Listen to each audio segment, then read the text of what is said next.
Okay, chat.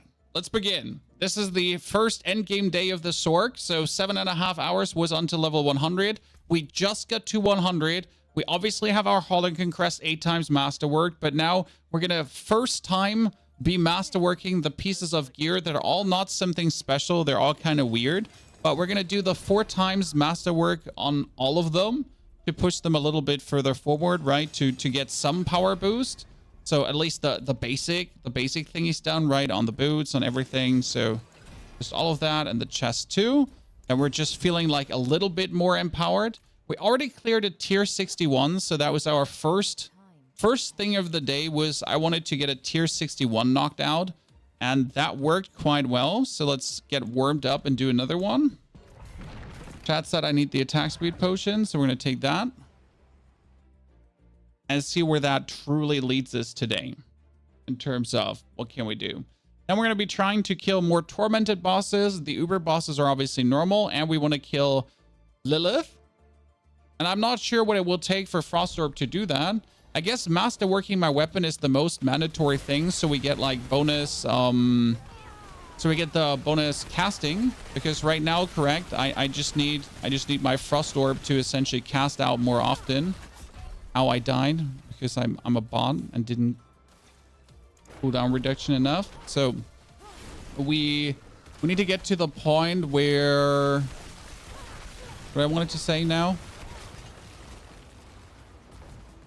Yeah, where we have like the highest chance possible for those Frost Orbs to come out twice, right? Because even basic masterworking already makes it way more likely to happen. And that's all our damage, Frost Orbs. So more Frost Orbs is more damage, is more everything. That means I just need more to kill whatever. When you're essentially just jumping into them and then suddenly the world is wide, right? You start pressing that button and the world turns into snow.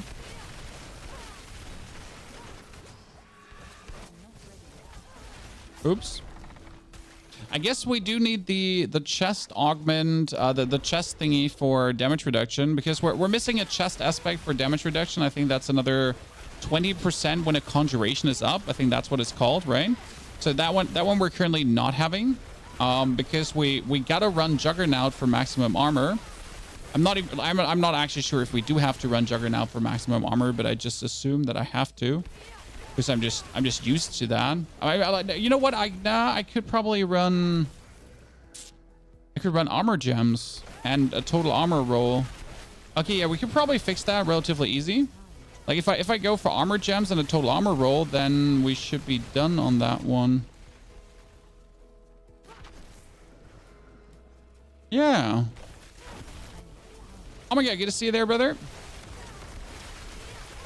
Live Sorc play, yes. So right now we're having like our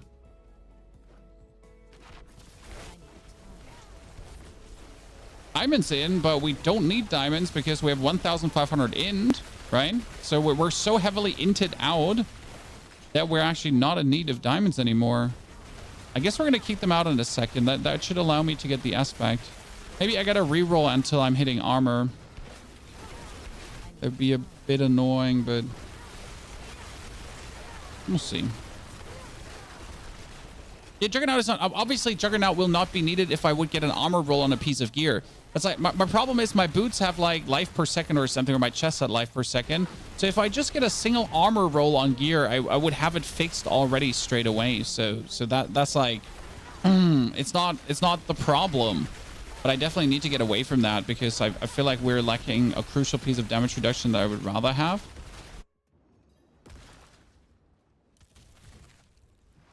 Craze, we're already doing that, so thank you for your advice. We're already doing exactly what you said about using Izu's Ferocity and the attack speed shebang. That is already on and being used. Did she just get instantly staggered? Like she gets so fast staggered that wasn't even fun.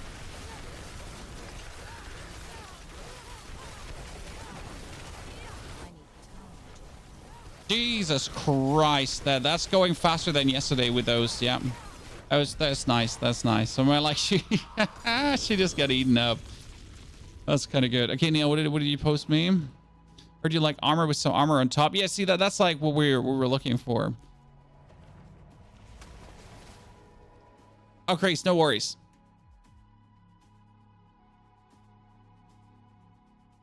I can never ever fully watch one of your streams where it doesn't end up being private. What's up with that? I don't know what you mean. I mean, like the streams, when they're done, they go offline for an hour and then the VOD comes back up.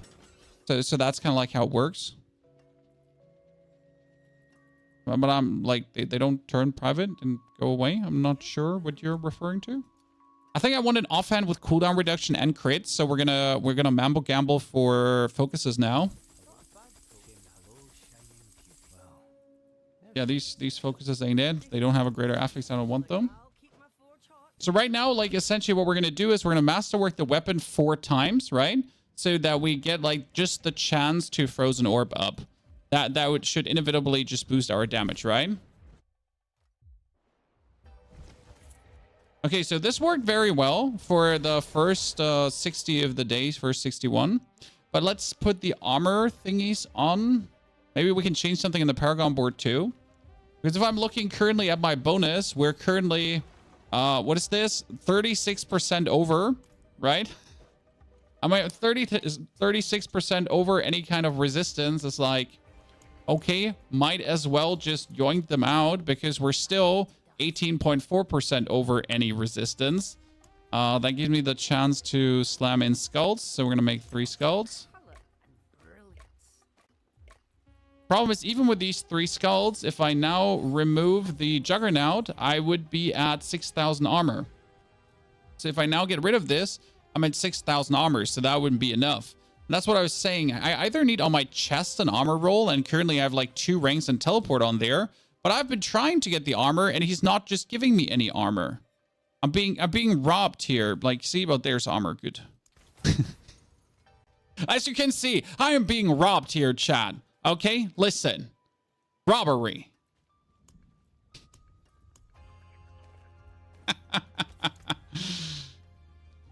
Not fair. This is just... Good. What I was talking about, casting conjuration skill grants you 20% damage reduction. So that's essentially like a flat next 20% damage reduction, just like that, which is really good. But again, our armor is now not fully armored out, okay? What's the reason to stack past 9 for armor? I mean, like, I'm not stacking past 9 for armor. It just looked like that, okay? Sure.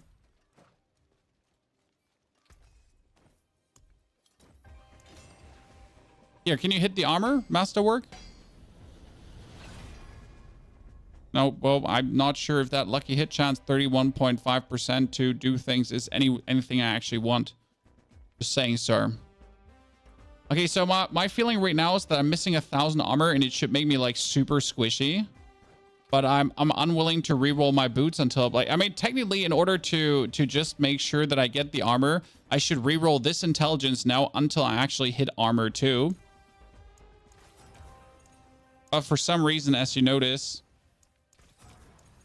there doesn't seem to be armor in these rolls, which makes me question, like, if I have intelligence all the time, how is it possible that I just keep rolling armor the whole time, intelligence the whole time instead of anything new?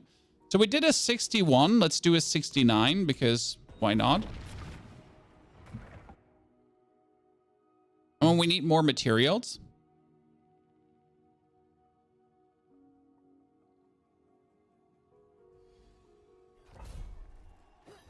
Hey, we were like you should have seen me yesterday. I was struggling to get that armor roll, okay? Okay, this is feeling good. I mean, the double chance to cast twice is definitely coming out more often, I feel. I like the build for how silly it is in terms of just ruffling all over your opponents.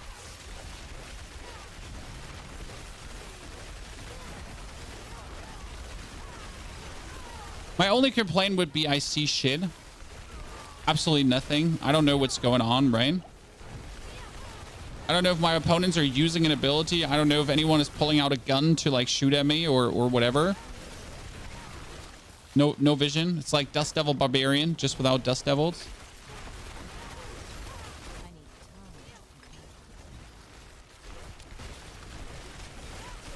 And I thought Necromancer had shitty visibility. I'll take everything back from this point on.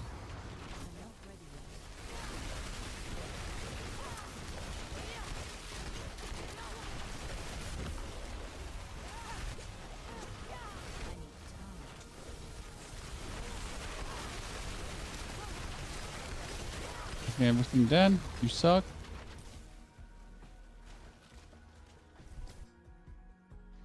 It's funny how that 61 is now faster than the 60. It might be the enemy type and how they were grouped, let's be fair. And I might just be getting better at playing this.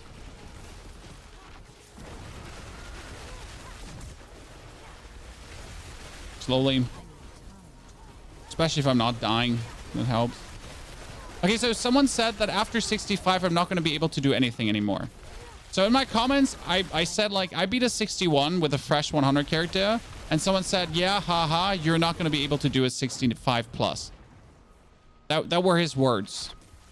You know, after 65, your character's going to suck. Ha ha ha ha. I don't know what he got from that, if he got a kick out of it or whatever. But he was like kind of eyeing about it.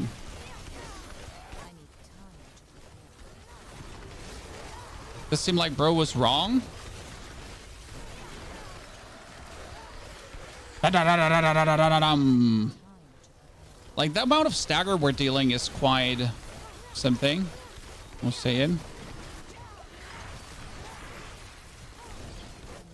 Oh god, we're staggering again. I mean, this is everything I was looking for in the stagger department. Woo! Okay, so that's good. We get the 69 locked out. Let's go.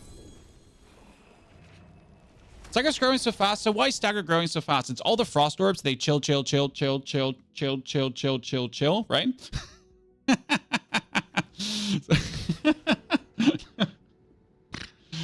They chill. But then you get like lucky hit chance to immobilize, lucky hit chance to slow, and lucky hit chance to whatever, right? And all these lucky hit chances, they're just working up nicely in that regard. Okay, so that was a 69. Technically, the next challenge would be a 79 now.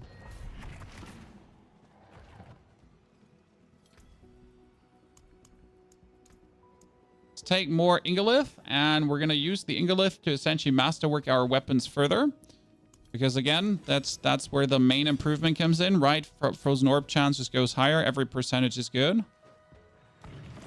79 might be tougher in the boss department. We'll see, right? We get a try until we can't no more. And then, like, the most important part is reaching the point where you can only progress if you masterwork further, right? Because right now the question is, what's holding me back? I mean, I have okay gear, right? So my gear is kind of like fine. But when do I reach the point where either more gear is needed or just simply I need to farm the materials to masterwork more?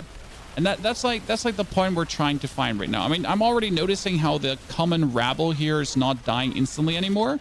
So like that's where you notice that things are getting harder, right? Because I'm just simply not like absolutely obliter blasting them. What I'm missing is critical strike chance, that's for sure, to essentially just critical strike more.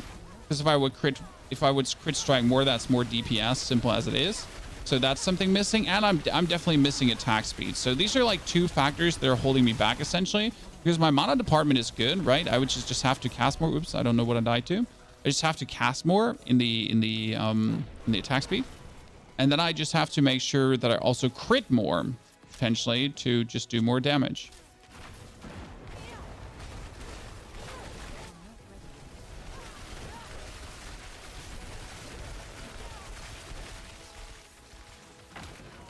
And cooldowns, because right now my offense doesn't have cooldown reduction, so that's a bummer, because if my offense doesn't have cooldown reduction, what am I even doing, right?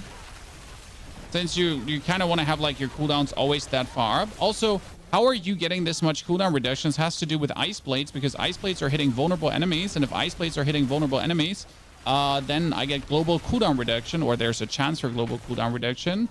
And currently, if I spend 40 seconds in cooldowns, then I get another ice blades.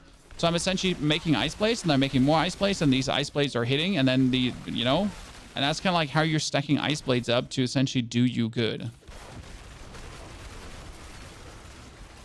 Try to keep the berry up. I am trying.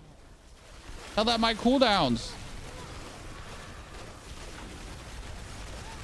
So I'm saying, like, I need more cooldowns. Probably shouldn't, like, trigger the Ice Blade cooldown. I tend to, like, over cooldown, so I guess that's a mistake. Where I should, like, every now and then just wait to hit the next cooldown skill. And just wait a second to essentially, like, make sure that my barrier is not being depleted.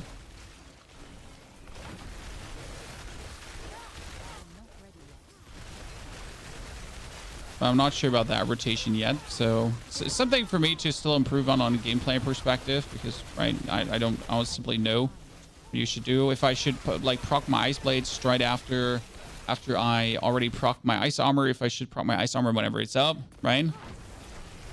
1 to 100 was 7.5 hours, and then we straight up went into the pit and cleared a 61. Now we're essentially like freshly masterworking things with the materials that we get out of the pit to move forward.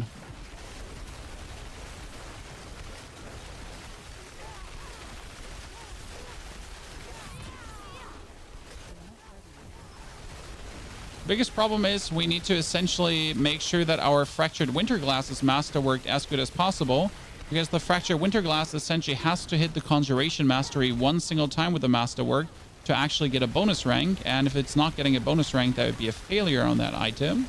That being said, I also need a better Fractured Winter Glass. Okay, that was the laser that killed me. I saw it this time. So I would need a...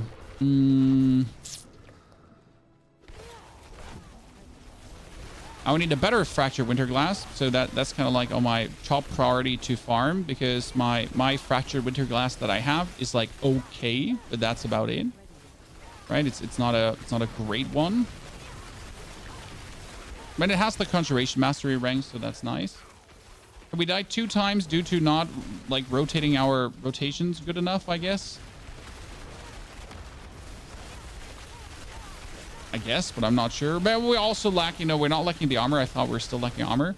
We got the 20% cooldown reduction. That's a good thing too. So that 20% damage reduction.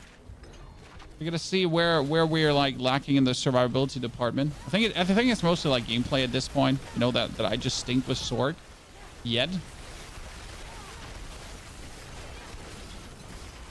No, there's nothing here anymore.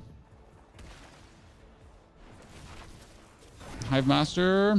Oh, I'm not sure if the Hive Master is essentially gonna like kill me with his oh god, look at the stagger. I mean, bro like just get staggered. Do I use my fire shield, or do I just keep the fire shield hidden until I really need it?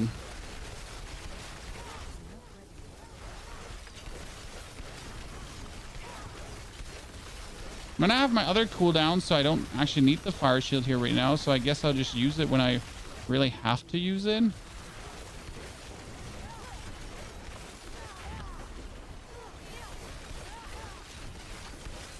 I'm noticing the less damage or the more sturdiness on the boss. It's funny how my Frost Orbs are though destroying that one boss here completely. Like not allow him to exist in any way. So right now I triggered the fire armor to essentially counter that boss echo completely. Because that's what it did, right? It was just like, nope. Not going to be interacting with you in any way. Same probably goes with Lilith. So we're just triggering the fire armor here right now to not have to deal with her.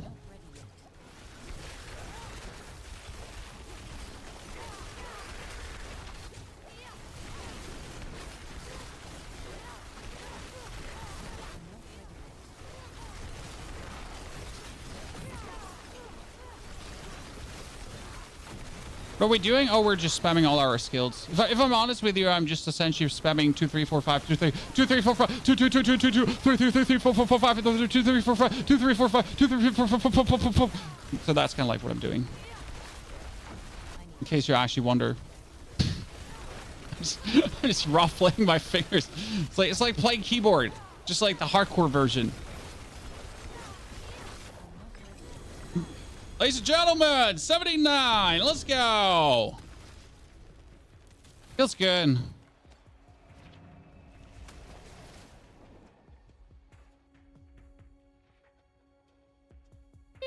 know, I feel pretty good. how some less experienced players would struggle with this, because I'm literally like bum, bum, bum, bum, bum, bum, bum. Like you're just like really this is how you're just hitting your skills like there's no tomorrow, right? You're just like without, with Is this a low tier build? I can finish 80/80 with my Necro way easier than this. No, it's not a low tier build, sir, but you're playing Necro. I'm playing Sorc. It's two complete different classes. Necro right now needs a Golem, 0 gear, and you can clear tier 100. Okay? You have to understand, every class is different. Every class needs different investments right now. I mean, look at my gear. I have a unique, uber unique, unique, uber unique, right?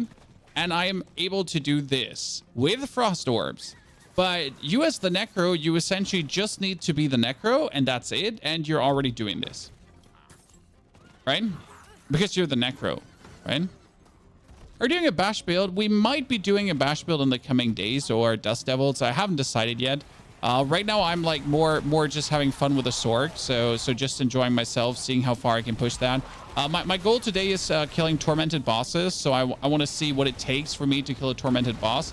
I think my goal would be right now 8 times master working my weapon and my offhand, because that's kind of like the biggest damage boost I can get on the character. And after master working that, we'll see where it essentially takes me, right? Okay, the chest is, I don't know, the chest is trash. I mean, 4 ranks to Frost Nova seems completely useless. Like, who wants 4 ranks to Frost Nova?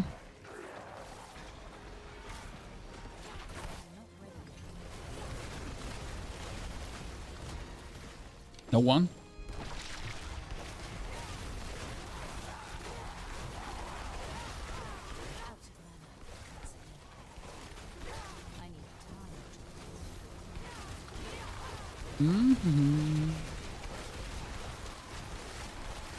So right now I'm really happy that we could clear 79 this easy, because that means, I mean, what means easy still though? That means without like the craziest of gear improvements and whatsoever, it actually is possible. So you could enjoy this for endgame. But now I really need to kill tormented bosses to really make sure this works out.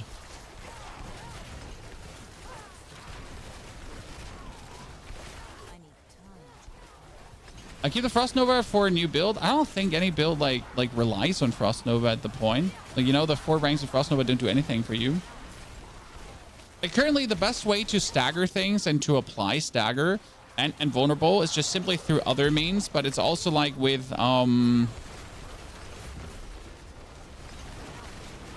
it's also with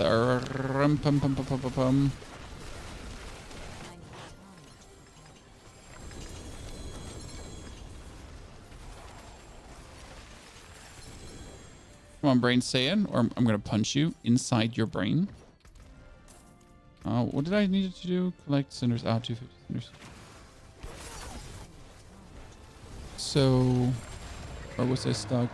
I lost my trail of thought. Frost Nova stagger. Oh yeah, lucky hit chance for staggers. Yeah, that's what I was saying. Jesus, I lost that. You thought it's not character bound, it's account bound. Yes, always. So you can essentially make yourself an absolute farm character that farms everything like there's no tomorrow. And then that farm character can be boosted by... I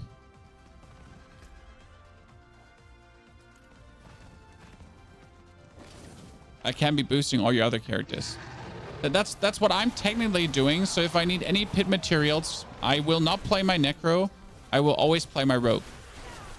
Because my Rogue farms pits like in 3 minutes and below. It's insane. Like, no matter how good I make the Necro, like he'll never be able to compete with a Rogue in terms of speed, because Rogue is just silly boy in that regard. Oh, come on, stop giving me ancestrals. Like Rogue is just literally silly boy. Yeah, I'm a big fan. For every piece of triple gear you got, I haven't even gotten triple piece gears that I wanted. Like, all my characters I have like single to, if even double. I don't have a single piece of triple gear that I actually wanted so far all season long. But I can feel how breaking triple gear might make you frustrated with this season.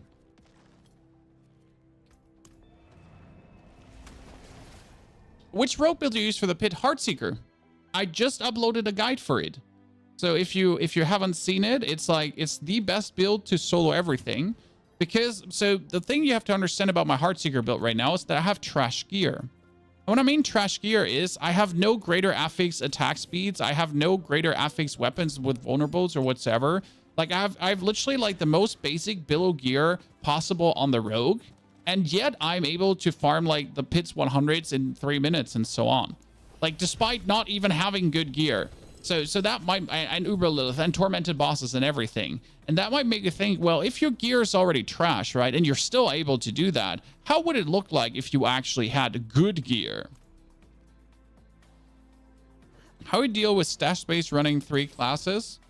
I trash everything that I really don't like. I've been keeping a lot of pieces of gear that I just started trashing. Like if it doesn't have 1 greater affix, it's not worth my time. So that's number 1. Not 1 greater affix, not worth my time. That's for sure. And I think that's the basic rule you should stick to at this point. Only keep the gear if it has at least 1. When can you switch over to Heartseeker? You can level from level 1 on with Heartseeker. You do Heartseeker plus Barrage combo leveling, and then you later like swap over, right? To only Heartseeker. It kind of works very good. Have you touched Barb this season? I never touched Barb. I want to, like, I'm still struggling with maybe playing Barb because I want to complain about Barb. Chad, I need to officially be able to complain about Barb. And if I play Barb, I can't complain about it anymore. Okay? You need to understand, right? If I start playing it,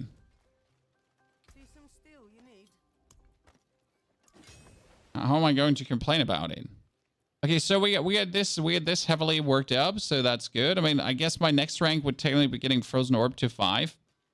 That would make the most sense. I mean, probably should get the pens upgraded because the pens are just like the most easy upgrade.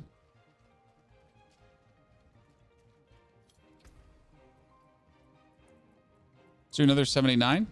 I have a very specific question. Frozen Dead aspect works for that a minion or all minions shared attack speed?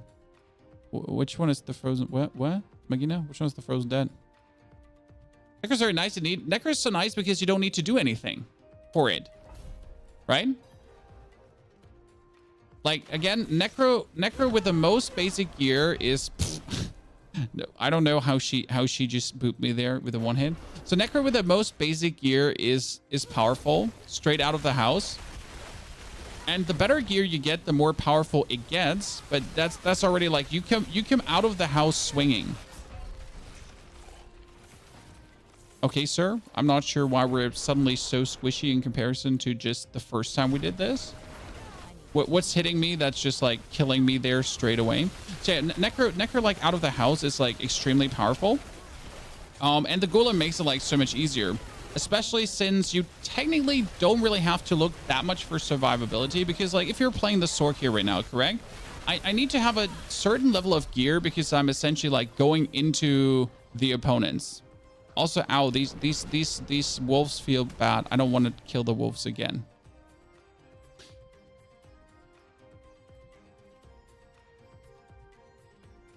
And if you compare that to the Sorc, where the Harlequin Crest is like really nice because it gives me like the 20% damage reduction, even though the Mage Lord's aspect kind of lives up to it, but you also need the Fractured Winter Glass, and I need Tal Rasha's Loop, right? T-Ball's Will doesn't hurt. So kind of like having to have all this gear to really have the build work to a degree, versus you just have normal gear plus maybe a Golem Mastery chest, right?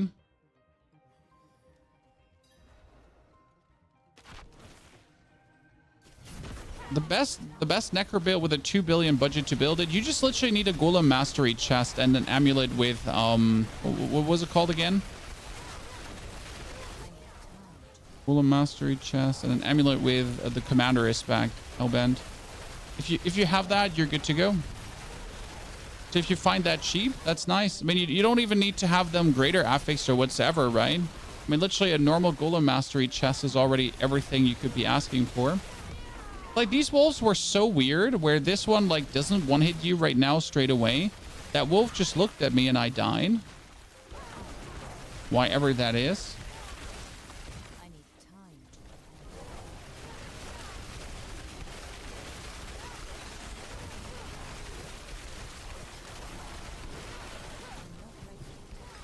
These stupid vampires are definitely better and easier to kill.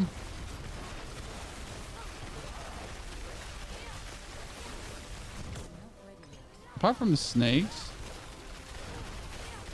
So yeah, I mean, Golem Necro is really not expensive. We need some attack speed rings. I guess the most expensive thing to find is greater affix attack speed rings, I'd say. But they don't at least have to have lucky hit chance like the rogue rings, because a rogue ring with a greater affix attack speed also needs to have lucky hit, right? Preferable greater affix too. Whereas necro rings just have to have one of, like, you know, as long as you have attack speed, you're fine.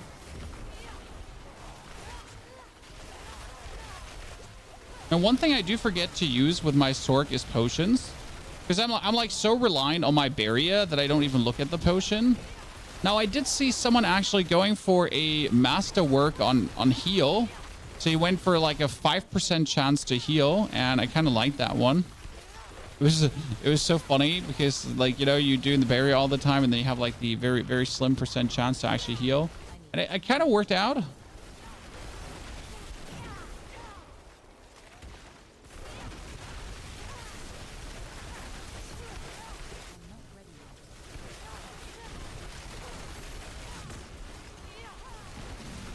Gotta look out for these lightning enchanted nerds because they're being a pest to deal with. Am I gonna kill you? Most likely, because why not?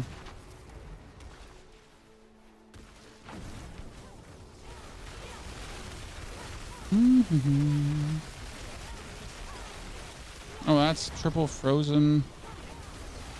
I mean, if someone is freezing here, it's me.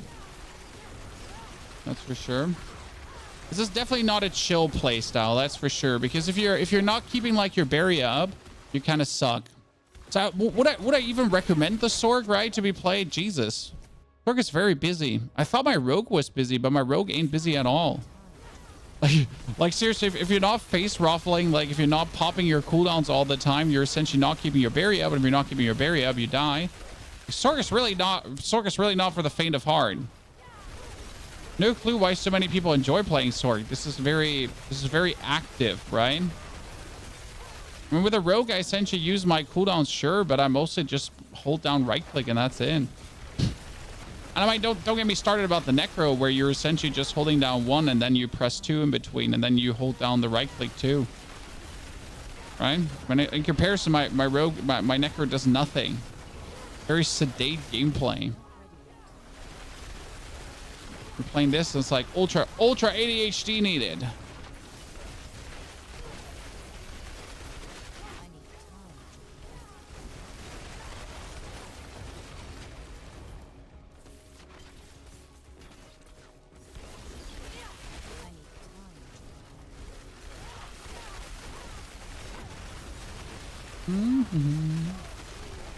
I guess I do have to hit the greater affix though on the Frozen Orb to get the most out of it. So I really can't be bothered to do. I hate these builds where you're like forced to hit some greater affix on something to make it like go pop. Resurrected Malice, get instant staggered.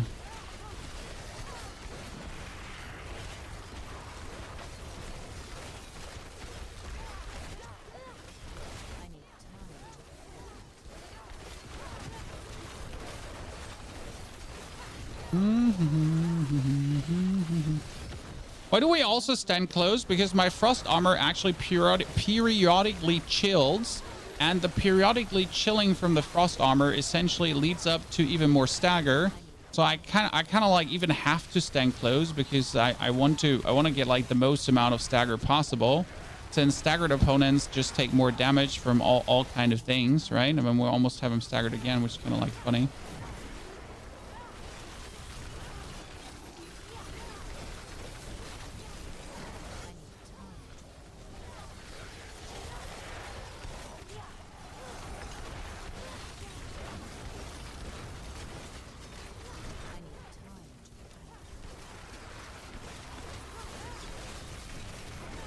Oh no, I accidentally used my frost armor. I didn't mean to. I guess in this one it doesn't matter. We'll just got it going on, going on. Oops. Oops. I stepped into that. Oops. This is where Sorc is not excelling killing bosses. I'm actually feeling very good. It's just like, you know, for the investment I did to get here. Okay, I kind of want to go to the boss now. Let me get in. So for the investment, what I did to get here, I feel very comfortable about this. I mean, is my Necro doing it better? Yes. Is my Rogue doing it better? Yes. But I'm essentially playing a build that's using a ginormous Frost Orb to throw at people. Like, I could definitely have a more single target focused build, right? But I don't want this because I enjoy how the dungeon pushing is. So it's more like due to the nature of the build, I'm like just happy how well it is still holding up. Since everyone told me that it's not going to be holding up well at all, and I'm not going to have fun like playing this in the end game, and I think people are wrong. Because at the end of the day, if I'm now farming Pit 79, that's more than enough. Like, would I have to farm ever something more than Pit 79? No, I don't. But I'm also not done, right? My goal is obviously getting the Pit 100 cleared with this. But if that is it right now, like farming Pit 79 with the gear I have, which is very basic ass gear. I mean, seriously, I don't even have my Frozen Orb yet. Master worked further, so if that is it, that would be very comfortable for me so far.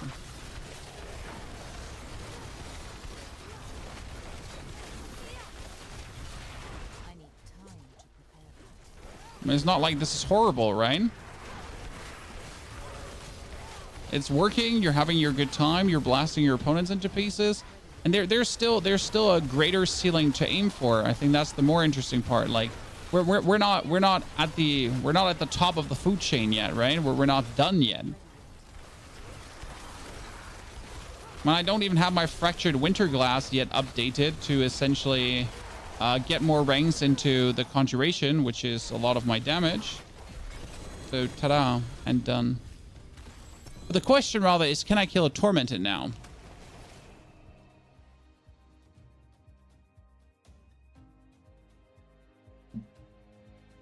Are you casting so many what?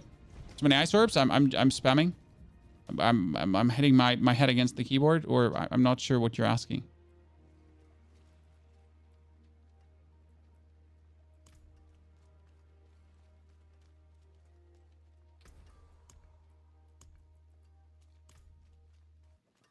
You see the showcase of Summoner and Paths of Exile recently. I have not followed any news Paths of Exile related, but I might just throw an eye on it at some point. I just like, I'm not intrigued to make Paths of Exile content yet, because I'm just so deep into my Diablo content that I don't feel like the need to check out much and to tinker with many things.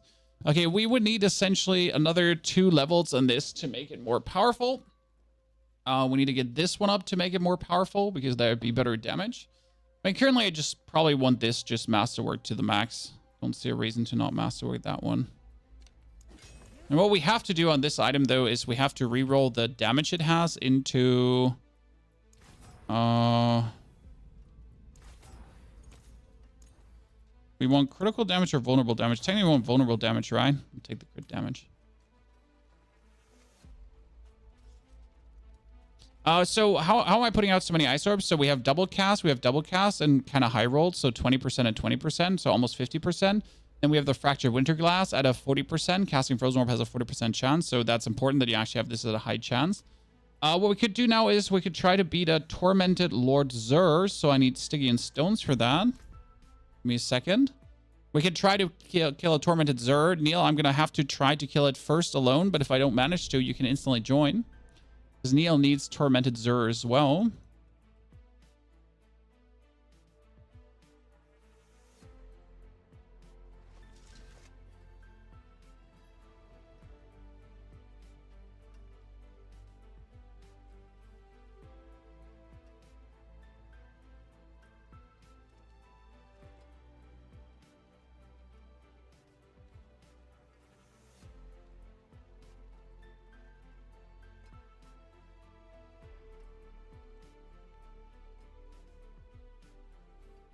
Oh, Needed to chat.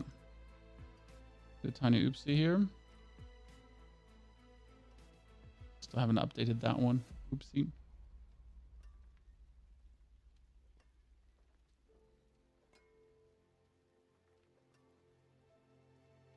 Very much.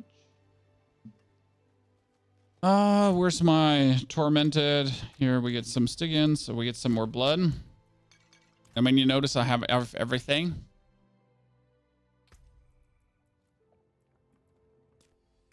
How are you managing mana while leveling around level 60 plus? With Sorc, you have the aspect of the Umbral. So it was literally just aspect of the Umbral that did everything mana-wise for me.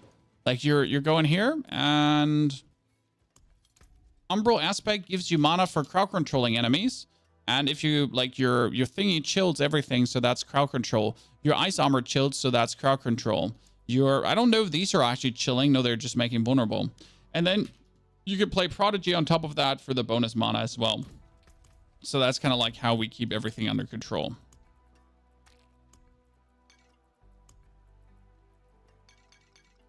I'm going to start like just throwing Distilled Fear away. I'll tell you that much for free, chat. Okay, we get everything masterwork. Yesterday, as a fresh 100, I wasn't able to clear Tormented Boss, chat. So now let's see if a further 100 we can actually clear Tormented Bosses.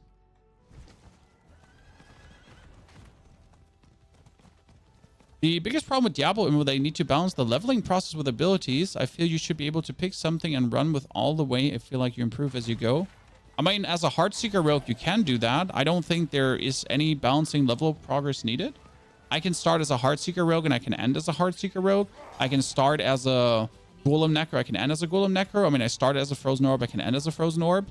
I'm not entirely sure where your balancing problem is. But obviously not everything, like, you have to understand that some things that are good for leveling are not going to be good for endgame, but that's only natural because, I mean, that's just that's just it. Not every skill is good for every piece of content, essentially.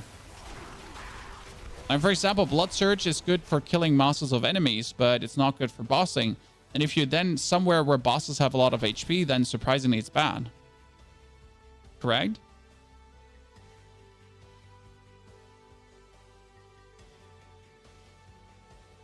But that's like, that makes only sense, I guess. Correct? I need time to prepare.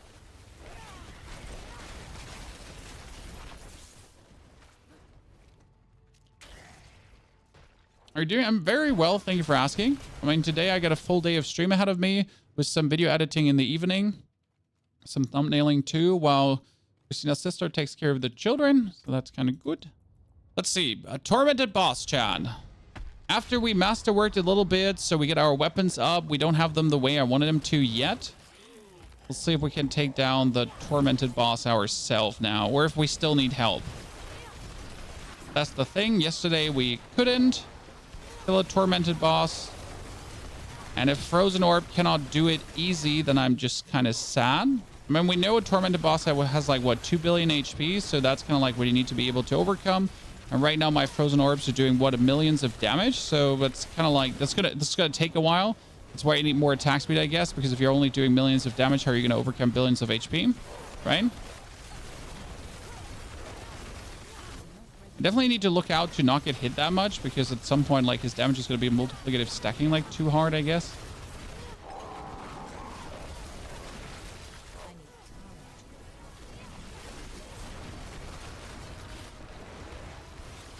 Not sure which abilities are actually causing the stack up. I guess it's his, yeah, his Wing Slammer. That hits you. You're probably going to be...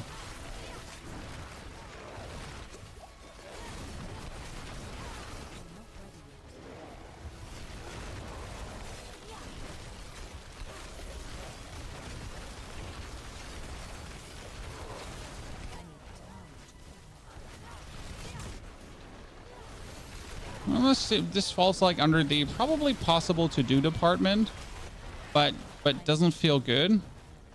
He hit me with the explosion. So we can do it, but it's still not feeling like, you know, I'm not feeling powerful enough. For boss use attack speed elixir, I mean, that kind of ran out, so we can put it on. Looks decent though. Yeah, but I think we would have to masterwork our weapons to 8 times, really. Because if I masterwork it to 8 times, it's like another 5% chance for my Frost Orb double cast to trigger. So that would make sense. Right? I gotta see what is essentially needed to push it to the next level. Right? I mean, the attack speed potion double makes sense. Now I have more attack speed, by the way, which really adds to the damage.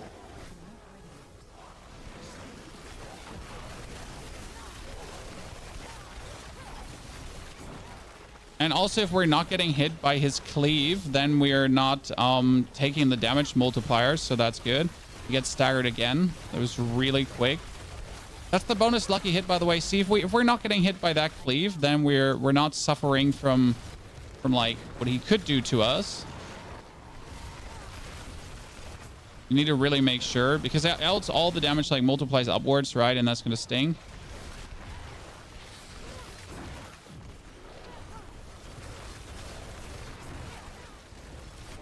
Now, considering Lord Zur is like one of the easier boss echoes still, though. Okay, we can do him, and it's only going to get easier. That means, though, like, instead of farming Tormented straight away, you need to farm the pit to essentially farm Tormented. Like it's a bit backwards because, again, like with a Necro, I just get level 100 and I farm Tormented, right? It's like just that. I'm level 100. I can farm Tormented already. Done. Right? Whereas here, like, okay, I gotta farm the pit a little bit, and then I'm gonna be able to do Tormented end of the day. Oh, I didn't want to get hit by that because now I have like 2 stacks up on his like damage multiplier, which is huge.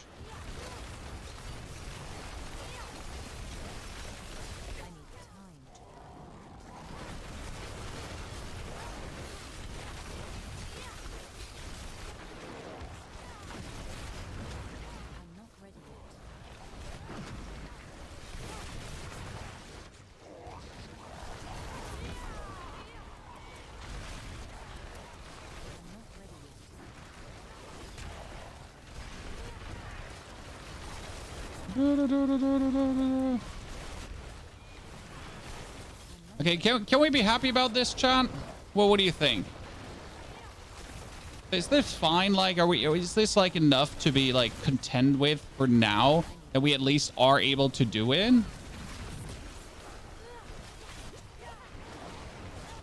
Yeah, so we can get it done. Okay, chat, we can get it done. By the way, Neil, are you going to be angry at me if I get a greater affix winter glass 222?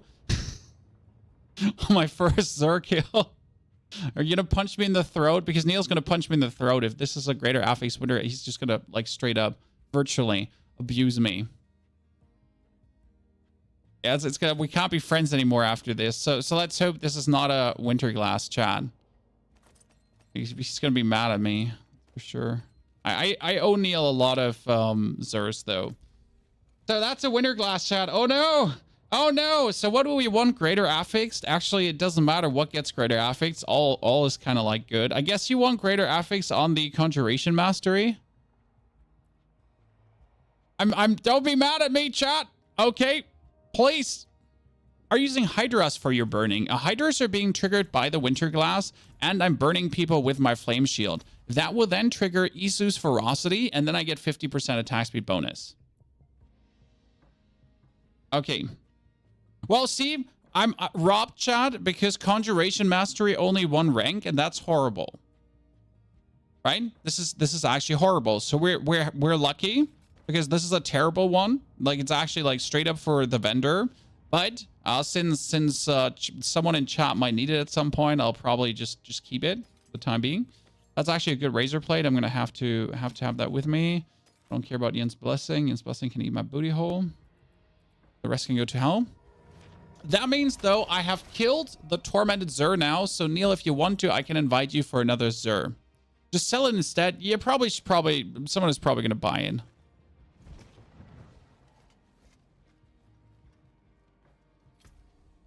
That means, though, Neil, if you want to, I promised you, because Neil gave me my first winter glass, chat, I owe him 2 Zurs. Minimum. Keep that and the Rainman. I don't know if I need the Rainman for a different build at some point. By the way, is this good that I'm playing 4 intelligence gems instead of life gems? Because someone told me 22,000 life as a Sorc is enough. So I was like, hey, why don't I just pump out more intelligence then? It's 12 Stygians you could throw in. No charity. No charity. I'll be farming my own Stygians.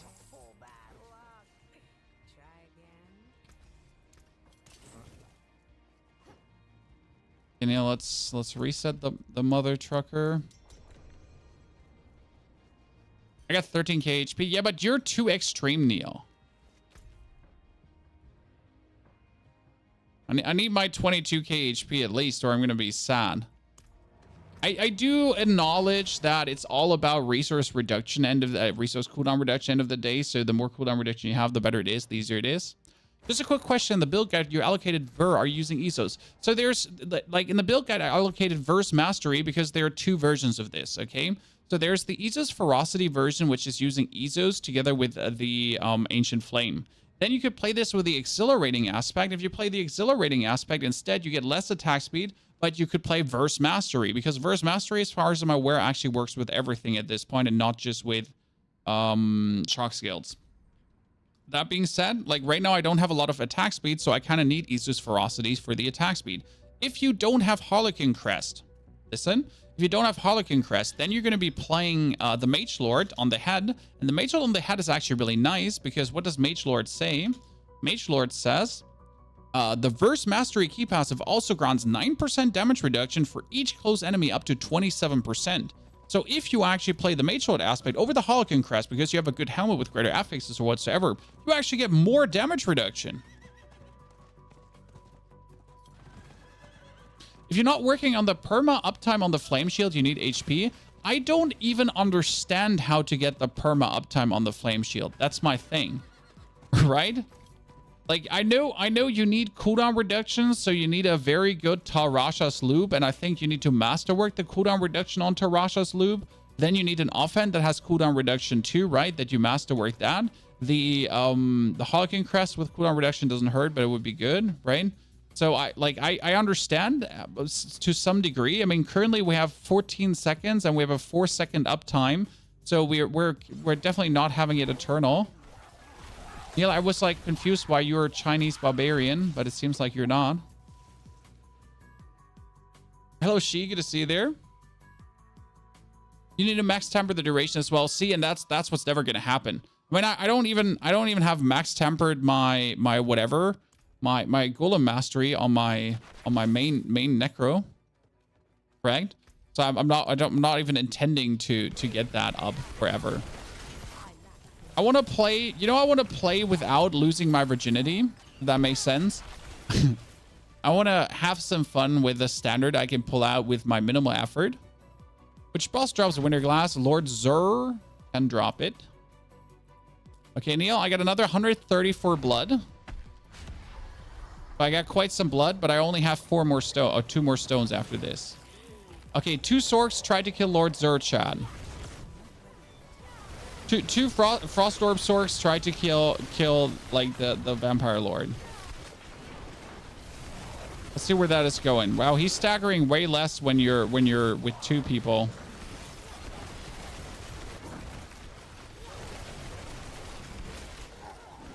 Like way less.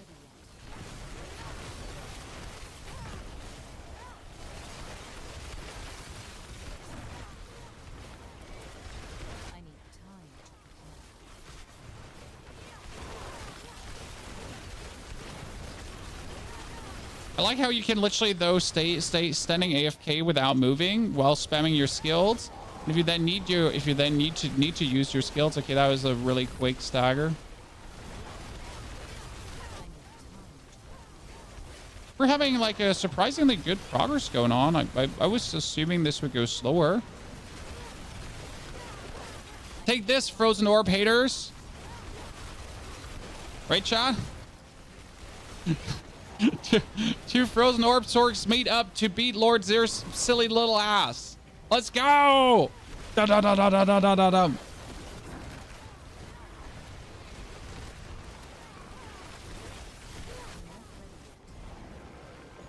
He hit me. He hit me.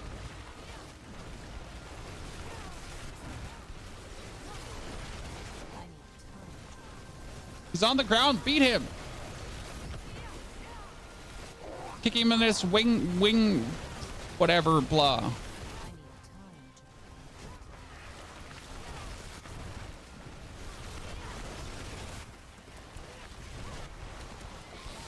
After a day of playing the Frozen Orb, Sorc, I definitely need to stretch my arms, though. Because my wrist hurts from playing this.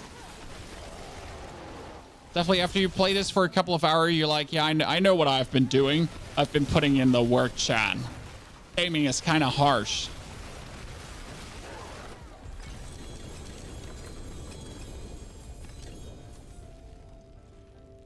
Oh, I got 2 amulets, Neil. Neil, I got 2 amulets. What are they? I got 3 amulets. Jesus Christ. Someone told me frozen winter glasses are rare. What is this?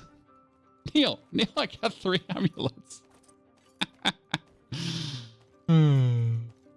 I mean, the problem is you really need to have the percentage up. You need to have the conjuration percentage high, and you need to have the mastery on 2. And you need to have the cooldown reduction high too.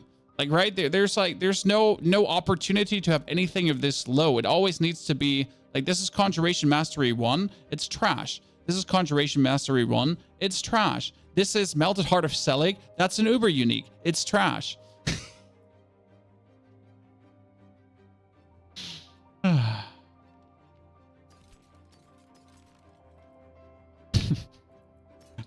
We said it's trash.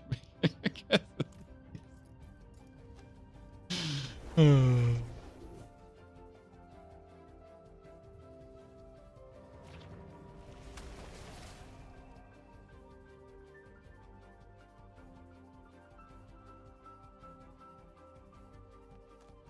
do you have infinite mana against the boss? I get infinite with crowd control, but not solo boss. Okay, so it's working very simple. We currently have the Fractured Winter Glass, right? Which does the Conjuration Mastery, where we're conjuring.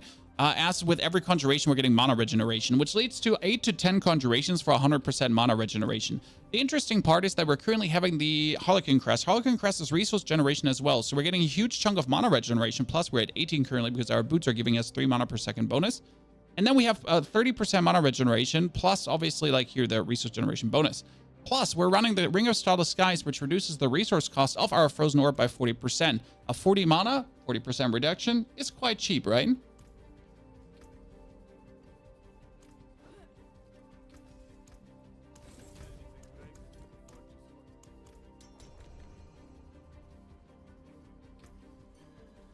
That's kind of how it comes together. Okay, let's do one more. I don't know if you have Stygian Stones, Neil, then we can do more, but I'm gonna be throwing up probably if you force me to do more of this.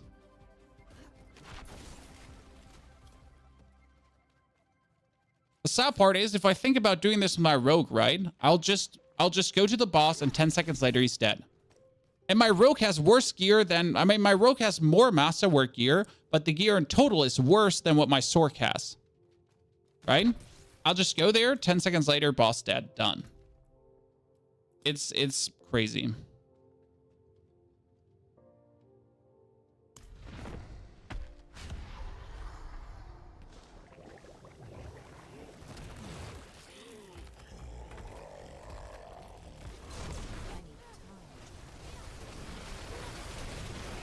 Do you still have the 3 ranks in Frigate Breeze for mana regeneration? I have never had them in Frigate Breeze for mana regeneration. I need to check which 3 ranks you're main, but I don't think I ever had them there. Oh, I got hit twice. That's bad. I need to check.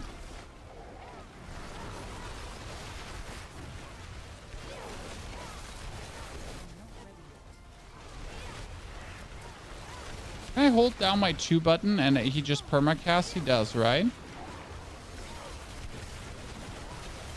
Wasn't sure if I actually had to tap the button the whole time. I can just hold it down. Makes my life vastly easier. Less button pressing required. Oh, I got 5 stacks. That's not good, Neil. Could you tank, please? So I'm just gonna die to something. I've been greedy this try, right? I've been just like really just standing there holding down my Frozen Orb button, not really caring much. But I'm not allowed to get like another stack, or I'll just die to one back at. Oh, Jesus, I'm just gonna die to one back at swing.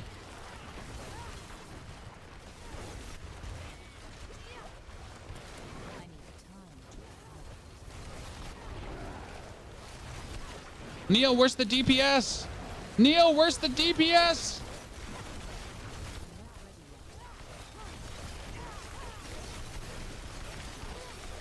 Oh, jeez. Oh, you're dead, Neil. That's where the DPS is. Oops, sorry, I didn't notice. Neil's dead. I'm like, Neil, where's the DPS? Sorry, I didn't even pay attention. Neil's costing again, Chan. See, like that's where the DPS is. The DPS is dead.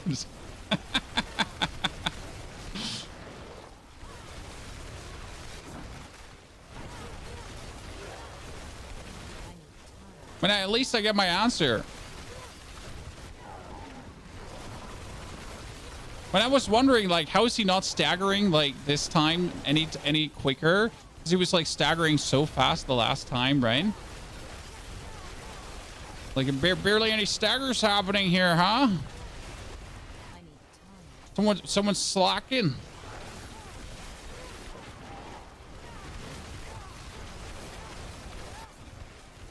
How did you hit me twice now? I was literally like behind you. I don't know what you're pretending to hit me twice with, but wasn't there actually anywhere where you could hit me?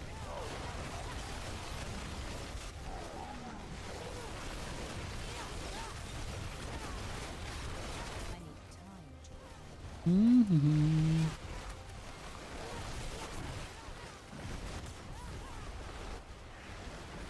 So you're saying frigate freeze for mana regeneration. Is that a passive in the? Oh, isn't that a passive in the mastery board? I think that's a passive in the mastery board, right? The frigate freeze thingy. Well, the way I'm playing, I could probably play the aspect of inner calm too.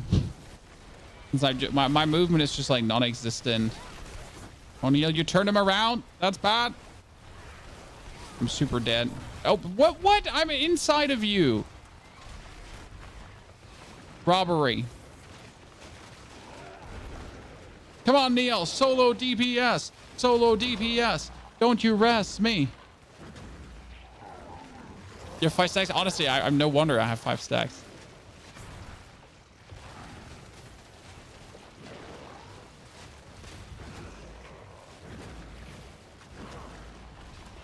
Can he do it, chat?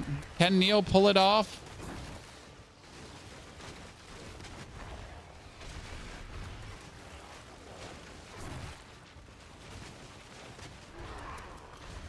I don't want to put any pressure on you, Neil, but why don't you rest me?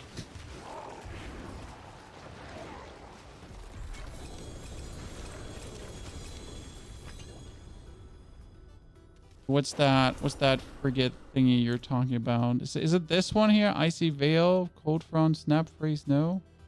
Permafrost, Perfrost, Icy Touch. Oh, you mean frigate breeze here. Cold damage against vulnerable enemies has up to a 20% to generate. Yeah, I still play that. It's useful. 2 ranks in. It never hurts to have. Didn't even know I was playing that. Like, yeah.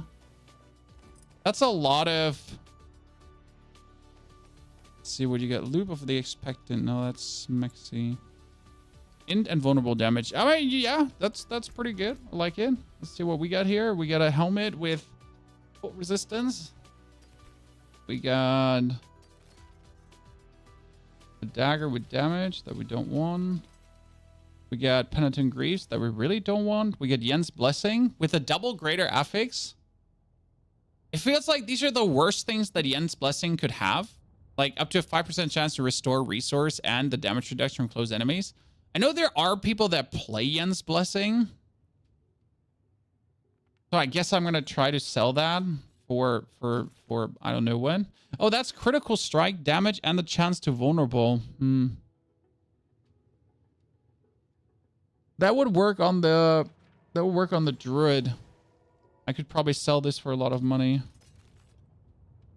It's crit chance. Lucky hit chance. And that's total armor. I mean, that ring is probably worth a lot. Jens is good on the Dust Devil Barb. Yeah, damage reduction is probably this. That's what I thought too, Spinach. I mean, like, getting the damage reduction up there is quite nice. So, what double greater affix Jens should probably sell for something. Let's see. What is, like, we can check Diablo trade. So, Diablo.trade. Here. So, items.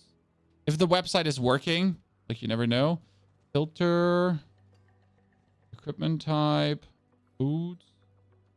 Can I not type in Jens Blessing straight away? Unique items. Ah. Here. Jens Blessing.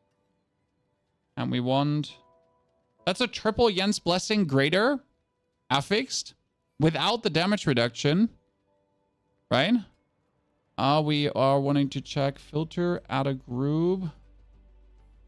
Damage reduction.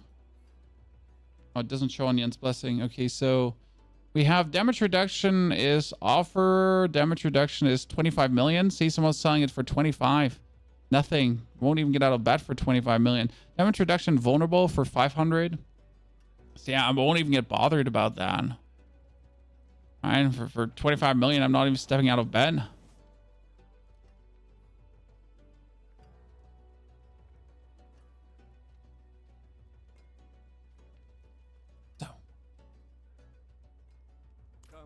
That's a bunch of fractured winter glasses though. Hey chat, does anyone want these shitty fractured winter glasses? Like, do you need one? I mean, I don't need them. They're just sitting around there. The double one I might sell, but the other fractured winter glasses I don't need. So if anyone wants that, just tell me. Give me your Activision. Give me your BattleNet ID. We'll get you in. Whoever's fastest. Anyone other than just BattleNet ID, you'll get it. Free of charge. Friends with benefits. Okay, we can't do Uber Lily yet, so I'd say we're going back to do more. Let's get our weapons. Let's get our weapons and the winter glass up to 8. Yeah, something in that direction. Patty, you're fastest. I'm gonna wait in Karagar right now. Get the lats equipped. So we can get our T-Bolts will upgraded because that's more damage reduction from close. So that's very simple probably. T-Bolts will 2 times, the weapon 1 time, that 2 times. Yeah. Okay, for Pixel, let's see if Pixel is faster. How do you come here?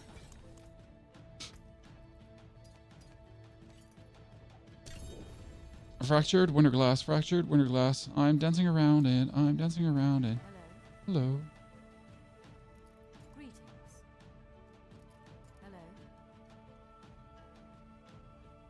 Okay, let's see if Pixel is faster than Giga. I mean, whoever's fastest gets it. And congratulations, my friend, to your newest upgrade.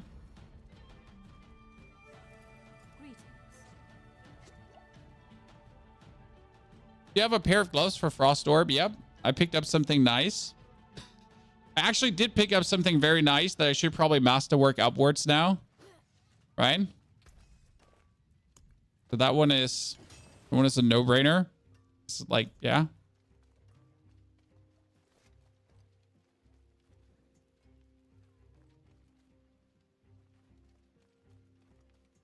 Have you tried dropping the mana boots? Well, I don't have an Isus heirloom yet, so I can't. Okay, so for Pixel and Giga are not there yet. Let's see if General is coming. Whoever is fastest. So it's like I'm literally lacking. I just don't have other items, so that's why I play these items, you know? It's not that I do want this, and I need the armor to currently boost me up to the armor value. Ah, sehr verpixelt. Move. Move faster. Oh, Giga, maybe you're faster than him. Let's see who wins the race. Oh, he won. He won. I'm sorry. He won. Sorry. Sorry. They won. They were faster. This out.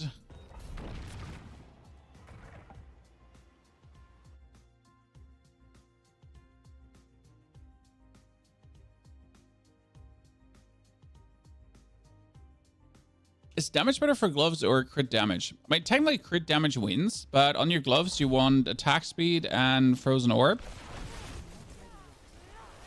And what's the third one? I'm gonna take crit damage. A crit chance. You want crit chance because crit chance is the highest scalar on gloves. If you get crit chance on gloves, it's like what you can get 15% or something like that. Yeah, that's why you want crit chance. Oh, I was in the poison. Okay, I accept that. I did see it way too late. I have a spare Izu's heirloom. I mean, if I wanted an Izu's heirloom, I could just farm it. That's not the thing. I'm just not sure if I want Izu's heirloom. I'm not sure how useful it really is. Like, it just gives you some bonus. Is it really? Oh, there's another poison on the ground that I didn't see because, well, I'm kind of like making the ground not seeable.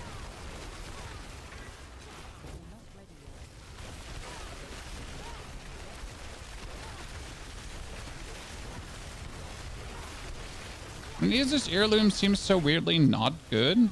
Like, whenever I read it, I'm just like not excited about it. Maybe I'm just heavily underestimating the item. There's a world where I'm just literally like, I don't give the item the credit it deserves for what it does.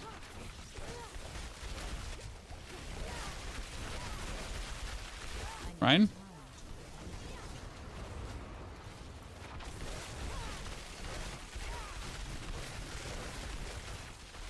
When you play fire AoE, you can't see shit. Yeah, but isn't fire AoE immortal, so it doesn't matter if you can't see shit?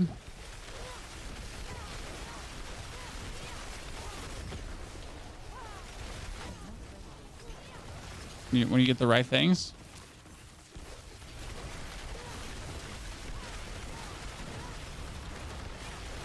Hearing is more able, so you can hear the cues for the one-shot abilities. I don't see anything and I don't hear anything. Like, it's all just a gigantic hodgepodge of sounds. Everything is just mashed together in one dub track.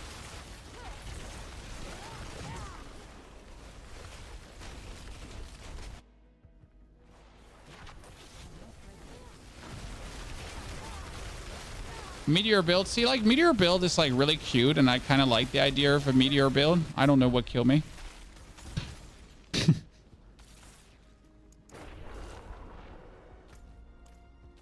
I don't know what killed me. White numbers will be gone once you get a good Izu. See, like, then which boss drops Izus? Which one do I have to kill? It's not like that I don't have the materials for a billion bosses, because I do have the materials for a billion bosses.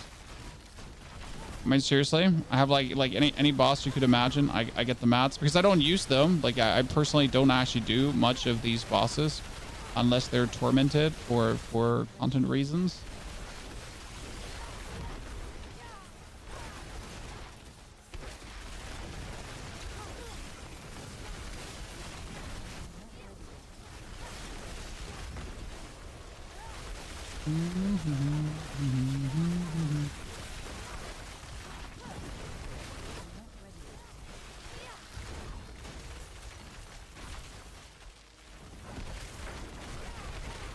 So wasn't Izu's Varshan? Because if it's Varshan, that's really convenient because you can like kill him super quick.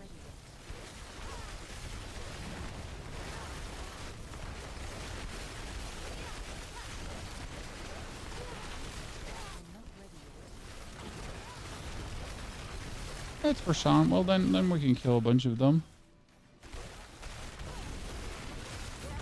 Ah, no potion taken. He's just in Flicker Step from Varshan. Since when is Vars dropping Flicker Step?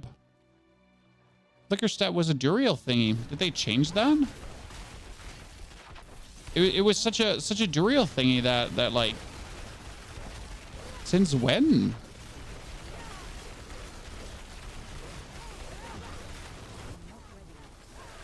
That's how much I haven't cared this season to like farm anything, right, from any boss. Oops. Let's see, it's the wolves again, by the way. It's a small percentage chance. Talked about the campfire. Wow, I must have literally ignored that. It's the wolves that are giving me the trouble, chat. Like, so far, every pit where we have died, it was the wolves being mean to us.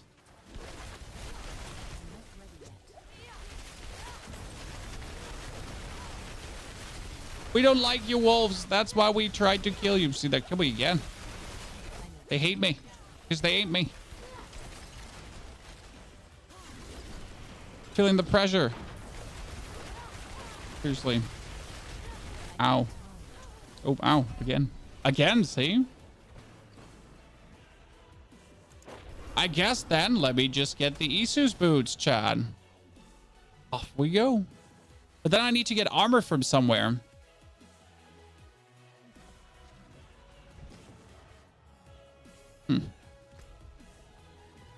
Okay, where's my mats for this? We have 1, 2, 3. Yeah, we have 6 or so, and then we just gotta fleece that from the other characters. But since this is a boosted streamer account, right, Chad? I'm just gonna get it first drop. Why do you keep getting one-shotted by Uber Lilith? Because you're stacking up her buff. So Uber Lilith has the buff like the tormented bosses, where you stack up that buff and then you die when you have too many buffs. Right? Show you EQ, Frack. That's my EQ. There you go.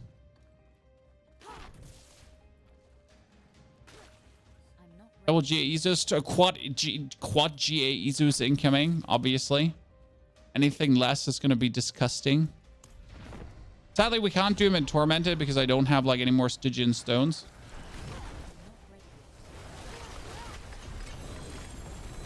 Not an Isus. I'm disgusted. Unhappy. We don't like it. So yeah, when you play against Uber Lilith, first and foremost, if her balls touch you, you take more ball damage. So you get balled down, essentially. If you get hit by her waves, then you take more overall damage multiplicative. So in general, just don't. It's stones if you want to do it. I mean, Neil, like if you want to offer your stones up for Varsh, I just don't know how much I'm gonna be useful for Varsh because he's so weird with his area and everything, right?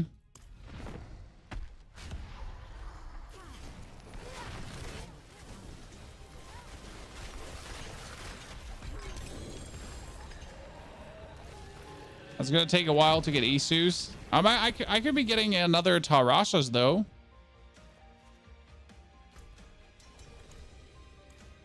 Neil, I need to get more mats then though for thingies. Let me quickly pick up more mats. Let Drew melts middles. I mean, if you really want a Lilith kill, there. Okay, I got the mats, Neil. Chat, I got the mats. Suddenly. I have a little bit too much of everything. I know Isus. I don't want your Isus. I don't want yours. Stick it where the sun doesn't shine. No, I mean, seriously. No handouts. Okay, Neil, where are you? Invite to party. There was a problem sending party invite. Let me relock.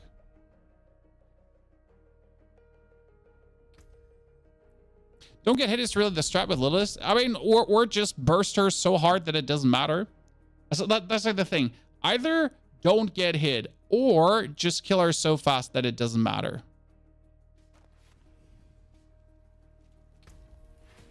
Right?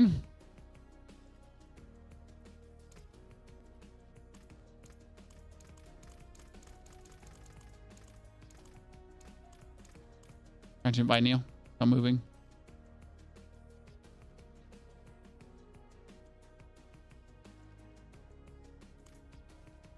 Are you excited for the new content in class in October? Content, not class.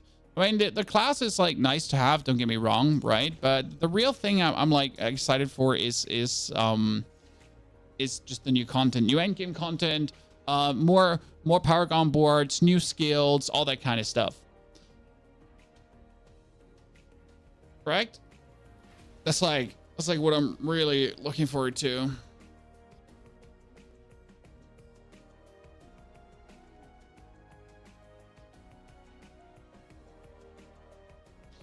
First Shutter plus Fireball Enchant. Honestly, we've been using Fireball Enchant a lot, but this is better for this. I am inside. Oh, Neil, you're inside already.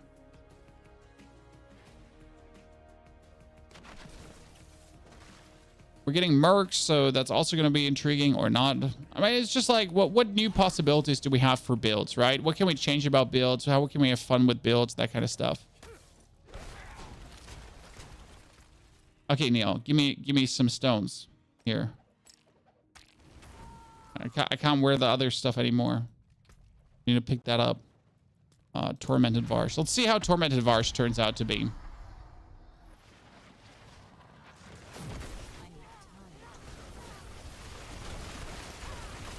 Do you actually have to kill the dudes, or do they just automatically die? Okay, so. Oh, do we have to avoid that, or are we gonna die if we don't avoid this? Probably, right? Yeah, honestly, Tormented Xur seemed vastly easier than Varsh.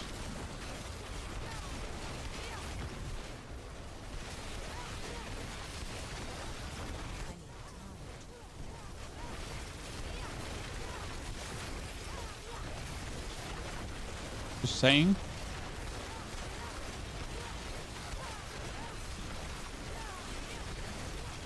What am I doing? Well, I'm holding down my 2 button for Frozen Orbs, and then I just do my cooldowns every now and then. That's currently what I'm pulling off. And right now I'm not dodging his abilities, and I'm probably gonna regret it down the line.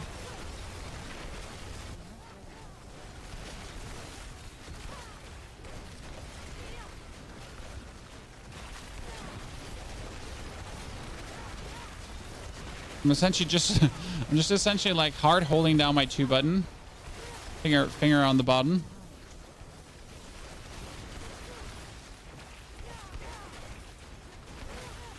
Oh no.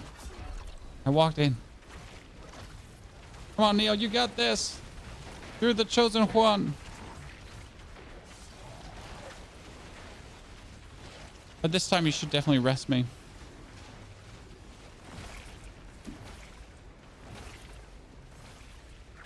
Look at him flit like a little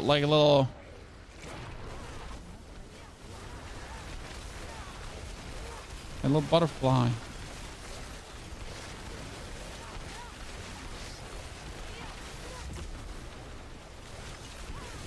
I guess stacking up 5 of this wasn't smart. Chat. I guess stacking up 5 wasn't smart. Should have probably cared earlier, but I just didn't want to.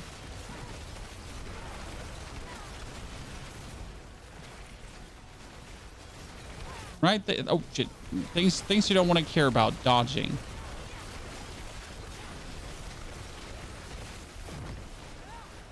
And I like how the ads are just getting destroyed by proximity existence.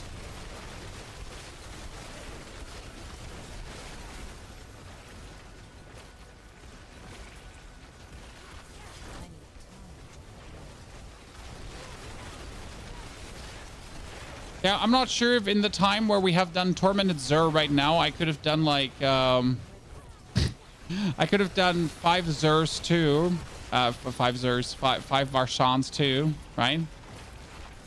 Oh no! I got clipped! Oh, Neil! So, right, like in the time where we've done this right now, I could have probably killed 5 of them or 8 of them. But hey, here we are just fighting Tormented off because we can. Definitely need to masterwork my gear further. That's for sure.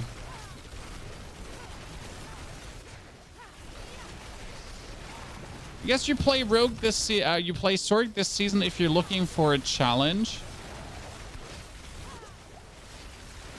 Like, right? So Sorc and Druids seem like the challenge characters to me currently that you're gonna be playing if you don't want to have it easy. Because the amount of things I gotta do with the Sorc, right, to just do the do. Okay, I got greater affix boots, greater affix chest.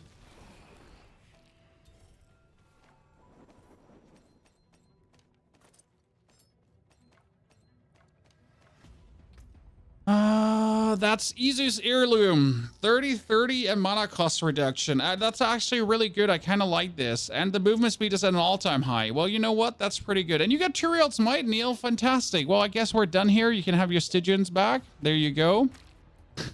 Look at us, chat. Neil just pulling out a Tyrael's Might. Me just pulling out a good Izu's. Oh, I like that.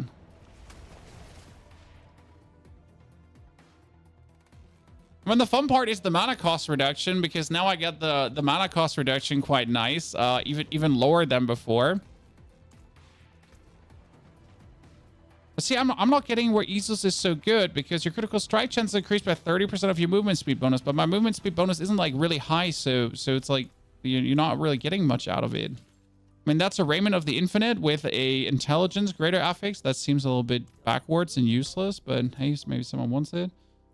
The rest of the items is useless as well, so that can go away.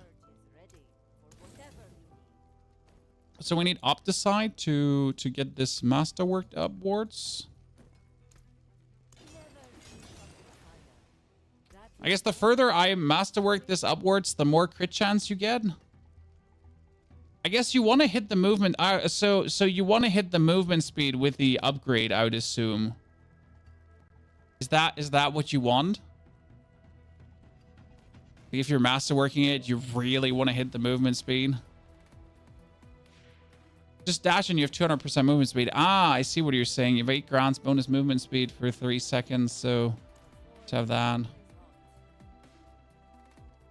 Okay, let's see how the damage feels now. Neil, thank you very much. Try out the 79 again.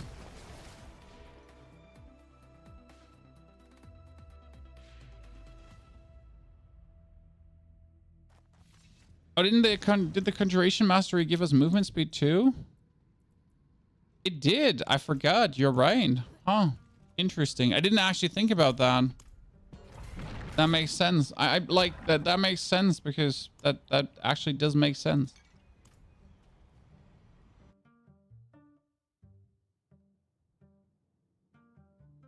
Did you master CD from your rogue on your gear yet? Did you master CD from your rogue? What?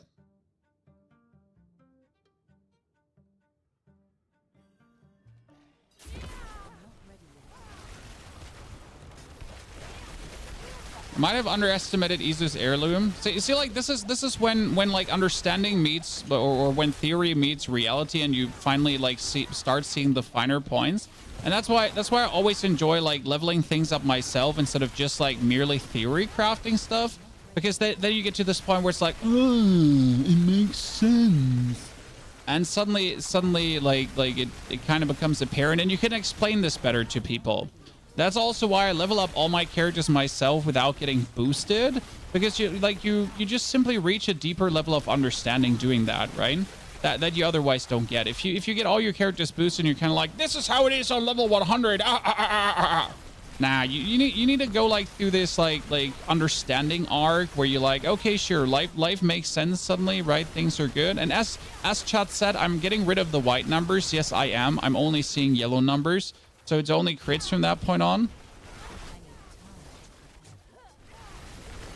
I'm not sure where we at critical strike wise, but our critical strike chance seems to be going up to like here, something around 60%. So that's nice, right? When you're actually moving and summoning everything, like it's a 14.8% bonus instead of like a 3% bonus. And the more you're getting, the better it is.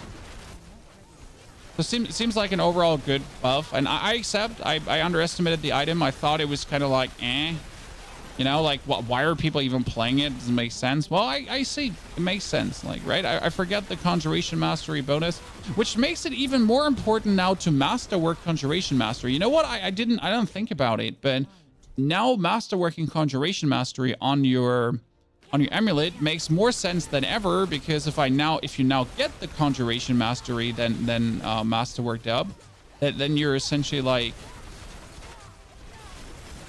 and you're hitting harder than ever because you get more crit, right? It's the little fine points that matter.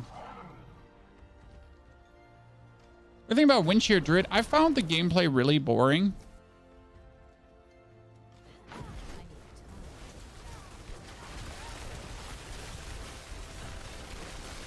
And I enjoy my Heartseeker Rogue, right? But the Windshear Druid, I did not enjoy. It was really...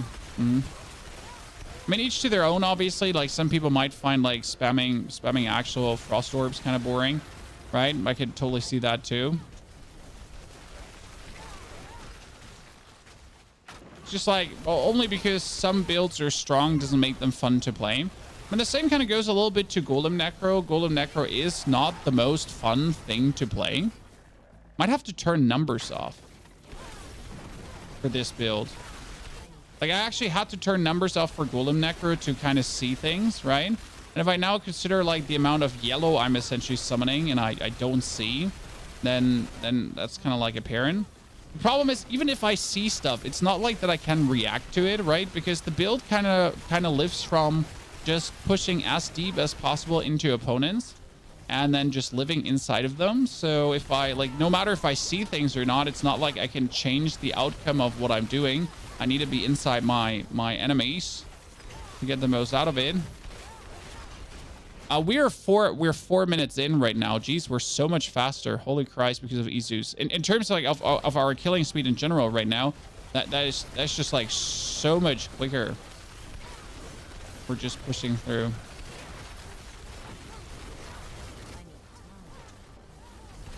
I mean, the stagger's the same, right?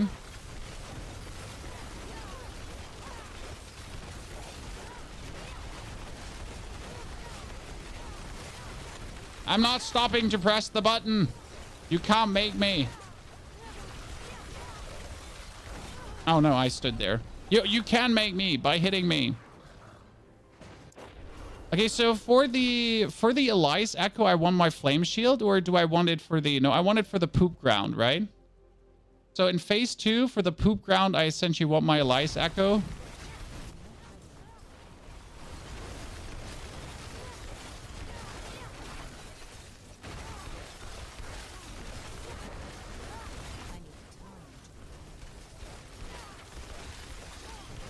So do I have to dash now in between just to get like that movement speed bonus every 3 seconds? Is that what we're looking for?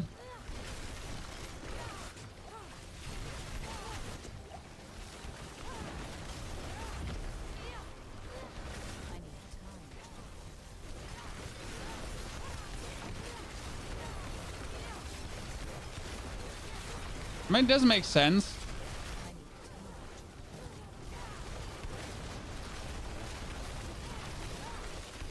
Because then when you're getting it, it would be like giga damage.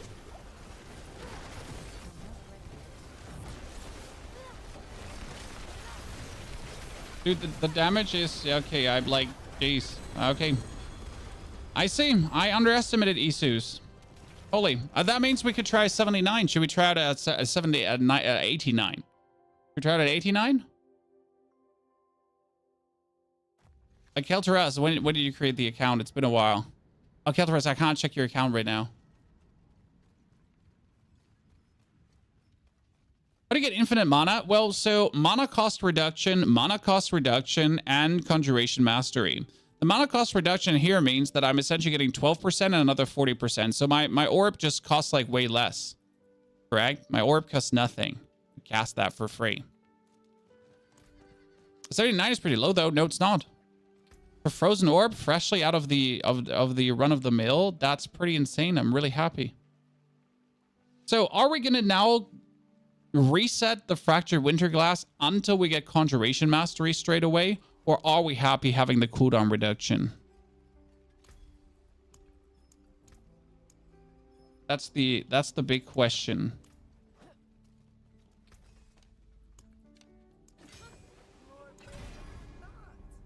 Oh, that's kind of nice upgrade. I like it.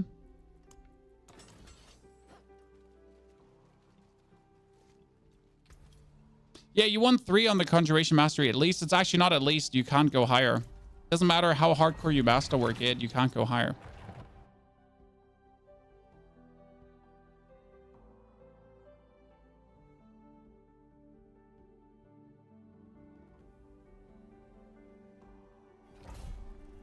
Need a better amulet. I mean, we definitely need the amulet upgraded,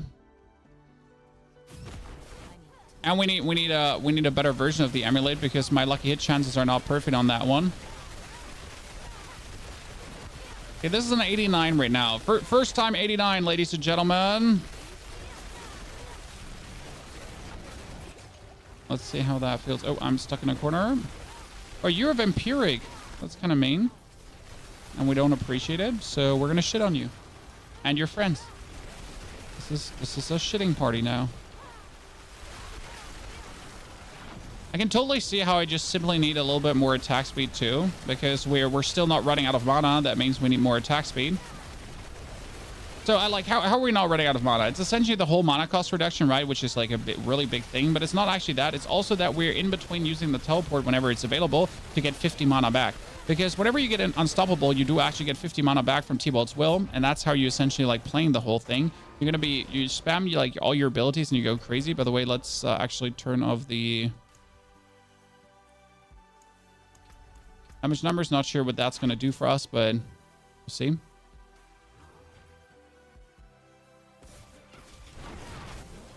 If you have a Ring of Starless Skies, I don't think your mana moves. Your mana does actually move. Like you still have to do all the other things to get your mana under control. It's like, especially in boss fights.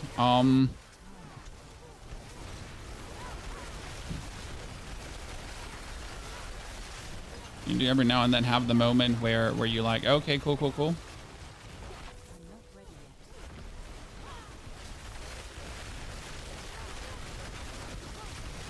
Don't appreciate the corpse fiends.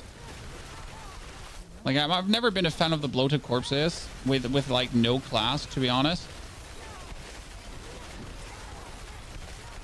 I guess with Sorc, I like them even less because I'm essentially forced to be like inside of them.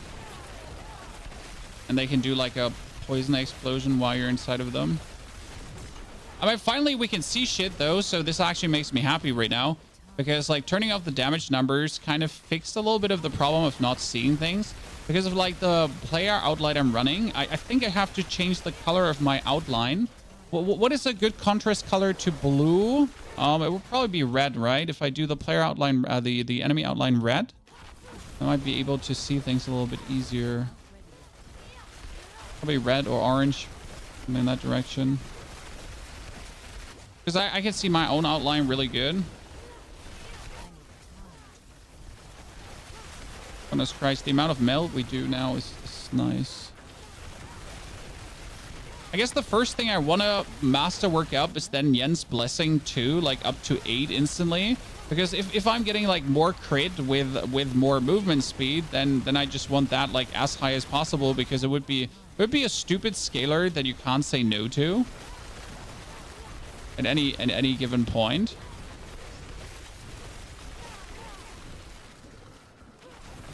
I mean, obviously it's first weapon and offhand, because weapon and offhand gives you the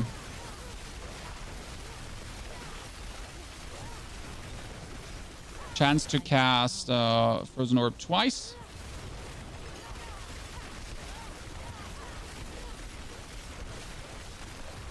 But afterwards we're good.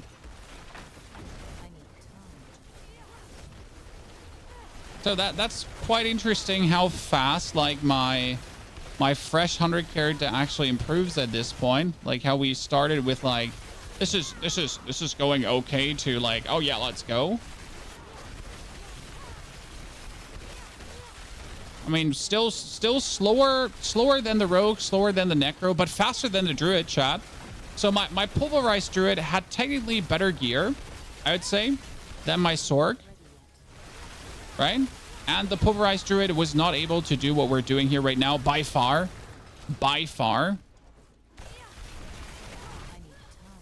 Despite Frozen Orb like being considered weak. Okay, let's say we've lost like, what have we lost? 1 minute and 30 seconds so far. If we didn't die, we'd be on a good time if we didn't die. Right? And I can literally prevent dying by actually just playing good. Hey chat, how about I stop sucking? Yeah, and just play good.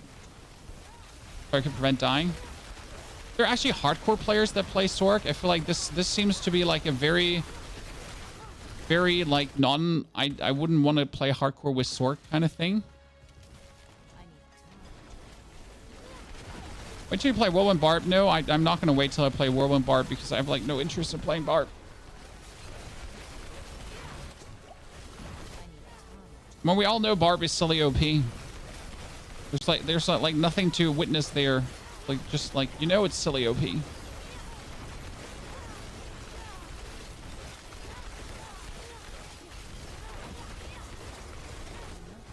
I thought this would be worse. currently, but I feel like we're doing reasonable damage.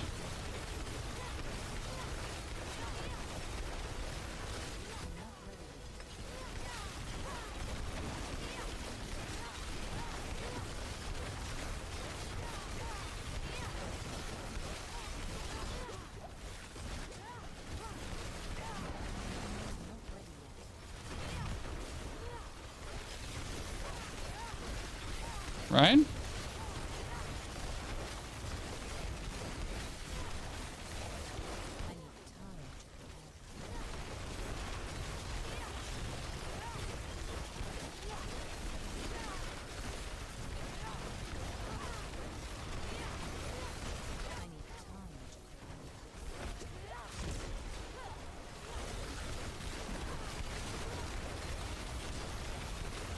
Yeah, you can't pull me in. She's like the most useless one of all of them because she can literally not do anything against me.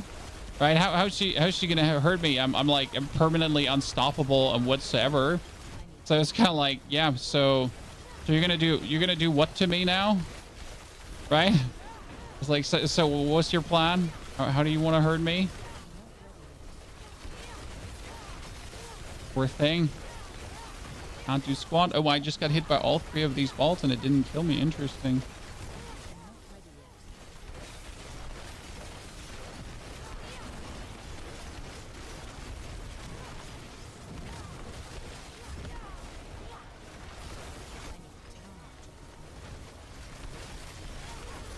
Oh, that was the first time we get threatened. So I feel like I'm good. You know? It's nice. I mean, considering that we can still boost our damage, I feel nice.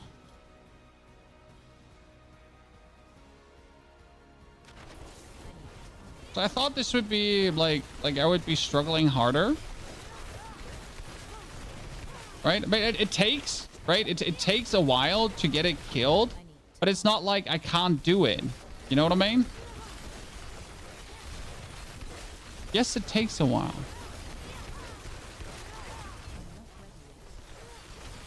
But it's a long shot from like I can't do it.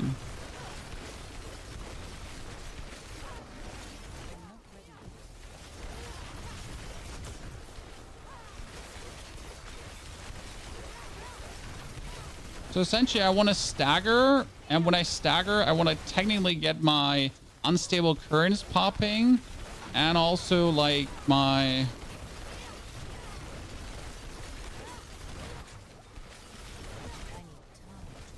dash, so I get the bonus critical strike then, right? For 3 seconds. And technically I want to dash as often as possible anyways.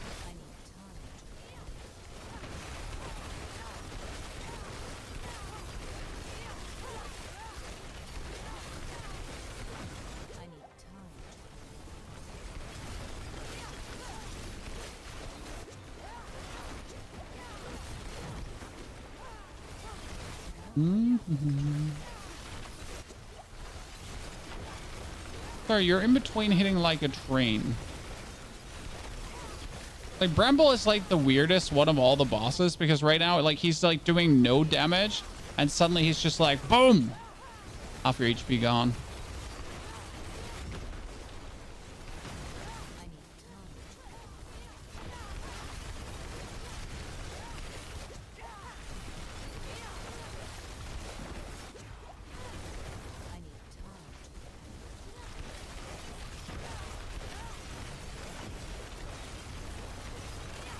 Fun part is, like, I have to say about Izu's that I didn't consider, like the amount of movement speed I just have by nature, so I can just zoom around without fearing like I can't outwalk something. Right? With my Necro, if I get like stuck in a slowing effect, I'm essentially dead. You know? It's like if you're with Necro in a slowing effect, it's kind of like, oh no, I'm slowed, and then it's like, oh no, I'm dying. And then that's just it. And then you're just dead because you stood in a slowing effect. With Sorc, it's kind of like, oh no, I'm in a slowing effect, so who cares? Oh, ladies and gentlemen, woo! 89 down, woo, woo, woo, woo, woo, woo, woo! Still not fast, but down is down, right?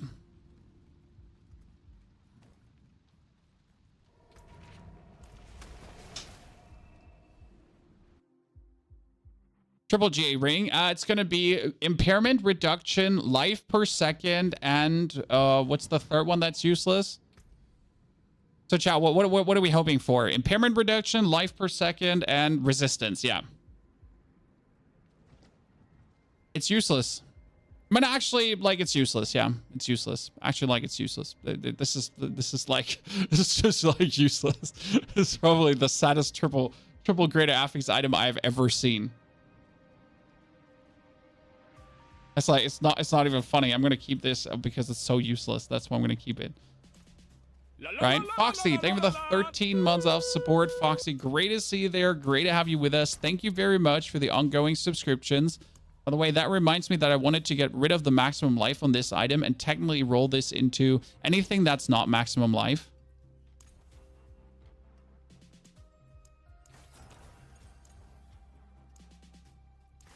I mean, technically you want to roll this into cooldown reduction, but you're not getting that. That's like the worst part, right? I mean, we could do more resource cost reduction, but I don't feel like I can do anything with that. I mean, I could go for flat damage, I guess, which would be still weird. Could I do lucky hit chance? Does lucky hit chance do anything for me? I guess it's not hurtful. You can kind of like use it. How do you see all the possibilities? Oh, you can put an item in and then press on the eye and you see all the possibilities. May your road be filled with wonders. I can cure what ails you. So technically what we currently have to do is we have to reset this so many times until we essentially get the Conjuration Mastery. Right now I'm just going to be getting this one up for the chances. Now, someone said Uber Lilith, right? I wanted to see like if Uber Lilith is now feeling so much better. 1,000 hours and you didn't realize this. See, that's why you're here in this stream and you owe me like 2 Prime subscriptions now. Foxy, thank you very much for your 13 months of support. Appreciate it.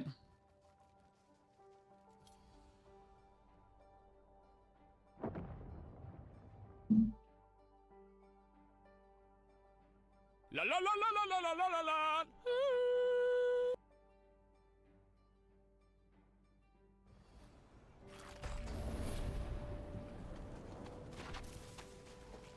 Where can I find the Beast of Eyes? You have to get Distilled Fear. Then you go to the guy where you create your glyphs for Nightmare Dungeons, and he can craft you the one that you need for Beast of Eyes.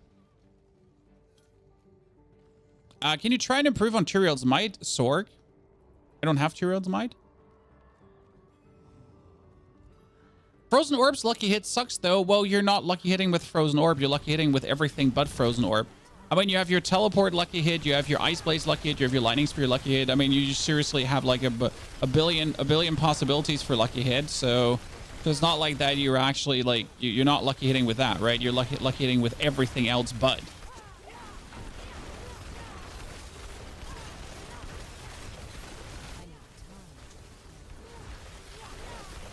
I'm actually surprised how much a little bit of master working makes a difference, because I was literally not able to scratch Lilith yesterday with my fresh 100 character.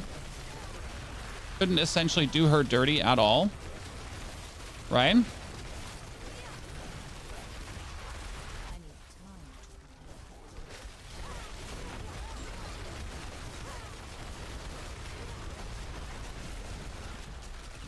Oh, I stepped 2 times into it. That was a mistake. And we just hit her outside. That's also like kind of unlucky. I wouldn't still count this as something like where I would want to spend my time like killing her like this right now. Right? I mean, it's definitely going better than yesterday, but still not good enough. Oops. It's not good enough.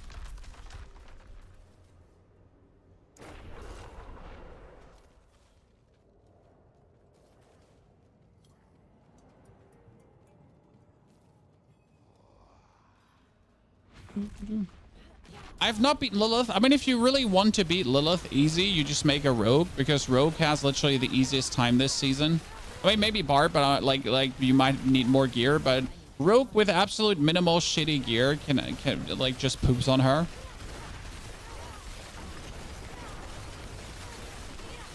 It's funny. Like it's funny and silly.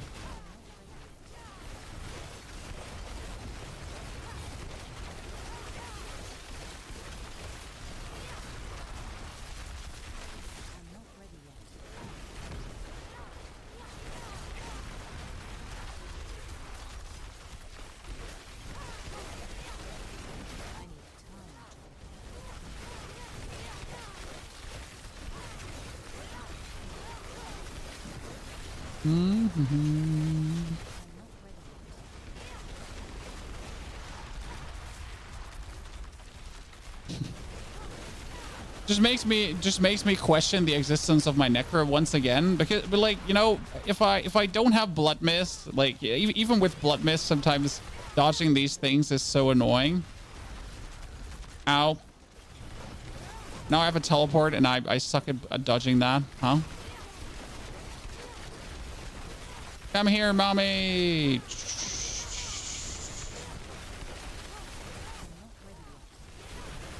What are you gonna do here now? You're just gonna tank it, I guess. And yeah, I've taken way too much damage there right now, because usually you don't want to take like any damage from like any of these waves. So I have to say, like, I'm always better avoiding these waves on my rogue. Yikes. I actually suck avoiding this with a mage currently. That's kind of sad.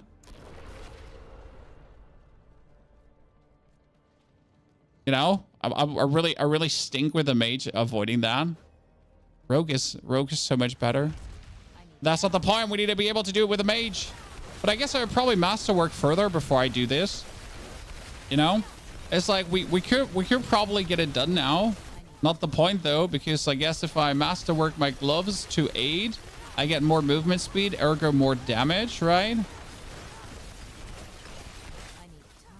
So I guess we just have to go masterwork gloves now. Right? Because why struggle if you can avoid struggle? That's always my point when playing anything. Why struggle when you can avoid struggle? Or if you can avoid struggle, not when. Bad English, I'm sorry. Kind of felt like she should have gotten staggered there. That's just me though. Oops, I got hit.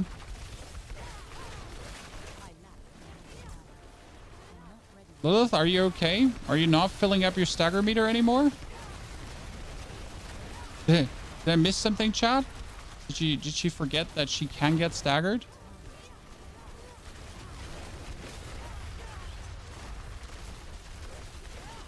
I don't see him using crit damage temper. Well, because I find it very silly that you actually would need to have a rogue to do crit damage temper on your Sorc, right? Crit damage temper should be available for everyone.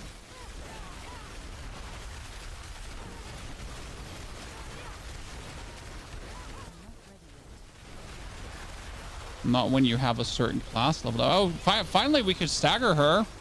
Well, whatever that was, Chad. I mean, seriously. That was an interesting experience, I'm not gonna lie. There's a first time for everything, I guess.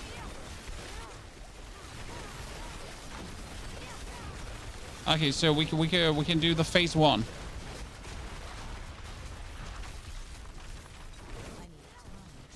Phase 1 done, chat. We're better. Better.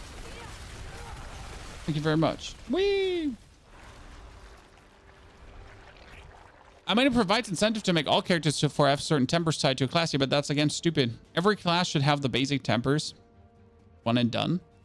Every class should be able to temper overpower, vulnerability, crit damage, and there should not be a need to make a second class.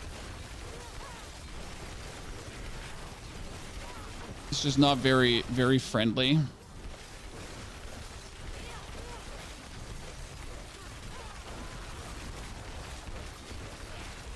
And my damage ain't like what I would like to see here.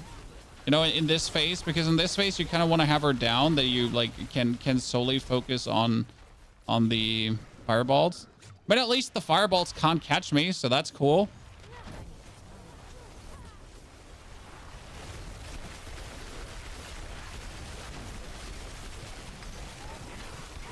Guess we could stagger her twice in a row. Oh no, you summoned the copy. Wait, is the copy broken? I think we broke the copy. Right?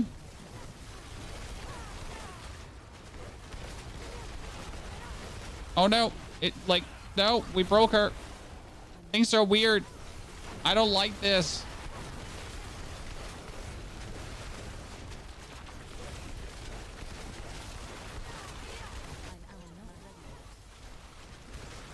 Let's make this even more awkward, okay?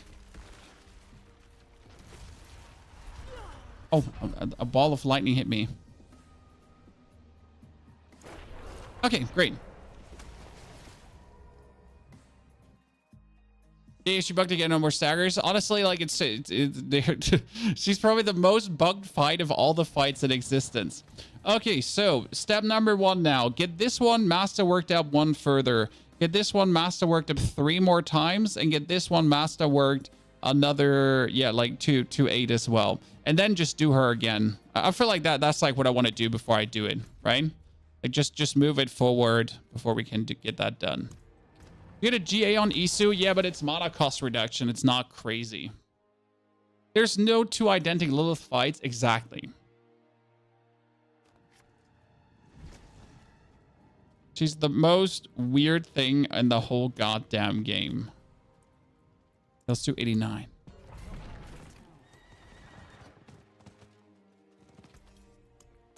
I'll keep my forge hot. Return soon.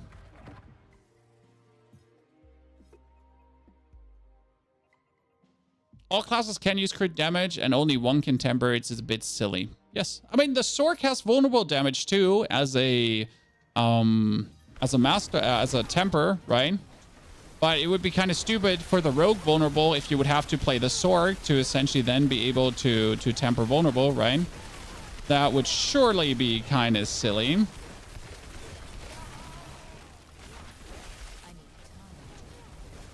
My humble opinion. Let's try to go through this without dying. Well, let's try to go through this without fart. I'm not sure if I should throw in ice balls first before teleporting in, but I kind of like just unconditionally like teleporting in. But see, they're doing like so much damage. Like we die against the outlaws there. It's like the certain enemy types seem to be really annoying for the Sorc, I have to say. Right. Others are like absolutely cakewalk to deal with, but then other like these melee-esque assassinist types, they seem to be like horrible for Sorc in general. Okay, it might have been that they're all like here lightning enchanted. Okay, that might actually be the problem, not the assassin type. I guess it might have been that I just get hit like by a quad lightning enchantment and that just kills me, right? I can see that.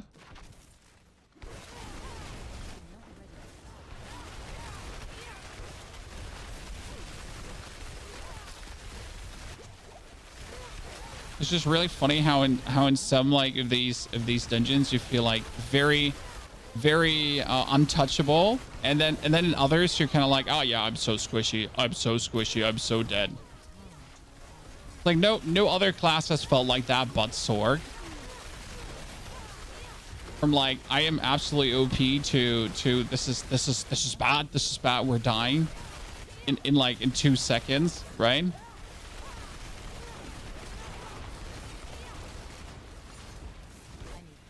That only my experience, or is that also your experience, just in general?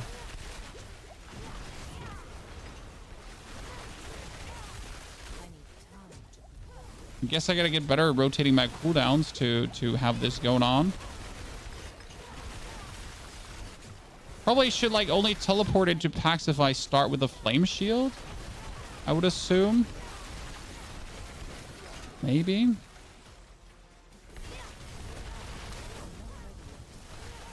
You're missing 30% damage reduction from the teleport improvement. No, I'm not. I'm intentionally not having it. I'm intentionally not having that 30% damage reduction, sir. And it gotta work without because I kind of want the other side of it.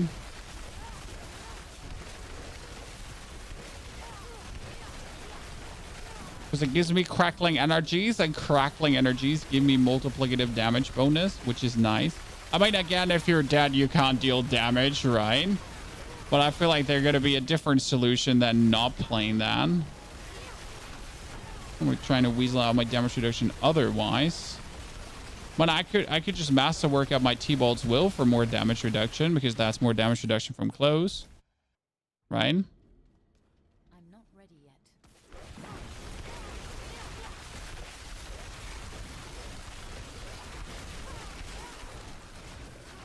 Every little whittle bit counts. Okay, so see there I'm learning, chat. I didn't have cooldowns, so I went out to wait for my cooldowns to be there. I just need more cooldown reduction. You know what? I just need more cooldown reduction. There's one thing I could do though. I could do more vulnerable, because I'm actually not sure if I do I have permanent vulnerable up at this point? My ice blades are doing quite frequent vulnerable, but I'm not sure if I'm currently running the Frozen Orb for vulnerable, or if I'm still running the bonus mana from Frozen Orb. I'm not sure if I changed that one around. So double check that.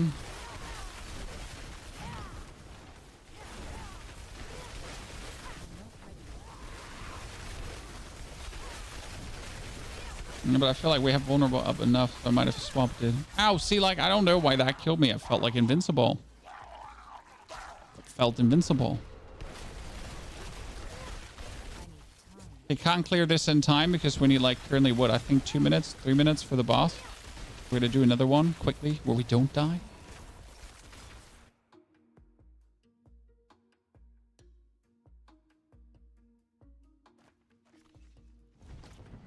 You have the improvement? No, we're currently actually running this one, so we could try to go over to the ice armor uptime. So I feel with you. We've been playing the chill so far, because the chill was kind of nice to but stagger while we're leveling. So for the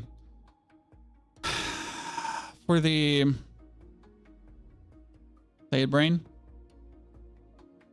For the stagger on bosses, it was cool during leveling, but I can see where that might be causing issues. So let's see if I can get the ice armor uptime lower now with this, and then we're kind of feeling like that.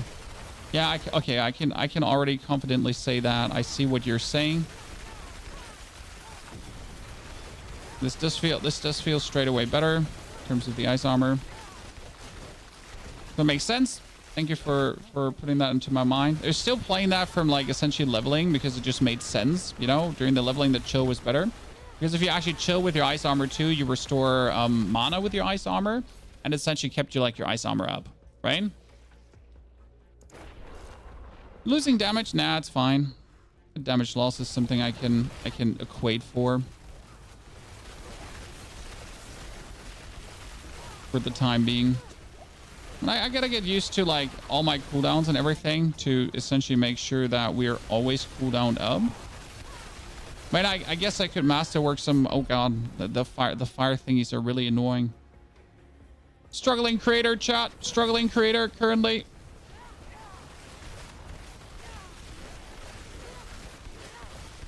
I guess some things are just annoying as a Sorc. What can I say? You know? I guess some things are just annoying. I mean, dive bomb back in if fire shield is up, and then kill that thingy, and then just move out again. Some things are just annoying.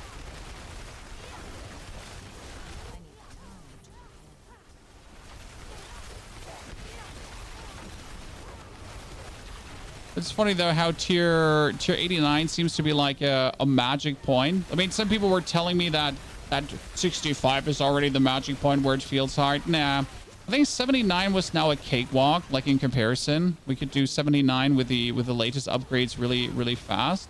But 89 seems like, you know, like that's what the cakewalk currently turns into. I need more cowbell to do it.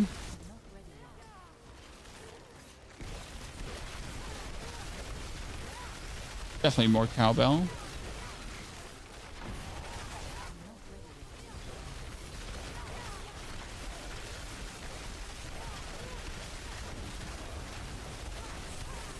Well, that cooldown does feel better. For sure. I'm gonna try Shatter next run. If I try Shatter, I will lose a huge amount of attack speed, aka 40%, actually 50% attack speed. So no, I can't try Shatter because I don't want to lose 50% attack speed. Since attack speed is everything.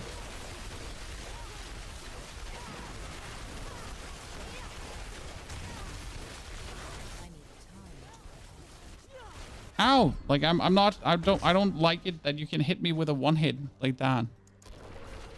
Ow.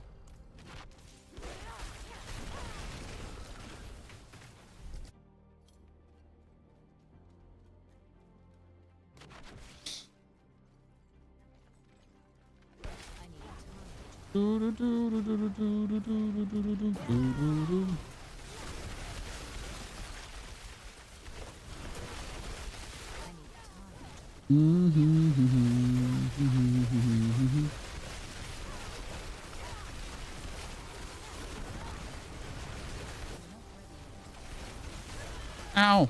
I don't want to die to these things. Okay. He's trying to make it easy build work, guys. I mean, some Getsu, you're being negative again. Some Getsu, like 90% of the time you're here. Brother, work on your attitude. But yeah, we're not going for the easy solution. I mean, this is all about starting with frost orbs and bringing frost orbs to the maximum level. So, like, I could go firebolt, but what's the point? I could do some blizzard if I wanted to, but what's the point? We started as Frozen Orb, and we want to see if Frozen Orb can be taken from 1 to 100 and into the end game, which it can. I mean, we killed the tormented boss, so check. Well, right, we cleared 79, check. That's all working. So for the casual player, even though I would probably not recommend Frozen Orb for the casual player because this is like, I guess Sorc is like the least casual friendly build. This is why I don't understand why casuals want to play Sorc. I mean, generally, like no matter what Sorc you play, what I have seen, you're literally forced to be running like you're literally forced to be doing all these kind of things, right, to get it done. Okay, so I don't know how I felt like, oops, my gear's broken. It's like the least casual friendly.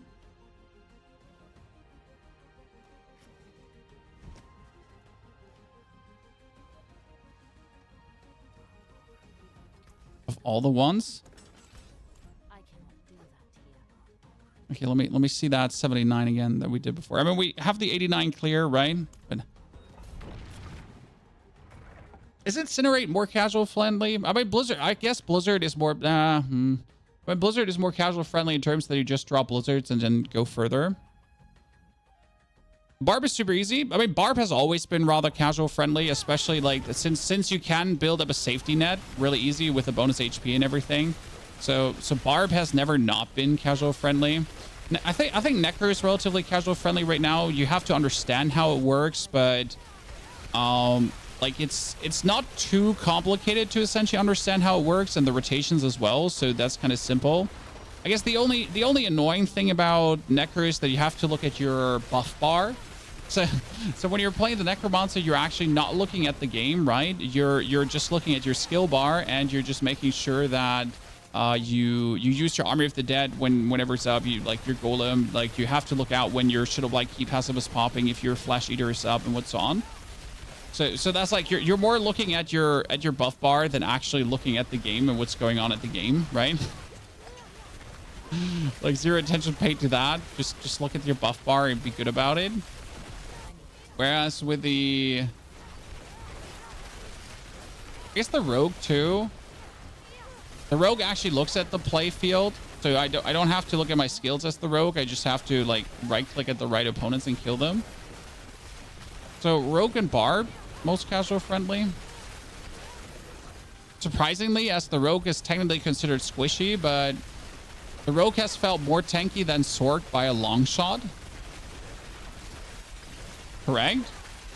Because you get like that 50% evade, the 30,000 life or 50,000 life, however you want to go for.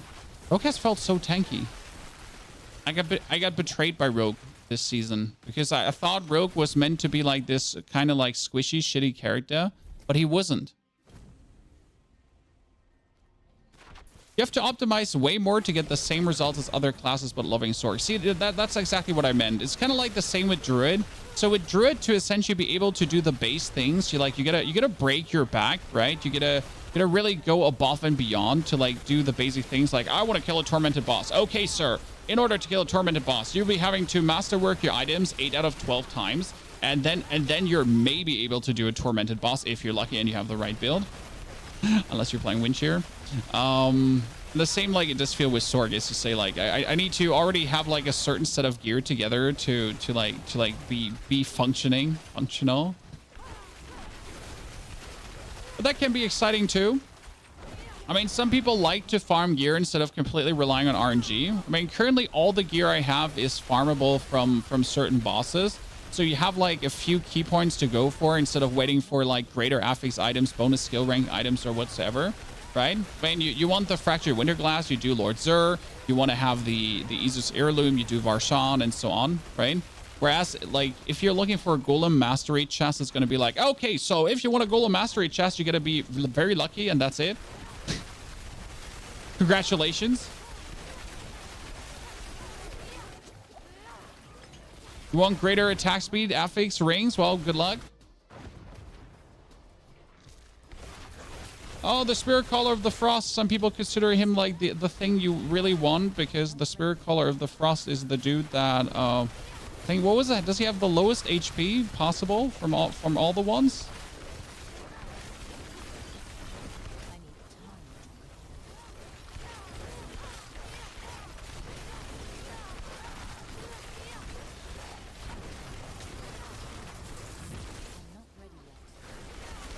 I'm probably gonna die to him like stomping the ground and summoning things. Because why wouldn't I die to that?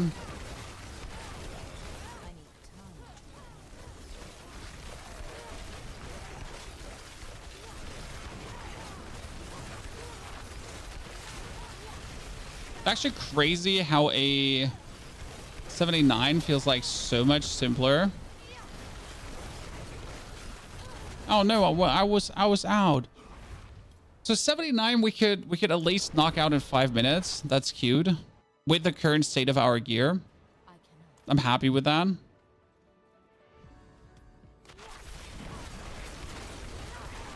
But like, you don't have to change the build. You can get it done.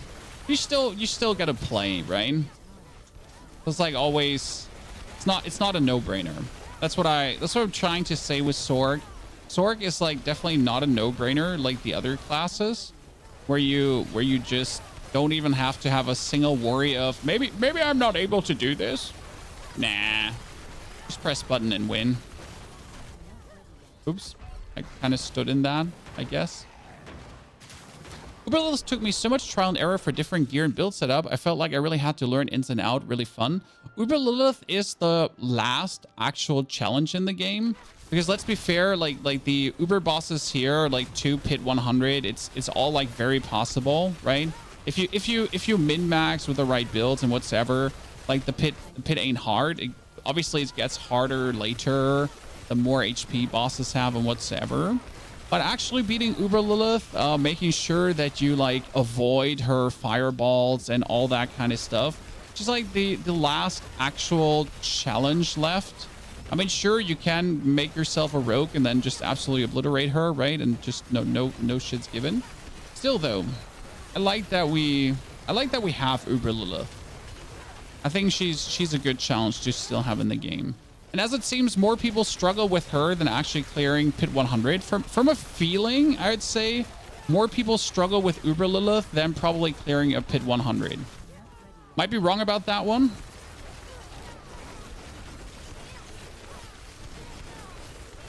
But I would almost reckon like clearing a pit 100 is probably easier.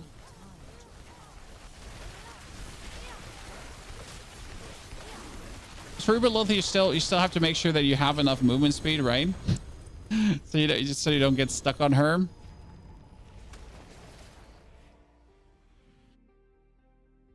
Her mechanics are not simple. I think it's for, how do I put this now? For a lot of people, she's just too much to handle, right? Like she does like her things and then she goes around and it's just like annoying. And a lot of people don't like the amount of effects she does, and then she jumps. And a lot of people struggle with dodging the waves, even though the waves are like kind of easy, right?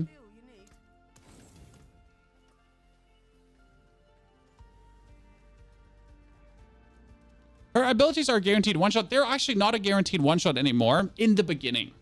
So the waves that Uber Lilith actually does, like you can tank them for quite a while. I think if you have like 2 or 3 stacks, then you start dying. The biggest problem that people have is that they're just too early at Lilith. Like they're simply too early there. You know, you become level 100 and you have some masterworks and you're like, oh yeah, you know what? I'm gonna do Uber Lilith now. And you die. And you're like, wow, why am I dying? It's because you're actually trying to do her with a fresh 100 character, which you're not supposed to. Right? You're not supposed to do that. Okay, this is the next thing that we have to masterwork up because that's like my biggest damage gain that I have available currently. I was thinking that once I hit 100, I'll kill her. Exactly. That's like kind of the thing. You're not supposed to do that. Any thoughts on the Meteor build? I haven't actually seen anything positive about the Meteor build this season. I mean, last season, Meteor build was like all the rage. And everyone was like, Meteor build, look at me. This is so cool. But I'm kind of like, I'm surprised that no one? Like nothing? I've literally heard of like no one talking about Meteor. I've not seen a single video. I mean, there's probably someone who took Meteor to pit 100 somehow. I mean, we can check the leaderboards if there's anyone that actually took it that far. There's always that one special nut job who did because he just wanted to.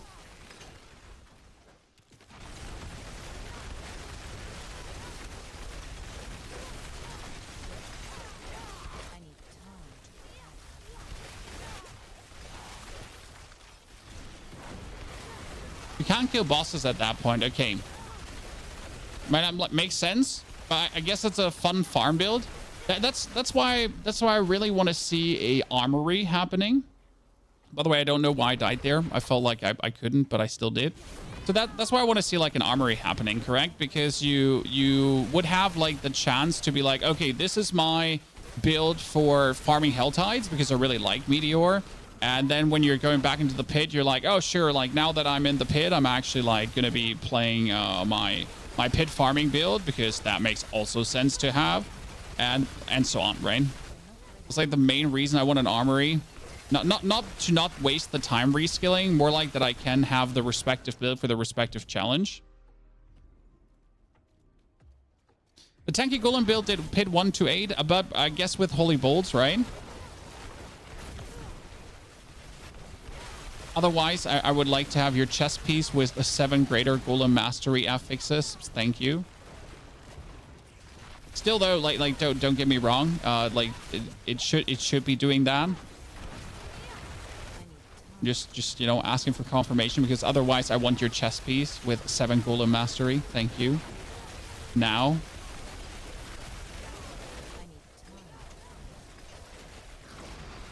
I hit a 7 golem mastery chest. Well, I hate you. And I hope that you step on a piece of Lego today. And that piece of Lego is actually going to be like with the tiny Lego knobs upwards. And yeah, that's it. And it's dark, so you don't see it coming. Like, right? You're going to do it in the dark. Mm-hmm.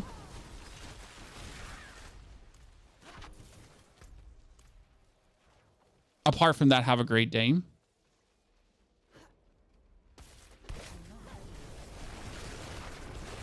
I do have the funds, though, to actually try to get the +7 masterwork at this point. I would probably stop at +6 because I really can't be asked to try +7 ever, right? I don't know how people do it, Chad, unless they hit it by, like, absolutely super accident. I genuinely don't know how you have the will, the mental fortitude, the interest in really doing it so many times over and over again to actually, like, get there. Not happening. Oh god, I'm still dying. I don't like it.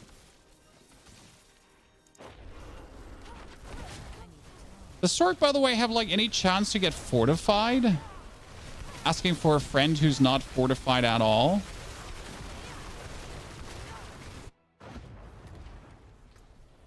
Also, why wouldn't Sorc play Soulbrand? Is it really for the flame shield thingy? Is that the only reason why Sorc wouldn't play Soulbrand? Because wouldn't like Soulbrand be actually like pretty cool, technically?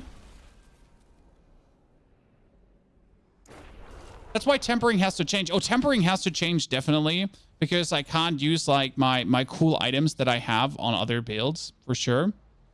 Right?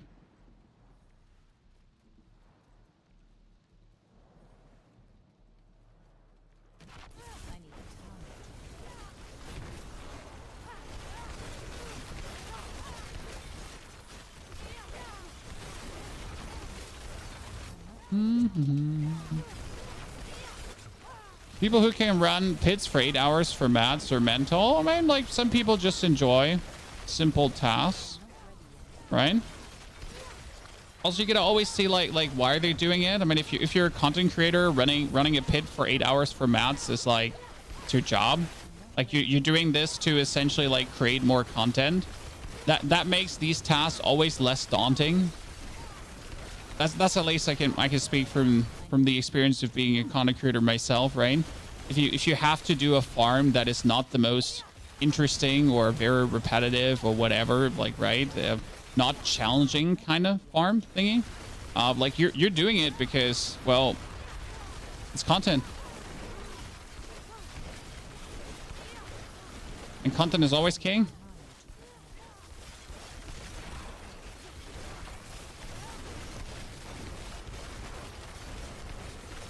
Right now, I would be better off just whipping out my Sorc, my Rogue, for example, just farm the Pit Knight for an hour, and then I could completely get my Sorc master worked. But that wouldn't be fitting like what I'm trying to learn, because right now I'm trying to learn like how far can the Sorc go on its own 2 legs, right? How does the progression feel? Because if you're then making a guide, you're not lying to people. You're like, right? You're not like, oh yeah, as soon as you hit level 100, you can instantly do right? Gonna be realistic with people and tell them things. Wind City, that's kind of nice. Have you done a community build where we choose the skills and paragons? Why in the good goddamn earth would I ever want to do something like that, targeted monk? That sounds like the most horrible experience ever. That is not fun at all. It's like, have you ever considered shooting yourself in the face? No, actually not. I've not considered shooting myself in the face. I thought that wouldn't be fun.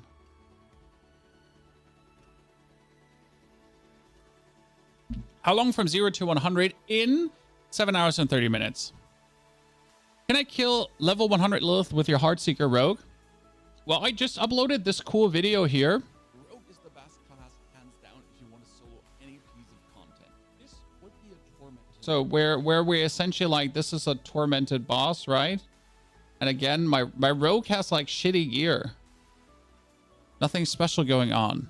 So you get a tormented boss staggered and killed. Easy peasy lemon squeezy. Just knocked out, like especially as they get staggered, right? Half HP stagger, my favorite one. And then just everything just vanishes. And then we got, what was it? Then we had Uber, that was Uber Lilith here with a Rogue. And again, Rogue has the easiest time possible. I mean, you have a dash, you have a Shadow Stab, and you get your Caltrops. I mean, and you have the highest movement speed just happening, right? And you get Dark Shrouds around you too that reduce your damage. I mean, like the class can't die. I'm even getting hit by fireballs and it doesn't matter because of my damage reduction, right? You're even getting hit. But hey, you can dash out of everything. You can even dash through things, which makes it even more interesting in my eyes. Because imagine you can just dash through stuff. And by the way, that stagger there eliminated all the fireballs. Called the strategic stagger. But yeah.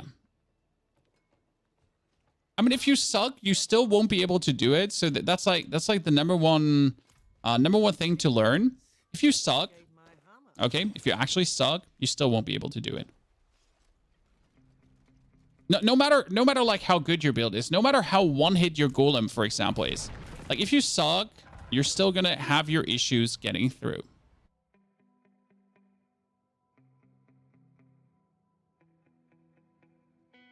What if I'm mid? If you're mid, you can handle it. End of the day, the hard part is the last phase. Because you will have to avoid the fireballs. Right? That's like the thing. If you get like on vogue with avoiding those fireballs, like if you understand how that works, if you like kind of get like onto the patterns they have, like and how they generally behave, and then you have to do like circular motions more than anything else. Like if that is like etched into your brain, then slowly you're gonna get more successful tries. And obviously you need movement speed. I mean, like don't try doing Uber Lilith with a Necromancer, because it just makes you feel inadequate because you don't have movement speed.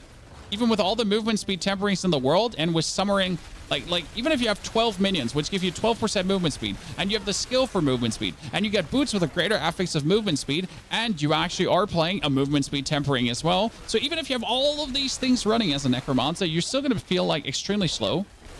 And you're like, oh no, I can't outrun the fireballs because fireballs.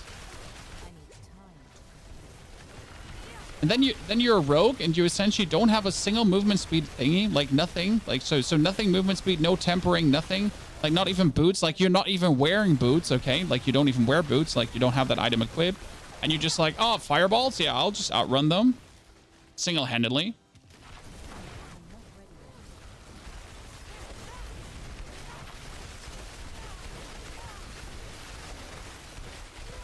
The pet is a minion. Yes, that's why Lilith is now easier than ever, because you're getting another 1% movement speed plus.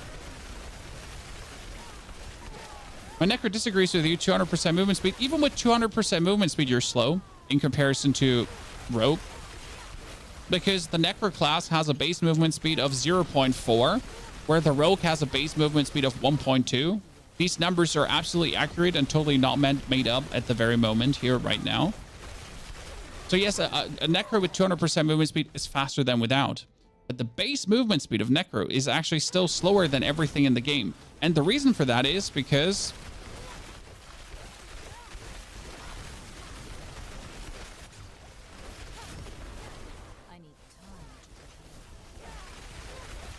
Yeah. I don't know. I don't know.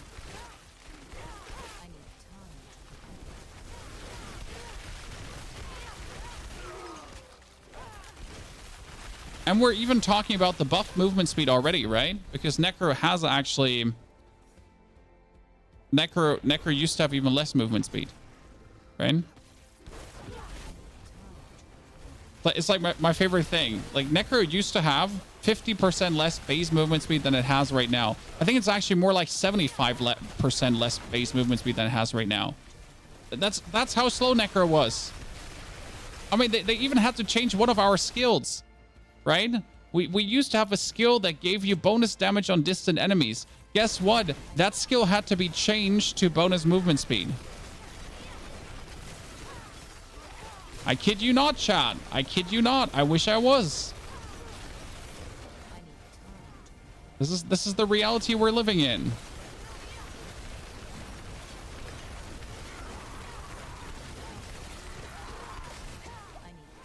I have to say, Pit 79 is where with the current equipment, it just feels fun to play. You know? I guess that this is like a very important thing to identify yourself, right? When does the character stop being fun to play, or start feeling like very tedious? Again, right now, like Pit 79 is kind of like, with my current equipment level, I'm like, sure, I might die if I don't really pay attention, right? If I'm playing a bit too hands-off.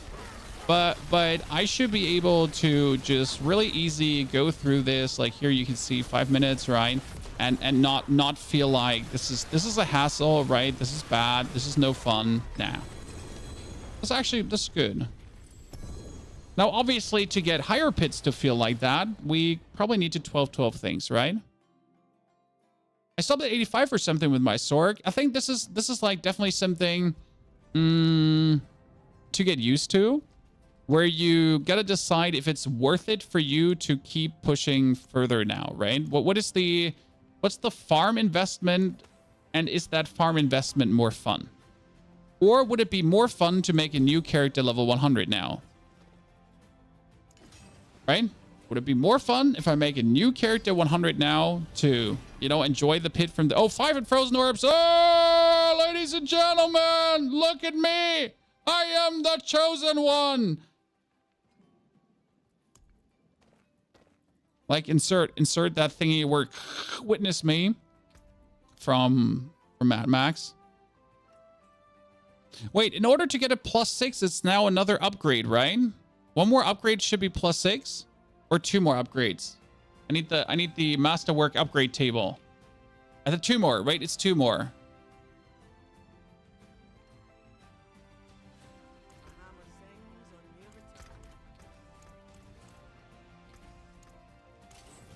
I finally do need to get my aspects maxed out because my aspects are currently not maxed out, actually.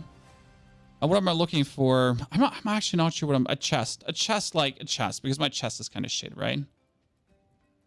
I actually don't even know what I want on the chest, guys. My chest is the most random thing ever. It just has int and max life on it, and that was about it. I was like, sure, I have a chest with int and max life. Cool, cool, cool. Sounds nice. Okay, that's 3 greater affix chests. Maybe I get something better now. That's thorns, that's int, and that's int. I guess that's armor and int, so that would technically be better than the max life one. Because it would give me more damage. Correct? Correct? What's left, you ask?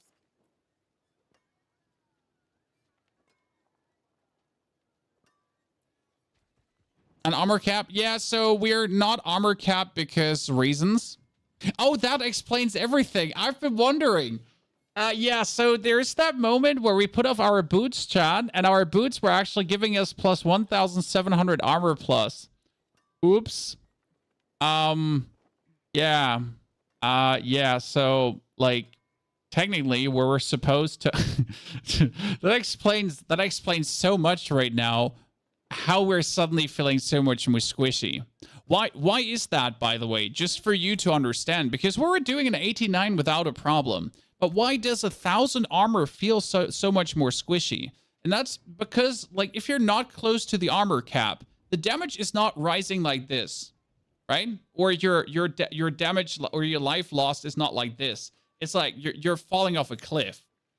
So your life loss or your less damage reduction is like an exponential loss or gain of damage. Correct?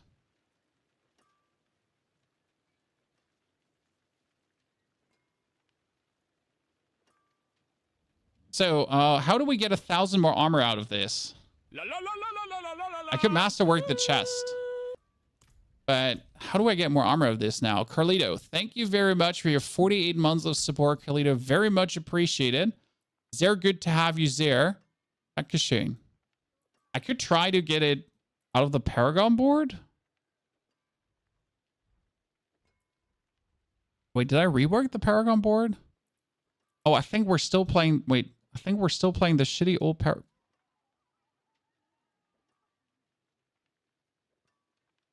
I still playing the wrong one? I wanted to redo this yesterday.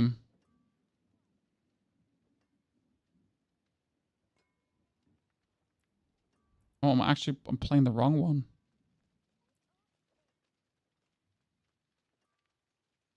I mean, kind of the wrong one, not the right one.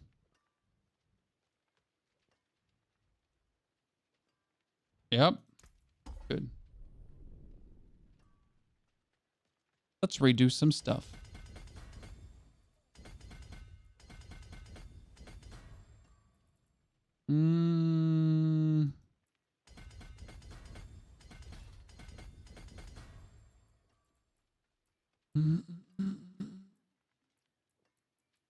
I don't actually have reinforced. No, I have reinforced leveled up. I knew that. Oh, by the way, my glyphs are all not 21, so that's something we could work on. I guess that might be maybe the thing that we should be working on currently, just to get my glyphs all 21 to really like get the most out of it. So maybe that's the next step. Like we get everything to 21 to just boost our shebang even further. Because that would make the most sense, I would currently say.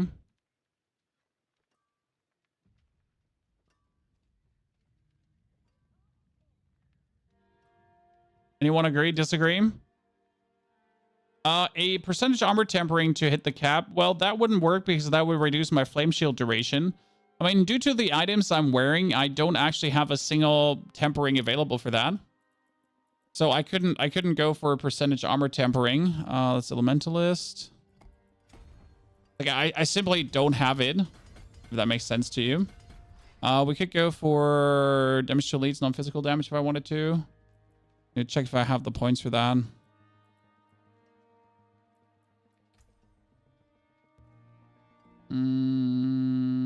That was the...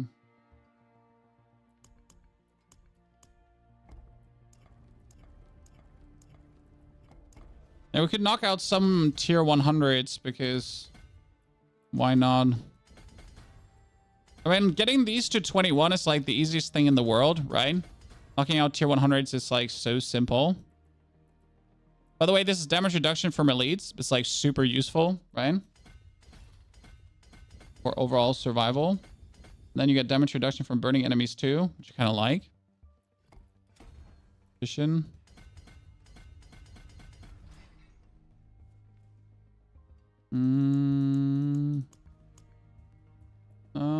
It's the Frigate Fade.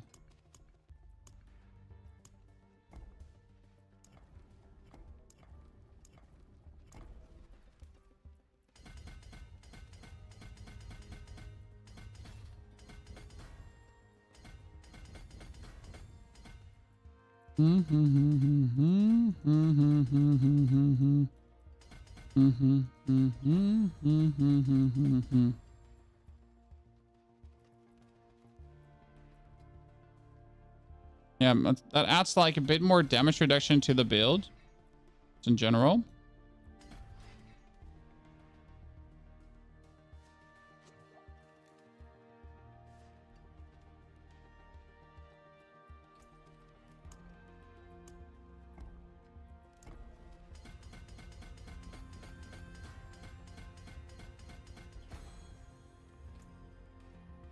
We're going into the...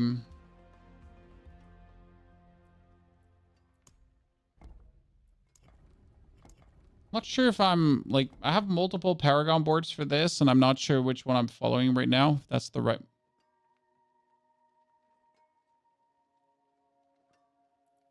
I'm following the right one or the wrong one.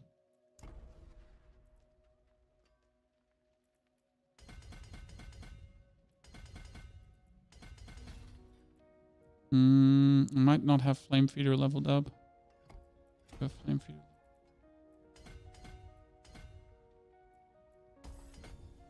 Might simply not be following the right Paragon board. That one is...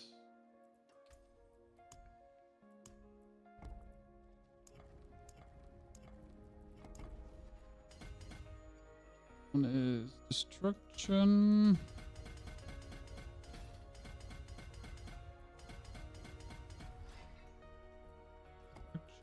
For 25. And last but not least, it would be...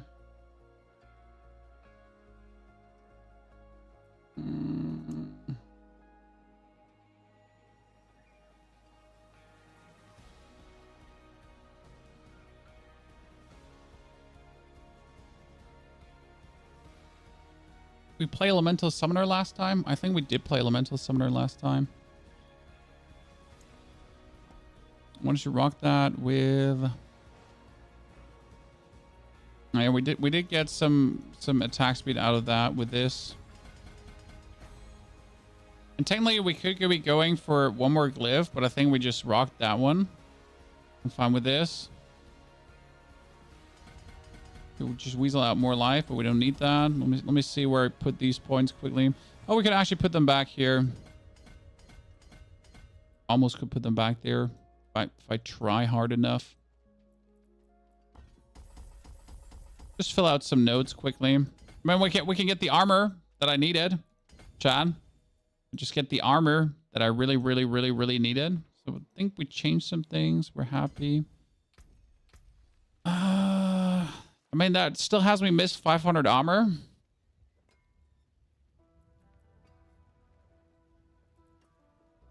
That I really can't get from anywhere.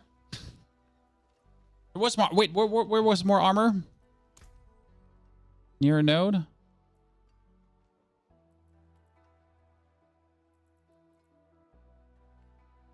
I'm missing a glyph. Oh yeah. Sorry. Thank you for reminding me. That was Enchanta. Ta-da.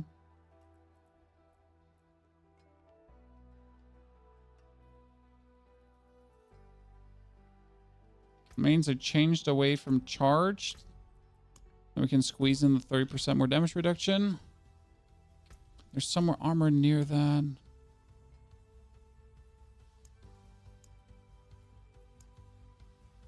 And there's the armor we took there. There's no armor. No armor near nowhere. Literally selected the armor keyword and there's no armor available. Apart from if I'm blind.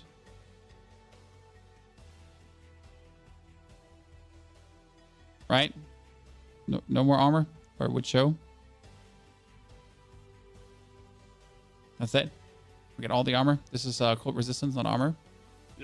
And this is also cult resistance, so not armor. So no armor. I mean, that means like I just need to masterwork this chest further up to essentially get armor, because that's like armor for getting this upwards. Right? So let's get this further. No Kessel and Carlito, thank you for the 4 years. Let's see if this feels better in terms of pushing. Then let's get the chest fully masterworked up just to get the more armor. I kind of feel bad that I'm struggling on the armor department so much. You always use the same board order. I often just copy. No, because what happens is that every further Paragon board has hires the stat requirements. So my Paragon board order is often like meant to, like, depending on what I want, right? Do I want a certain glyph that gives me more damage reduction then be activated? Do I want to have a rare node that gives more resistance activated? It really comes down to what you want to hit in terms of your nodes, right? Like, which ones do you really want to rare node wise have activated? We can go over that in a second. And that's like the order you're kind of like looking for to put your things in. So no, I don't always do the same order. It truly depends on what we're trying to achieve with the respective board and everything. Oh, we weren't killing the damage reducing one. Jesus, I was looking for that one so many times there. I'm not sure if that Paragon board is now feeling safer or not. I mean, the bonus armor is definitely being safer straight away. So I have my explanation, Chad. I am an absolute idiot. Like, it's fine. I completely forgot when we put on, like, Izu's Heirloom how much armor we actually lost. And I didn't even think about it, right? There was not a single second where it's like, oh, yeah, sure. Like, maybe putting Izu's Heirloom is not the smartest thing in the world. Jeez. Feels kind of stupid.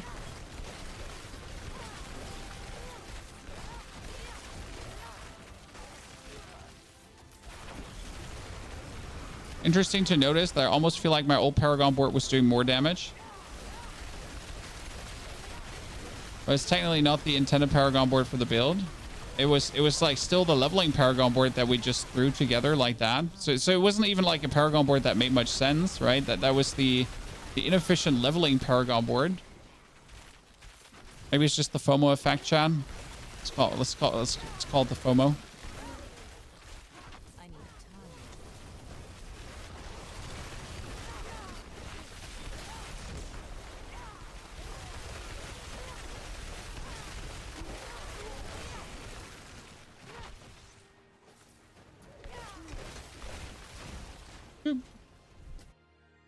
Sorcerer aside from Immortal Fireball is so weak? I don't think so.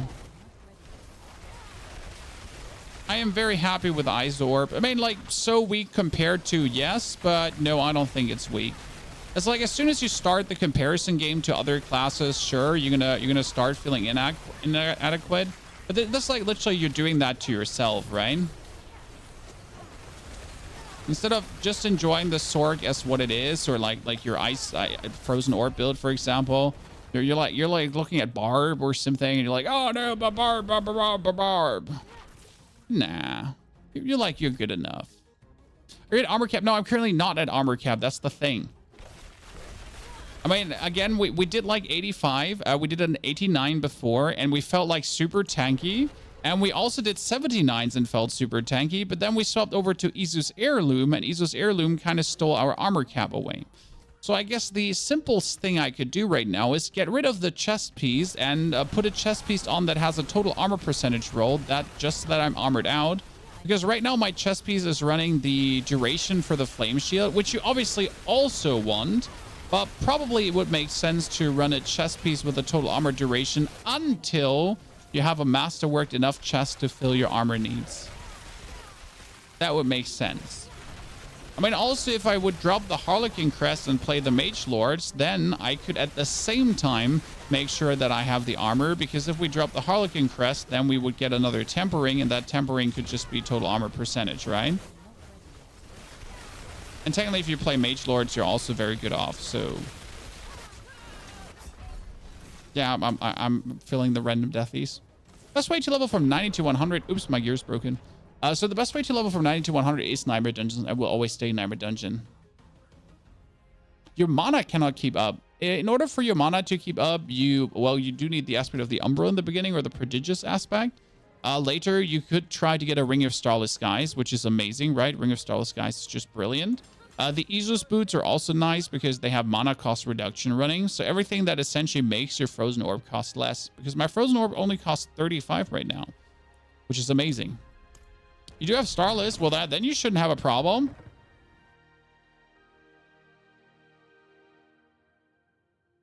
From a fun perspective, it's cool, but the farming of mats is so slow in comparison to other classes, so powering your character becomes slow. Yeah, but where are you running to, right?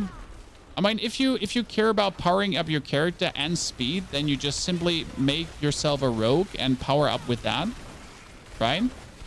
So that's the thing. Like, if you just care about gameplay and having fun, right, then it literally doesn't matter. You just want to have a class that's good enough to do X, and like this is like essentially getting like 79 pits done, right, and 89 pits I'm getting done, and so on. As soon as we hit the armor cap. If you care for like speed in equipment, then you make yourself a very good farm class, aka like Rogue or Barb, which are both extremely easy to farm the pit with. And then you use these two classes to farm the pit to then have your class equipped. But that feels kind of like stupid because, I mean, if I want to play the Sorc, why would I farm the pit with my Rogue to then play the Sorc, right? That's kind of like the backwards part. And that's what I'm saying, like, why care about time? I mean, if you take longer to make your character max geared, then you're having technically more fun, right? Because you took longer, that means more long-term enjoyment with your class. Out.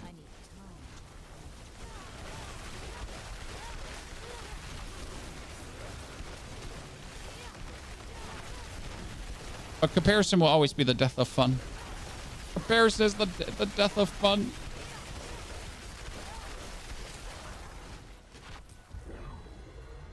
Lethal Shrine, let's go. Starless Skies and Tarasha is a good combo. Yes, it certainly works.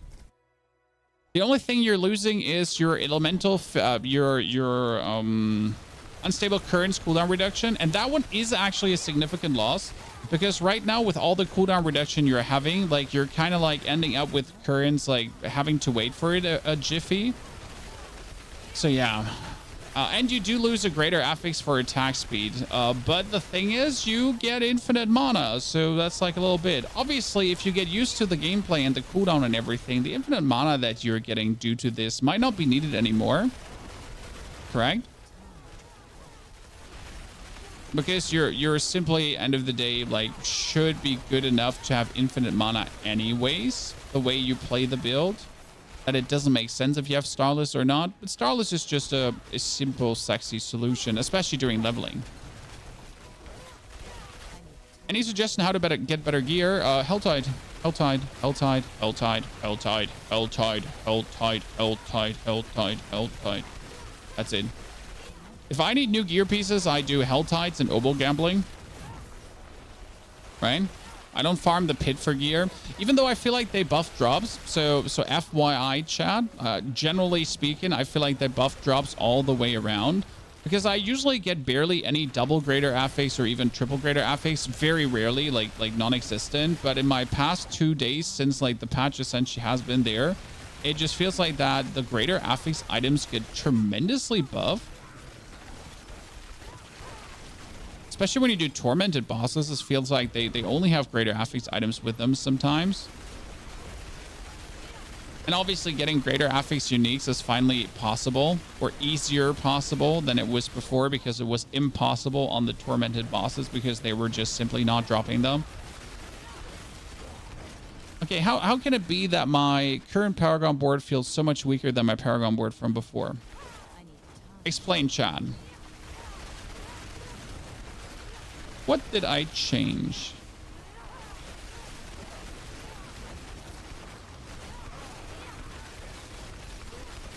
That makes it feel so much weaker. I guess I'm missing the crackling energy, which was giving me a 15% bonus damage multiplier, but otherwise,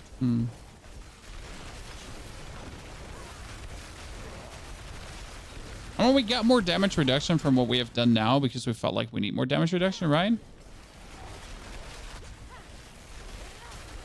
Why 79 and not 80? If you're farming 79, everything has less HP. Vastly less HP, to be honest, because the tenors are always a bigger jump. And like the difference in material is 1. Okay. So for example, why farm a 99 over a 100? Because a 100 is just harder for 1 more material. The biggest problem is that the material gain in any pit is linear currently. So you get 21 Neath Iron for clearing a tier 100. And then afterwards you get +1, +1, +1, plus 61. So 61 is 21 Neath Iron. And then 62 is 22 Neath Iron. Right? And so on. And that means that that the difficulty rises exponential. The difficulty gets harder, harder, and harder and ramps up quite nicely. But you get only 1 more. So now if you look at the difference between a 110 pit and a 100 dungeon, 110 pit is so much more harder. Like vastly harder. Not a little bit, like vastly harder. And yet you get like one more material. It kind of feels very bad. And that's why you see no one farming like high pits, because it's like completely useless. I mean, the hardcore players are anyways not farming high pits because the hardcore players, there's no reason for them to do that. But there's no incentive to do higher pits apart from ego, right? I mean, like still like cool, like I did it because my dick is so internet big. But there's like there's no gameplay incentive to do it, which is kind of sad to me. Like I want a reason to do a pit 110. But right now you're actually getting punished for doing it. Which feels kind of bad. Like, I don't want to get punished for, like, doing higher content because it's slower and gives me less mats than when I do lower content. Why?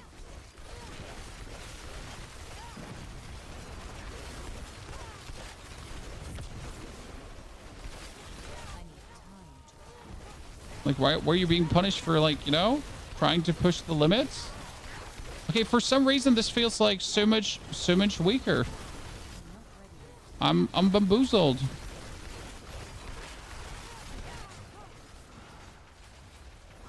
Ah! Not cool.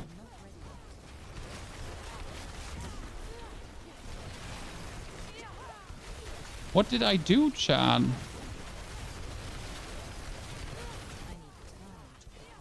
Seriously.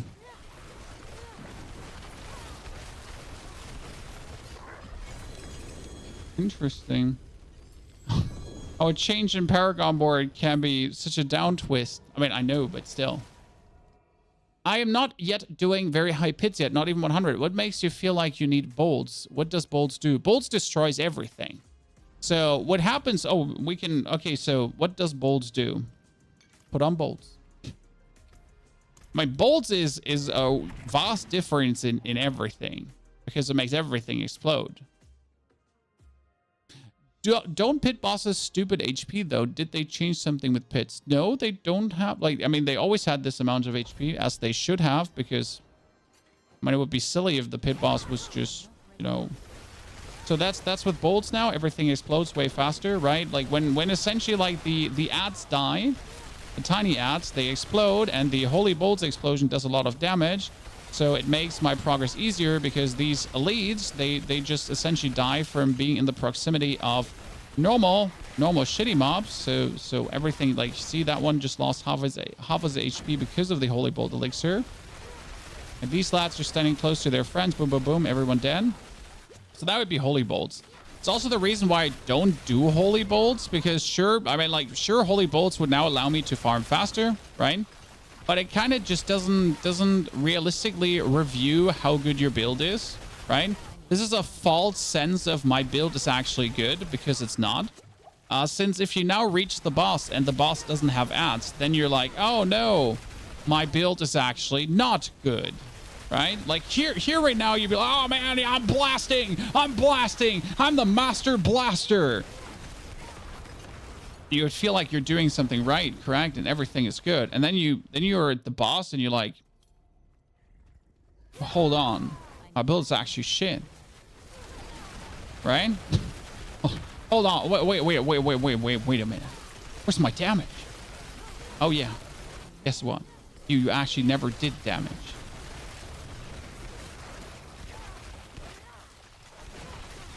Sorry, mate, but you never did do any damage. It was the elixir of holy bolt. What's a nice thing to use, right? Like just to like, if you're actually farming, probably to just be a bit faster. But I gotta be honest, my rogue, for example, is actually faster with a lucky hit elixir than with so if my rogue gets the lucky hit and the attack speed elixir, he's faster than with holy bolts. I actually did try because I wanted to know.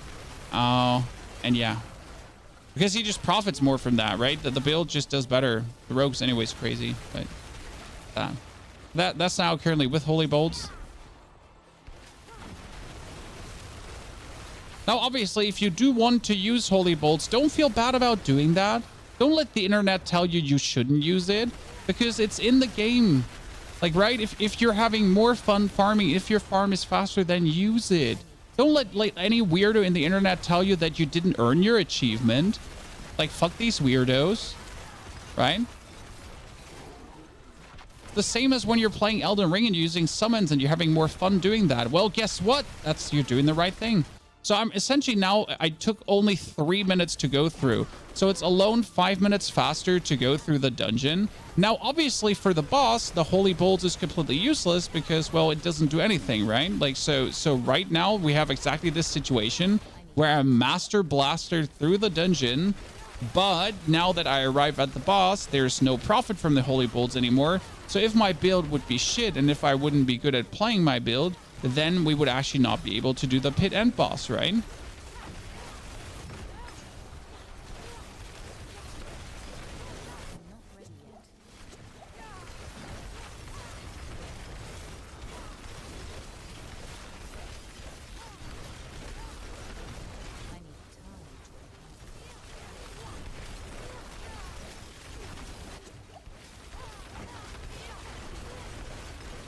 Because you don't have, oh, actually he does have ads. I forget that he has ads.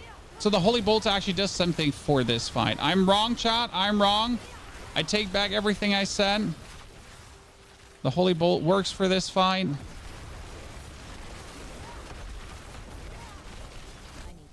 I'm sorry, I lied to you. I need to come clean. I don't know what I'm talking about. I mean, it's a bit damage on him though. I completely forget that he has ads. That's true. You know why I forget that he has ads? Because I never see them. Because you kill him so fast with the other classes. Reasonable, right? Can Frost Orb build changed in some way to deal more damage to staggered bosses? Like similar to rogues, when they stagger bosses, damage goes crazy. I think I saw something with the dazed aspect. I mean, like, so what you can do... Do you follow any specific website for guides? All my guides are self-made, Mordo.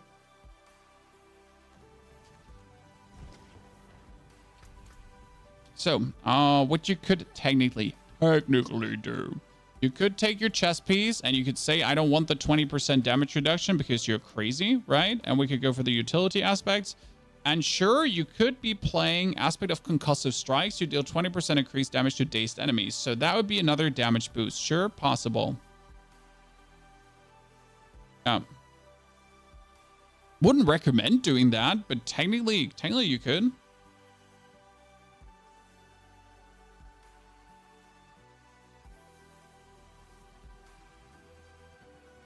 I'd say.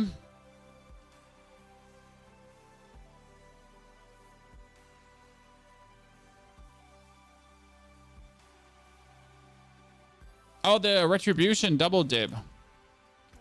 I mean, yes, aspect of retribution is nice. How may I help you? So what the aspect of retribution currently does is it double dips, as you say. So the aspect of retribution, you deal 30% increased damage to stun or knock down enemies. That deals double the damage. Double the damage. The problem is this would only work against staggered bosses because stunned or knocked down is not frozen. Okay? If you stagger a boss is stunned, knocked down, feared, frozen, chilled, slowed, dazed, blah, everything. Against normal mobs, while I'm pushing through the dungeon, this would do nothing. So technically, I could put off my Ice Blade vulnerable thingy, jiggy majiggy. Well, that reminds me, I wanted to check. I still have the Frozen Orb here. That was Frozen Orb for more vulnerable. So that is what I could put off. Technically. By the way, we could go back to Mystical Ice Armor. As we're like, we're not actually, we figured out that we're not struggling with survivability. What we're struggling with is having a brain, chat, because we don't have any. Okay, we figured out that we don't have a brain because we're stupid as fuck. Because we forget that we're not at armor cap, and that's why we're taking so much damage. Now, the good thing is I can masterwork this chest multiple times, and we're actually almost at armor cap.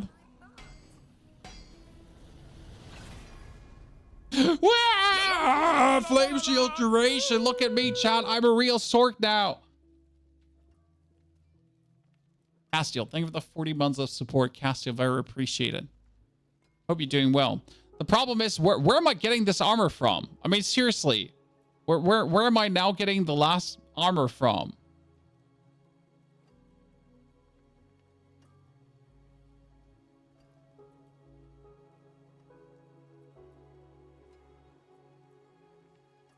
I'm saddened that there's nothing in the Paragon board. Is there not a rogue skill? Is there not a skill for armor? I have skulls in. I have the skulls in. The only thing I could do is yeah, it's only I have it nowhere. It's sad. It's very sad. Is there like is there in the last Paragon board here in Static Surge? Is there armor somewhere? No, Static Surge doesn't have armor as well, right? Is there like in the like I only have Static Surge left. That's it. I don't have any other Paragon board left. Put some strength gems in your armor pieces.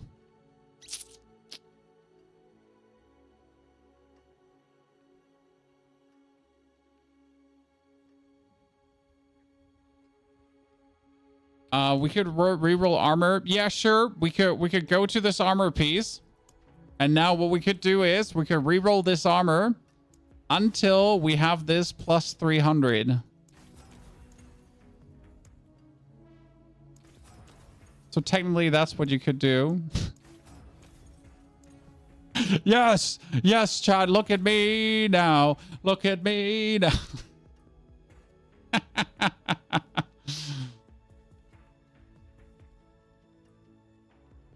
we're gonna place this. Chad, look at me. Big moves.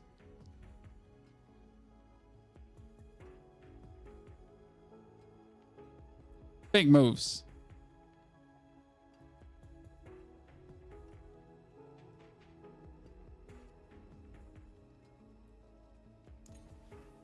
Here, ladies and gentlemen, we're going places. We're going places. We're in the end game now.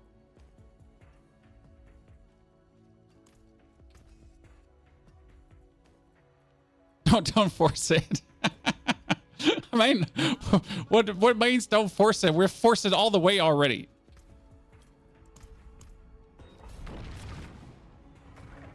I'm gonna ask the wife today for the you know, horizontal tango, Chan. I'm gonna write her an SMS right now and ask for spicy pictures because I seem to be on a run. Okay.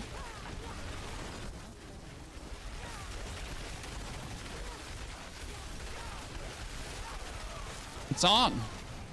I need to stop the stream and go play some lottery.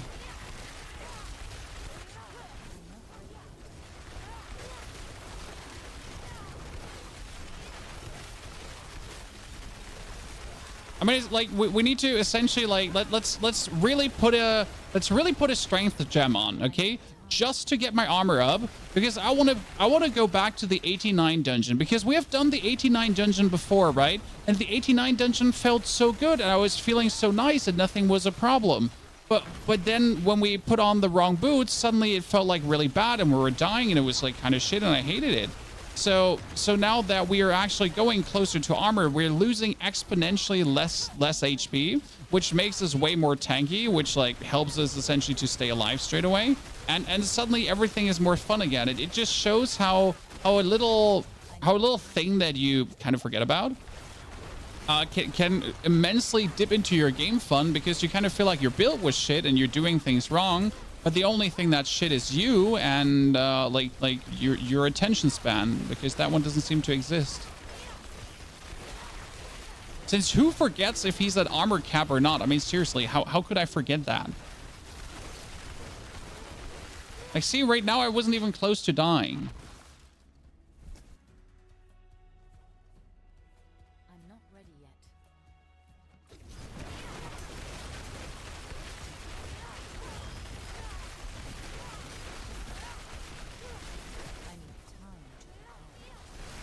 And suddenly we haven't died a single time, ladies and gentlemen. With like only 400 armor more. 400 armor more, it's like a huge amount of exponential less damage taken. Right?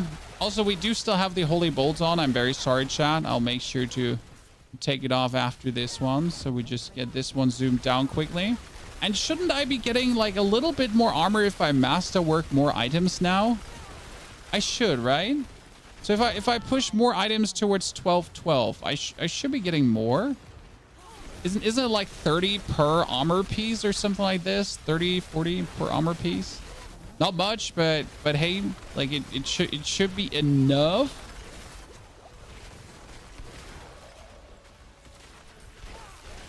I mean, honestly, let's just give this armor piece like one more nudge, because if I upgrade that armor piece, it's instantly giving me like 300 plus or so, because we're currently at 2,000 yada yada yada yada, and 2,000 yada yada yada yada plus 5% is a lot, right?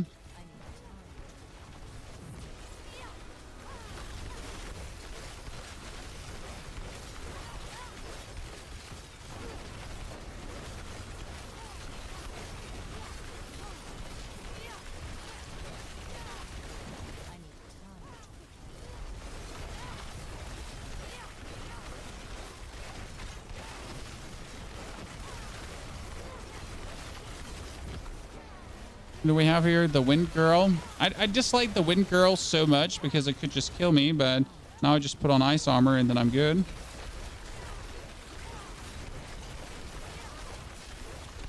Here I can stand still under him. By the way, that little flame shield duration tempering up to 20% turned out to actually be very useful. Right? I mean, it ain't much, but being like closer to like 4 seconds uptime or not seems to be doing wonders, especially with the cooldown reduction you kind of have running, right? So even like a wee tiny bit more uptime is already like a huge differentiator. Actually stupid, right?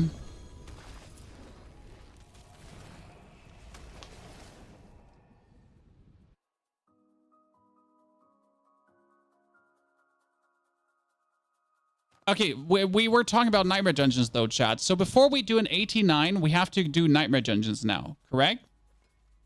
Ladies and gentlemen, I almost forgot this because we have glyphs that are not 21 yet, which means we're lacking everything. But if I upgrade this chest now by one more time, right? What's 5% times 2,249?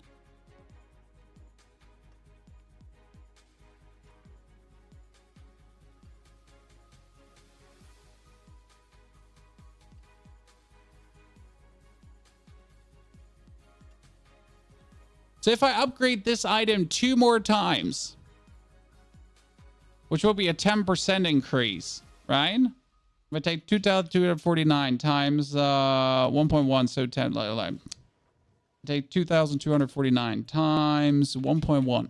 Then I would be at... That would be enough for the armor cap. But where's my...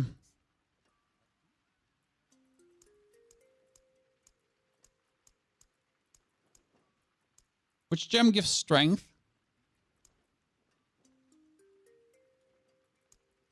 There, like willpower, intelligence, dexterity. Okay. How much armor is?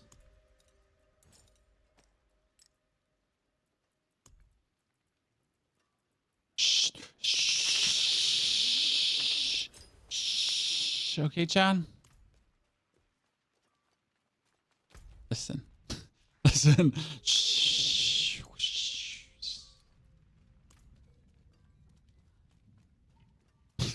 This is fine. Let's quickly. So our goal for today, what we have currently, we have only almost 1 p.m. So let's masterwork the things up to 21 because you shouldn't.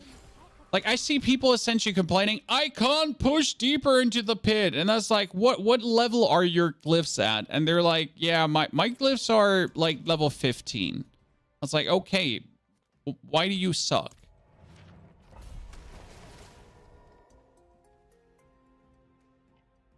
Right?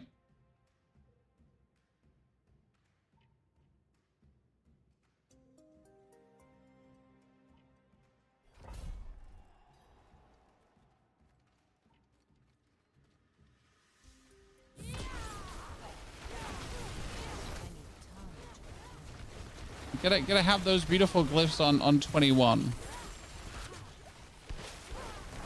Okay, let's just get this quickly knocked out so we can essentially. I guess Sorc is really good for Nightmare Dungeon pushing. I never thought about it, but due to Sorc being able to just travel like there's no tomorrow, this should be easier than ever. Right? I mean, I'll just go wherever I want in no time. Especially with the Izus boots now having movement speed for days. Well, like you're just flying. My Necro can't do this. That's for sure. I need time.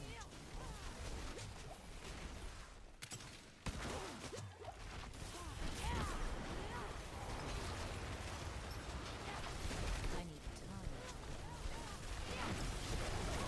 It's like I can't do that with a Necro. I'm taking way longer for any kind of Nightmare Dungeon. Alone from a movement speed standpoint. Bye. Hi.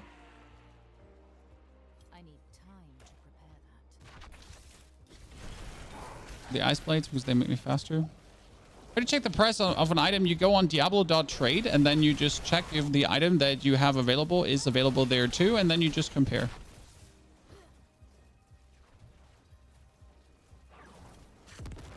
Oh, that's cursed. I didn't know. I don't know why I actually checked that. There was no reason to check that. I'm stuck. Hello, dear Vampire Lord. Nice to meet you.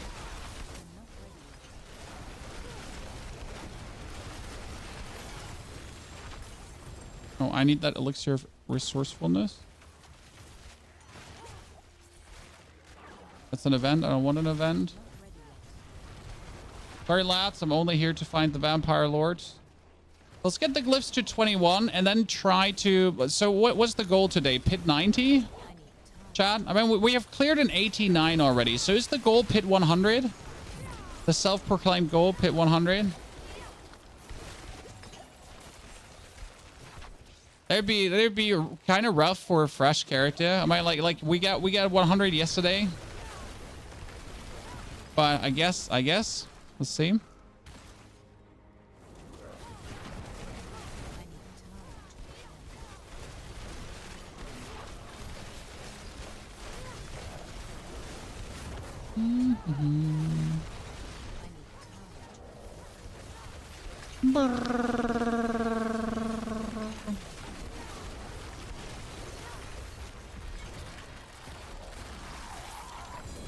I think this guy's a noob, Sorc. Well, retired pro gamer, it's nice that you uploaded a video to your channel, but no one wants to watch that.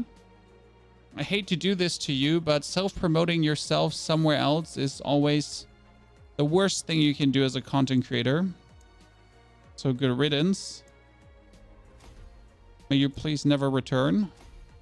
That was 21, almost on that glyph. And then we need to get these 21. I mean, we were playing winter before. Not sure if I want to get winter back in. I mean, we have been playing winter before, and winter was doing like a good damage multiplier as we chill or freeze something. We were using the crackling energy.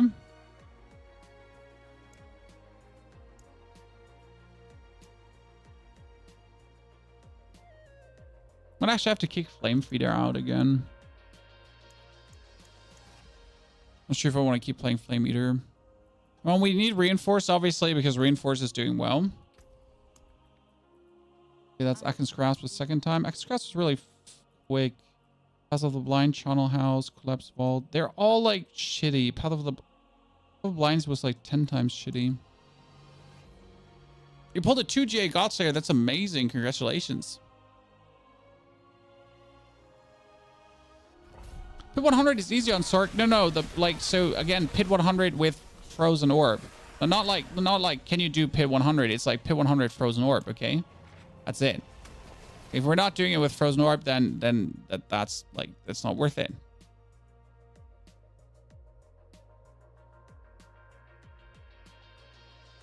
Okay.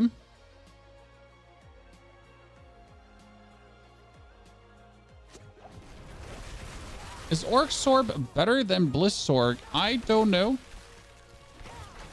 But I played Bliss Orc last season, so that's why we're playing Orb right now. Because Orb is like new and fun. I think Blizzard needs less things from you. So Blizzard needs you to essentially have the Ice Spike aspect, but that one shouldn't be hard to get, like especially not with the allowance caches. So it should be technically easier than ever to pull that one off.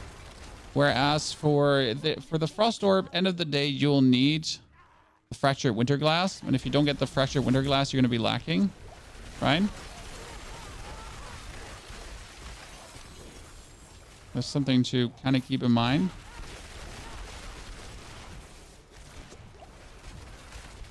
Okay, is Sorc just stupid doing Nightmare Dungeons with? Jeez. Give me the key.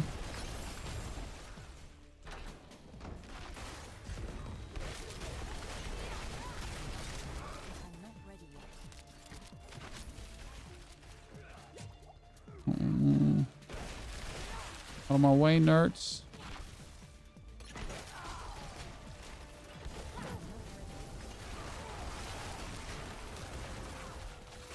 Sorc just main. Sorc just hacking.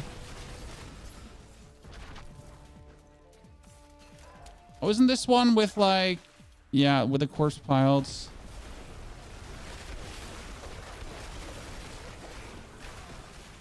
This one can be like so long when you're not finding the third corpse pile. Right?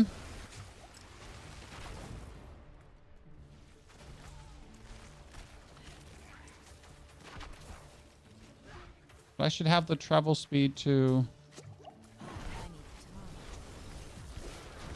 There it is. That was a surprisingly quick one. And no, we don't really care about much. Like, we just want to get this knocked out. So let's not level this one up. Let's level that one up. So at least get that one to 21. And then we're going to tackle a 90 or something. Kuno keeps pushing with Sorc. I mean, like, the Immortal Sorc can probably go a bit further, but, like, you have to, like, you're talking about, like, the triple greater master worked items and everything, right?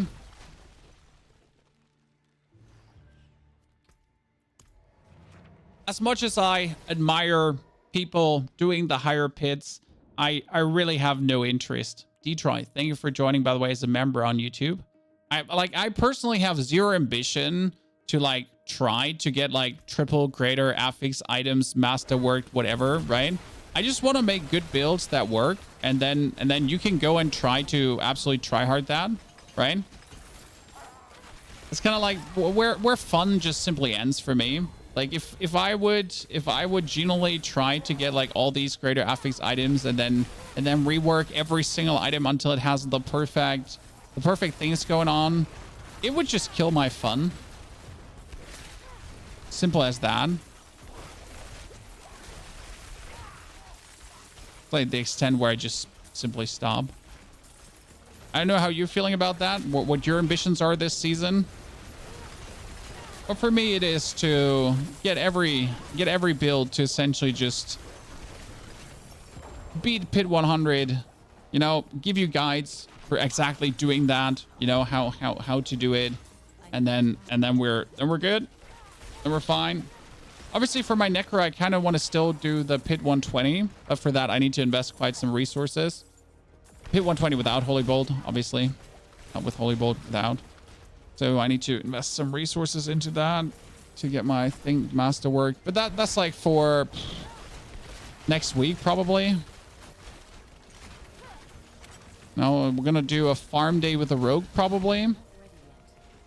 And then after the farm day with a rogue, like... do that push with a Necro. I like the cards. I play meta builds to understand how they function, to see if I can use any of those functions on more fun builds. I mean, it's kind of interesting because I essentially took the things I learned from the rogue and applied that to my Necro in terms of using like lucky hits for freeze and so on. And that's actually even working on the Necro. What build are you playing on Necro? Oh, we made 10 different Necro builds so far this season. Where like for pushing, we're playing the Golem. Because I just have a greater affix Golem mastery chest. And that's the reason why we're playing Golem. If you have a chest with greater affix Golem mastery and you're not playing Golem, then why are you even alive? It's like what you know?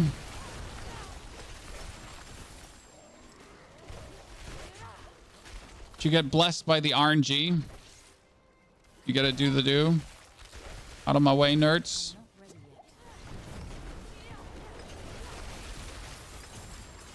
We got no time for that.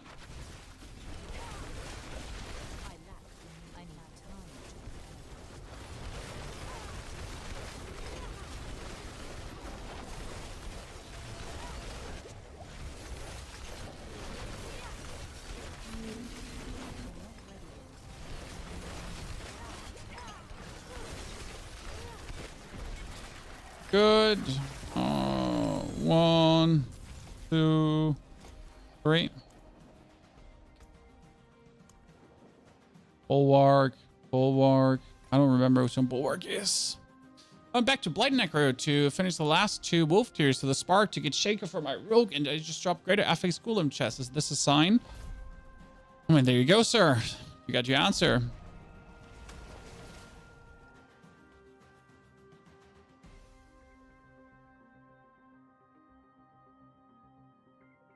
I think having fun is the right approach because builds and gears seem to change so fast every season you will never catch up to it.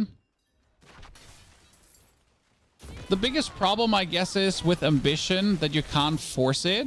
Like, let's say you want with your Necro to essentially go as deep in the pit as possible, right? That would indicate that you're needing certain double to triple greater affix items at some point. And the thing is, you can't essentially force that you'll get them, right?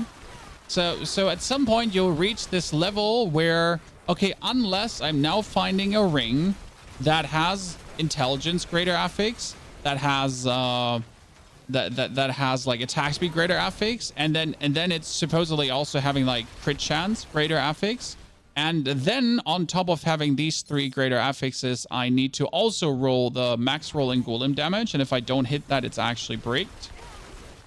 And like you're gonna reach the point where that's the thing, right? So unless you find these items, you're not going further. And that's like, but you can't force finding these items, correct? Like, it's down to RNG. Like, so you're kind of like stuck with hoping that maybe someday that will roll for you.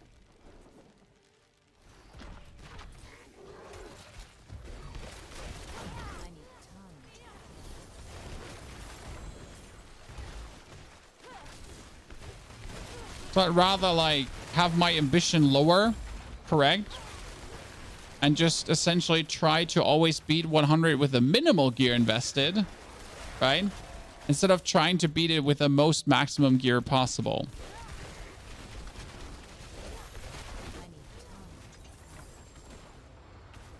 What I found always more intriguing. Like, how about we do this with minimal gear invested?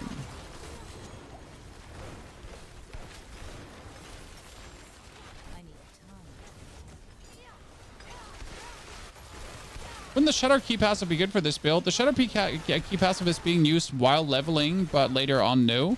Because currently we need, in order to deal the maximum amount of damage possible versus the bosses in the pin, we need attack speed. And the most attack speed I can gain over an aspect is currently with Izu's Ferocity if we burn enemies. So I'm essentially stuck burning enemies with my skills to then get essentially Izu's Ferocity to trigger. And if Izu's Ferocity then triggers, then I'm getting like a huge amount of attack speed plus. You know? What's the best build for Shaco? Rogue and Barb, I think. Those do very well. My Sorc also has Shaco. I mean, generally the Harlequin Crest can be used for any level build. And anything that you're leveling up new profits from the Harlequin Crest, right? Kind of like the level item.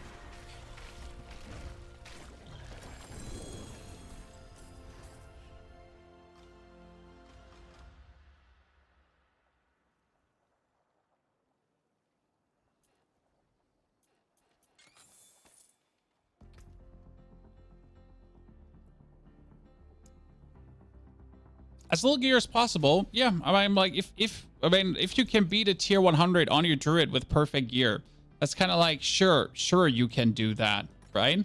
The question rather would be if you have as few gear as possible, just like the rogue. That's why I recommend rogue, correct? Rogue can do everything with the least amount of gear possible. Would this work with Tyraels? Well, currently my chest has flame shield duration. And if I would equip Tyraels, I wouldn't have flame shield duration, so... Right?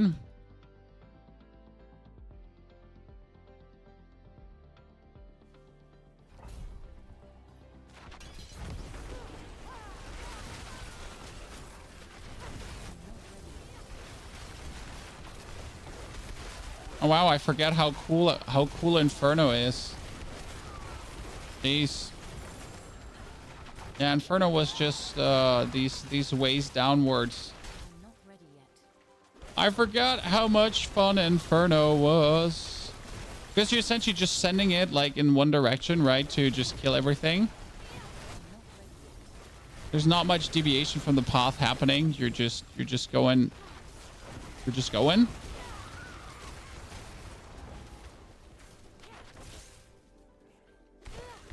And then you turn around to hand everything in again. But this brings me again to my favorite topic. Give me my vaults back. Just give me my vaults back at this point, please. Because I really don't want to, like, no matter how streamlined a Nightmare Dungeon is, right? Having to go, like, collect some animus from animus carriers. Nah.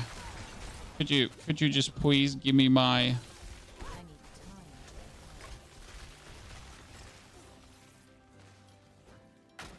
my vaults back? The coolest thing you've added to the game, and then you took it from me.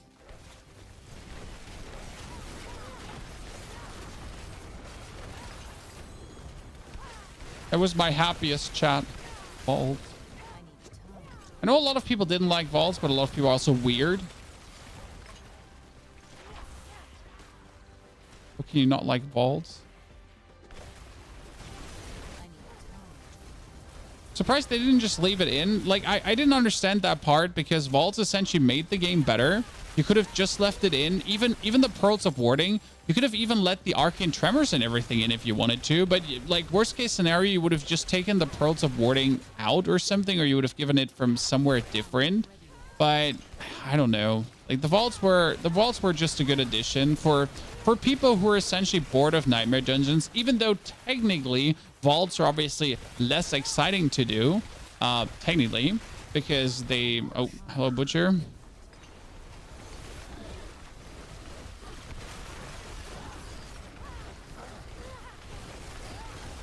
Get shit on! Get shit on! Okay,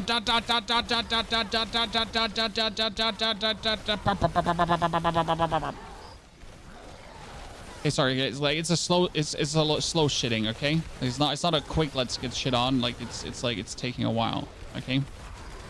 Like a slow and steady shitting. Oh, actually almost died there.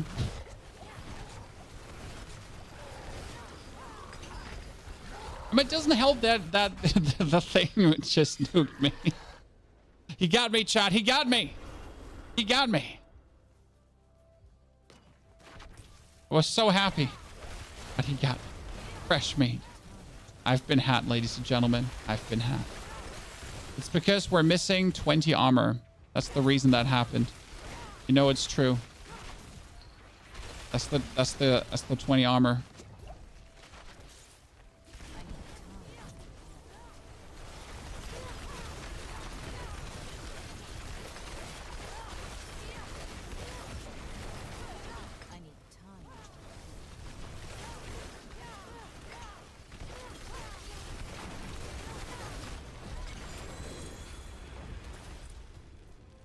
Good.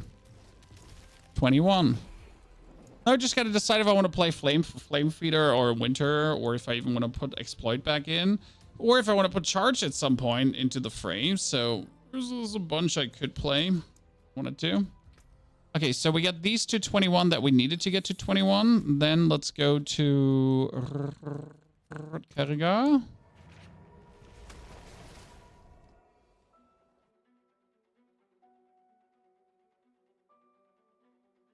Why is the Butcher way harder than the real dungeon boss? Because the Butcher gets random barrier, the Butcher life leeches, the Butcher has a stun that he can do. The Butcher does actually break through certain effects without like breaking a sweat. He just looks at the effects and they just fall apart. The Butcher is a weirdo. Okay, let's see, chat. We're straight up jumping in. Okay? We're doing it. Live. Let's see if it's already possible without further masterworking.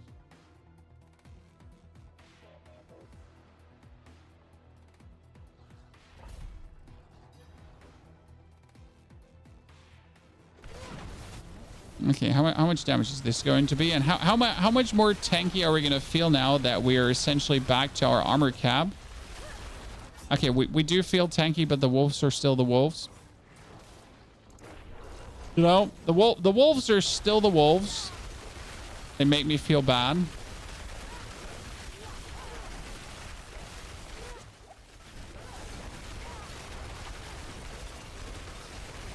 I need time.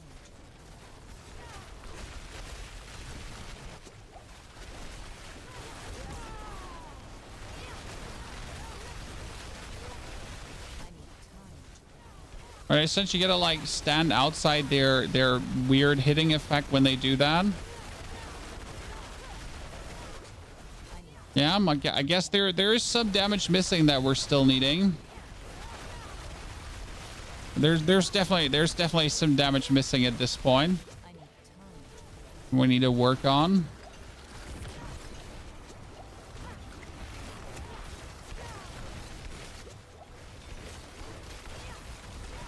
It's funny though how vast the gulf is between like a between an 89 and a 100.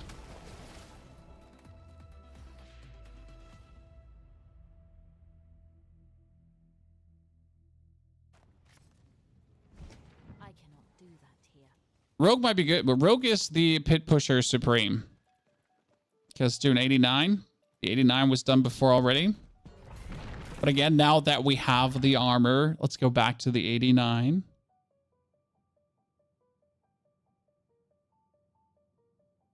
Is it possible that Blizzard nerfed Duriel and Andy? No, I mean we did Uber who again? We did Uber how's the dude called again? Uber Lord Zerm, and I got an Uber unique, so yay. No, but like, so if you did 40 of those and you didn't get a single Uber unique, that's just called statistic variance. Like, it's just what it is. I mean, again, the chance to get an Uber unique is like what, 2-3% max, if even at this point. If in 40, like even with 4 people tormented, you don't get anything, that's just what it is. You shouldn't be surprised. I mean, you could do 100 of them and never see a single one. Now, it would probably be unlikely to not see a single one at 100, but it's like literally like the way it is. The drop chances are low, right?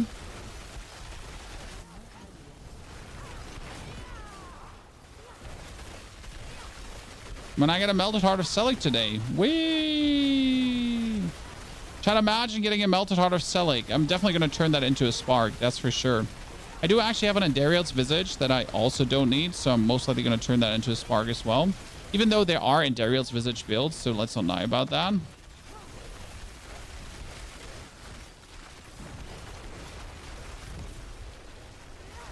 I wish like Endariel's Visage was like cooler and you could do like more funny things with it. I know there's a rogue build, so there's an Endariel's Visage rogue build who actually works with that. So I might make that at some point just to like essentially make Endariel's Visage great again. Give it a try, but it's not vibing with the item.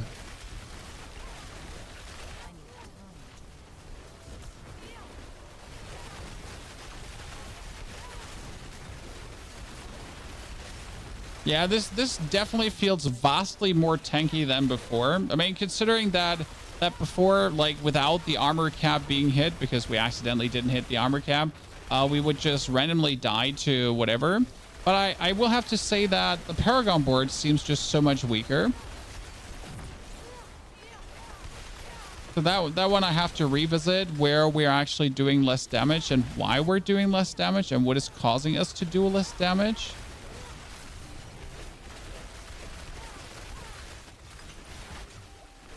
Gotta review that in between of streams later.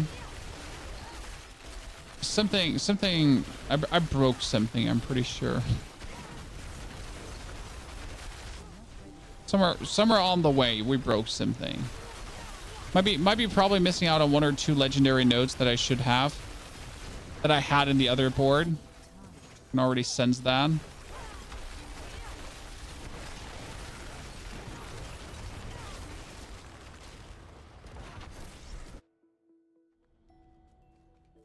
Any rogue feels like an unkillable god. Yeah, but already normal rogue feels like an unkillable god, right? I'm just not a fan of making uber unique builds that essentially need an uber unique to work, because that's like, oh, you want to do this build? Well, you better have an uber unique or you can't. Right? It's like, oh yeah, look at my Endariel's Visage Rogue. Oh yeah, by the way, you do actually need to have this uber unique or the build won't just simply work. That's like, you know, when you saw all the barbarian builds in season 3, I don't know, like all the Lord Zur barbarian builds, it was like kind of like, okay, so like you got Doombringer, Grandfather, the Harlequin Crest, oh, and you get the Ring of Starless Skies. Well, like if you have all of this, then your build is functional. And you're like, okay, but what if I don't? You know? What if I don't have like 20 uber uniques? Oh yeah, and Melted Heart of Selig, then you're good to go.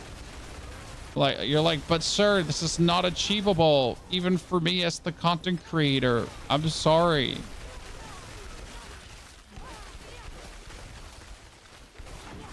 I was somewhat bamboozled by the amount of casual gamers that still had all those uber uniques, because they have been doing like 3,000 plus duper yields. And they were like, oh yeah, you know what? I actually hate season 3 because I did 3,000 duper yields. And you're like, I wonder why. You know, I wonder why you hate season 3 after doing 3,000 duper yields. I really do. What made you hate this season? Couldn't be spending 40 hours doing the most boring shit ever. Couldn't be, right? No, not possible. It's like Shocker. You did the most boring activity until you actually burned out on the game.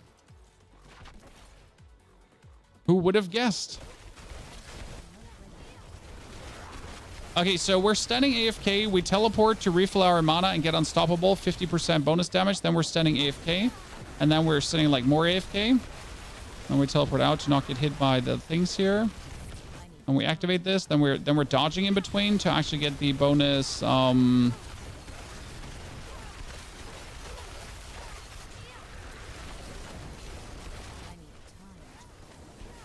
critical strike chance for moving.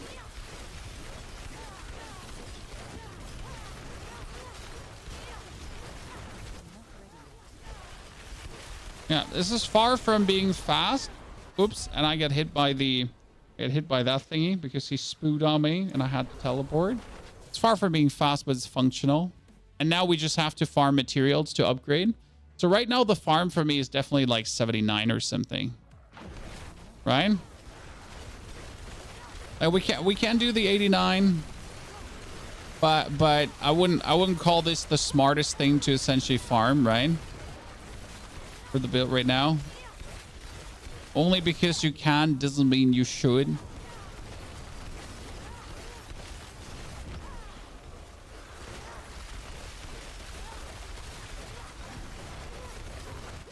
I really need to look out to not get spooed on by him, because I for some reason tend to do that.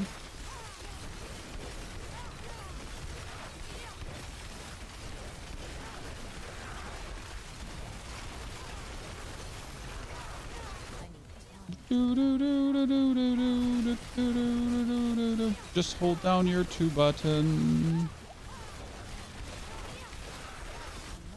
Did we get him staggered again? Yeah, we got him staggered again, chat.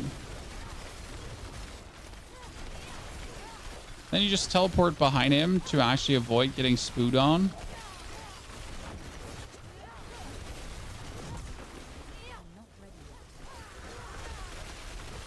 I completely forget to actually dodge in between right now.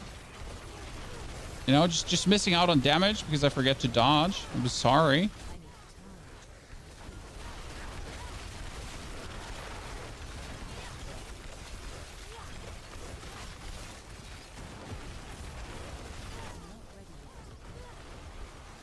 And you tried to puke on me, but I didn't want to get puked on. I like the new boss density though. Like am I just shooting past him the whole time? So I really do like the new boss density right now. What do you think, Chad? In terms of like the actual spawn. Because it used to be like so awful, but right now I'm really enjoying how few boss echoes are actually coming. Well, not necessarily how few boss echoes, how they're not overlapping, right? That's definitely like way more convenient at this point. I really just died to him puking on me. It's kind of sad. It feels just so much more convenient at this point. Especially you have like breathing room, right? Like you get at least like a two second break instead of just being like, oh yeah, and then he's on top of the other and on top of the other and on top of the other and on top of the other. Nah, you do actually get a break, which kind of makes me happy.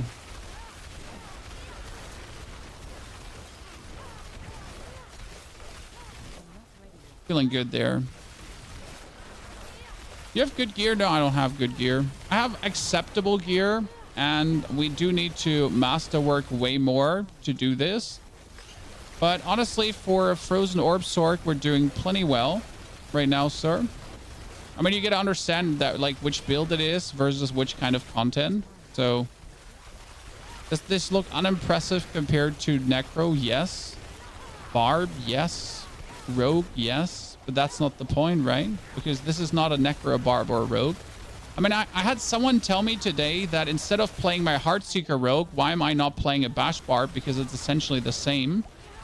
Which it's not, because, you know, the one is a Heartseeker Rogue and the other one is a Bash Barb. Like it's really not the same at all. It even plays completely different. The only thing that's the same is like kind of that's a basic skill build, right? But some people seem to not simply understand the fact that sometimes you do want to play a certain skill because you find it fun, visually pleasing, entertaining to use, right? Many reasons to actually play a build. It seems to generally confuse some people on the daily. For Frozen, max pit is 100. That's actually wrong. For Frozen Orb, max pit is currently 117 or so. But yes, without having absolute like bamboozling crazy gear, most people will cap out on 100. But it's already proven that it goes further. It's just like the investment to go further is going to be crazy.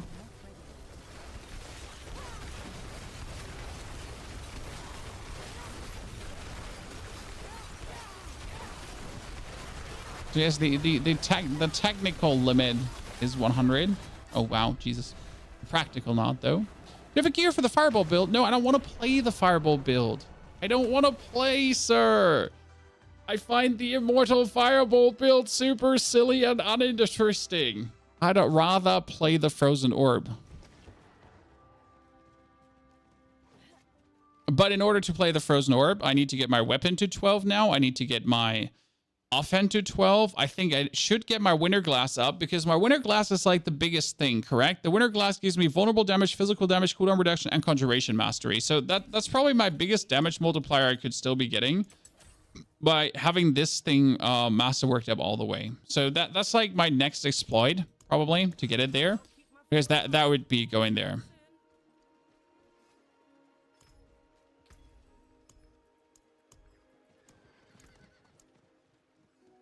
Make myself more Ingolith.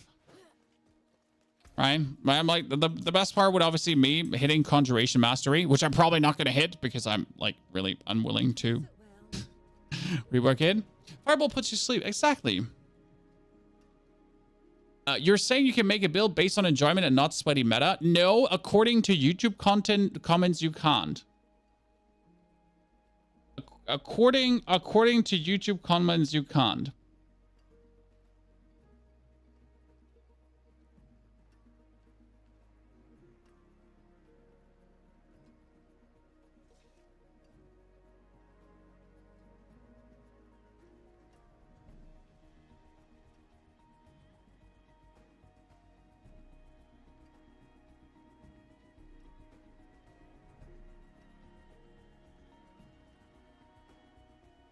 So yeah.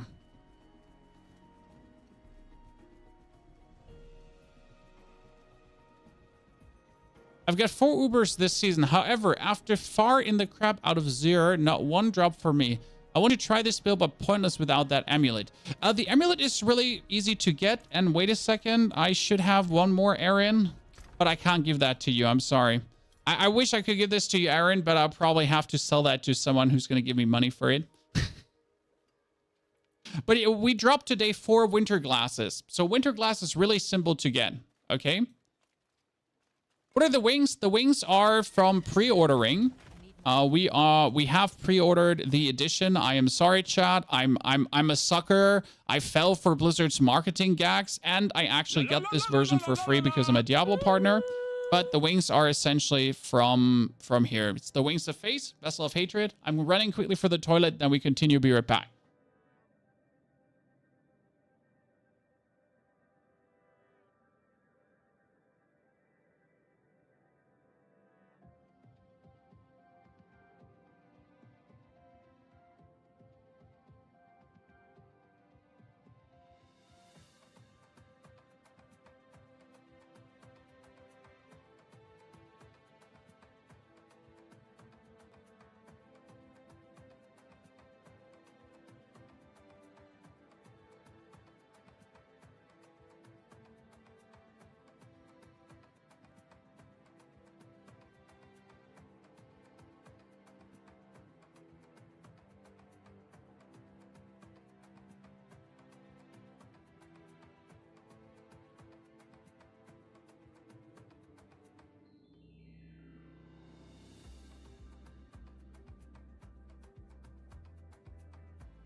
Bitiverse, thank you for the 92 months of subscriptions, ladies and gentlemen. That's what we're coming back to.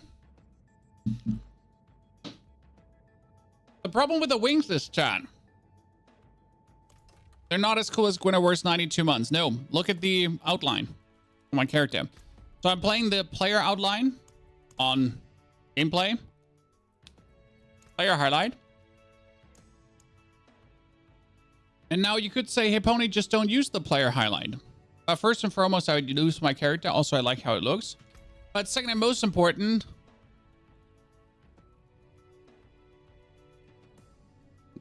they should have been smarter than that. Right? They should have the player outline end at the shoulders. And that's it.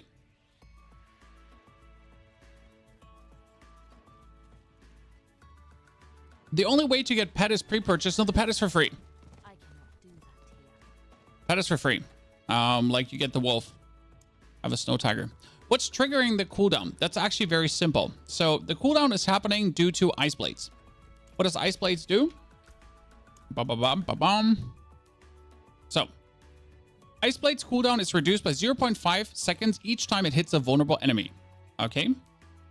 20% of enhanced Ice Blades cooldown reduction is applied to your other skills. So Ice Blade hitting vulnerable enemy, cooldown is happening. 20% of that goes to every other skill. Now, the fun part is we're spamming Ice Blades and we have the Ice Blade enchantment. For every 40 seconds in cooldowns you spend, you spawn Ice Blades on a random enemy. Which means I activate Ice Armor, 14 seconds, Ice Blade, 10 seconds, Unstable Currents, 50 seconds, and even my Teleport, 6 seconds, and I'm already getting an Ice Blade for free, correct? And that goes with a Flame Shield to get another Ice Blade for free. Plus, you're having the aspect of the Shredding Blades, where Ice Blade does even more vulnerable. And we get more vulnerable damage. So that kind of all works together.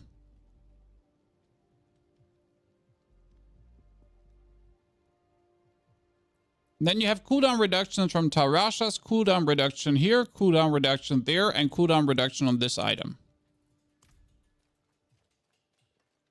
And attack speed, yes. So the more attack speed you have, the more your Ice Blades attack. Because the Ice Blades, I think their slashing is down to, like, they slash faster the more attack speed you have. And since we're getting plus 50% attack speed from this, so while both bonuses from Izu's Ferocity key passive are active, your attack speed is increased by 44%. Which gives me a huge amount of attack speed, essentially. Meister Hatzlos, thank you for the 73 months of support. Greetings, everyone, and thank you for actually watching Diablo on YouTube, Chad. Thank you very much for watching Diablo on YouTube and on Twitch. This is appreciated and good to see that so many people are still interested. And then we get the 5th week up and coming today officially. Actually, we are in the 5th week now of this Diablo iteration of Season 4. And on Twitch, we're actually we're having 5K viewers in total for the category. Do you know how impossible that usually is? We would be at 2K viewers right now.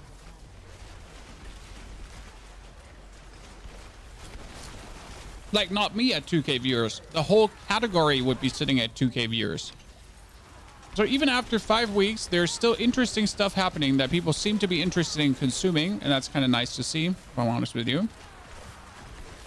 And we're still having more things to do. So I still want to get, like, Pit 100 with a Sorc, right? I want to have my rogue. I want to have my rogue with some speed farm. I want to have some things on my Necromancer done. I still have not put out certain videos on other shenanigans, so I have a lot of things that I could still be doing. And then we get Elden Ring around the corner, so that's going to be a bunch of Elden Ring videos too. We ain't stopping.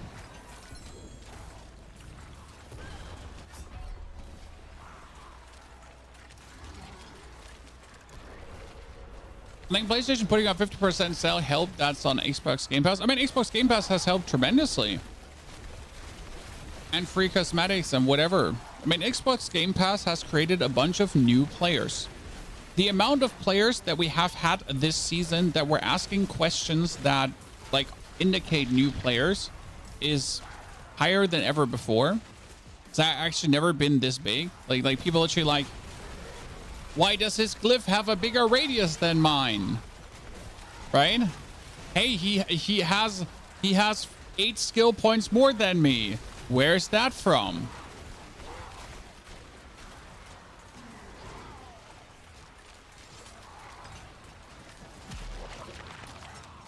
I'll be right back.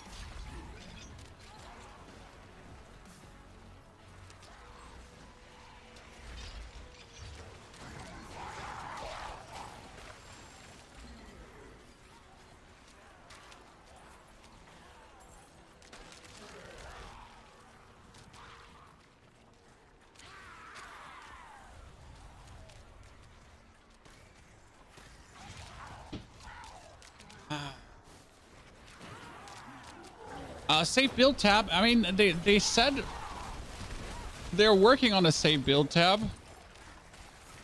But the problem is that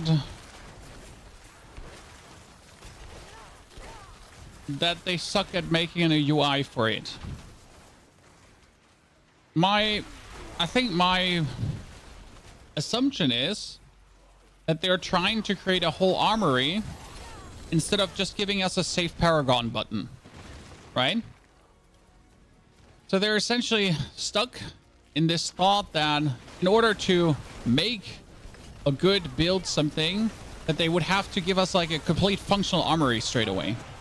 Whereas the only thing we're asking for is, could I just save my Paragon board? I mean, worst case scenario, I just want to save my Paragon board. I don't want more. If I could save my Paragon board already, thank you very much. That is taking so much time every single time.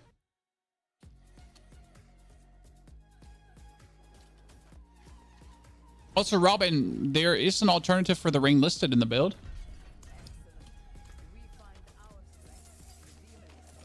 Wee Obolts. Oh, I can't pick them up. Wee Obolts.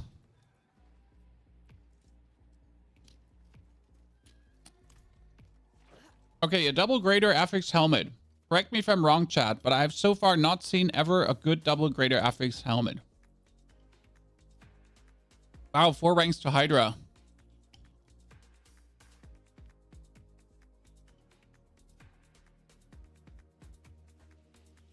That seems so useless when Harlequin Crest exists. Right?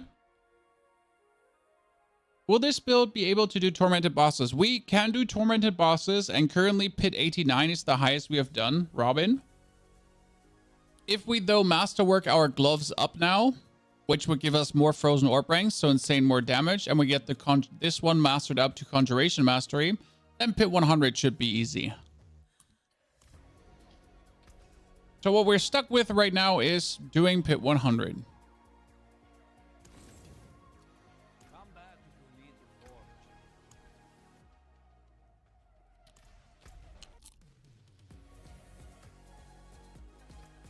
That means we need more material. I play on a rock alley and it's tiny screen. It sucks when I need to change the build. I feel you. But wouldn't it be easier to essentially go on your PC to change a build when you want to change a build, and then just play on your alley when you just play? Just like, this is obviously not like a solution. This is just a suggestion. Wouldn't that make your life vastly easier?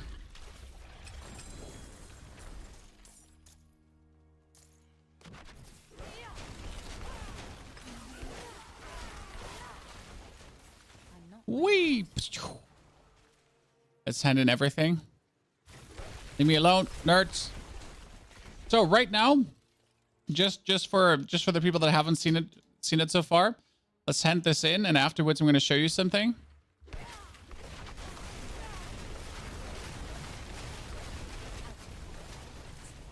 not ready yet.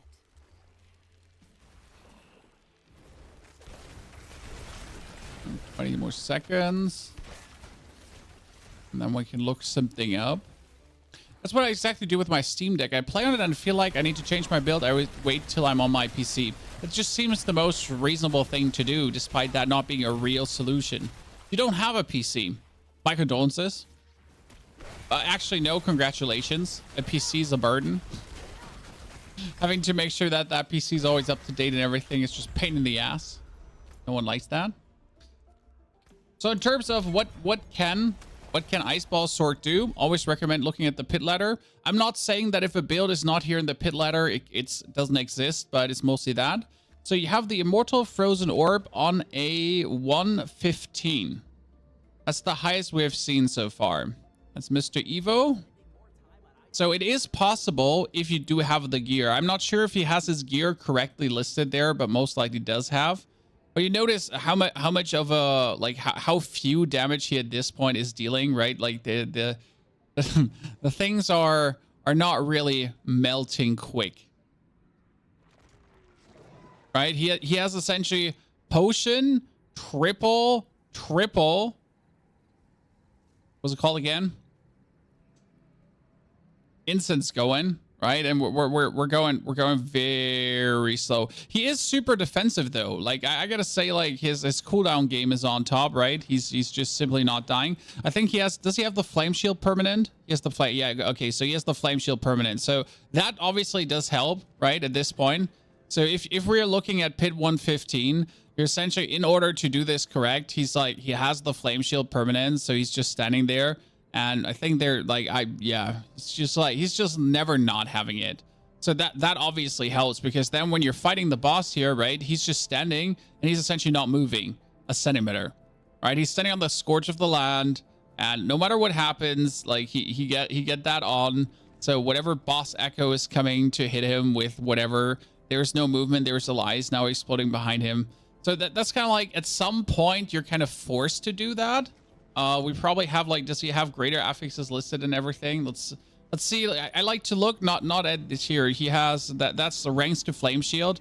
So he has essentially ranks to flame shield on his chest, right? Double greater affix here, double greater affix there, double greater affix, double greater affix, and one greater affix ranks to conjuration mastery. Really, you hit that? Oh, that's kind of mean. To get to that point, right? Like quite nice-ish gear then to have, correct? But in comparison now, like if you go down, there's 110. I don't think he's even immortal. I mean, we could check if these frozen orbs. Let's see, 100, right? So 100, the frozen orb, he doesn't have immortal in there. Let's see how his cooldown reduction now is on his fire thingy. So like he has a 10-second cooldown on that one. He doesn't even have it permanently up. I mean, yes, this is very pixelated, so you can barely see it, but he doesn't even have the flame shield permanently up. So he is able to do a pit 105 without essentially having the frozen orb be immortal, right? What's with him?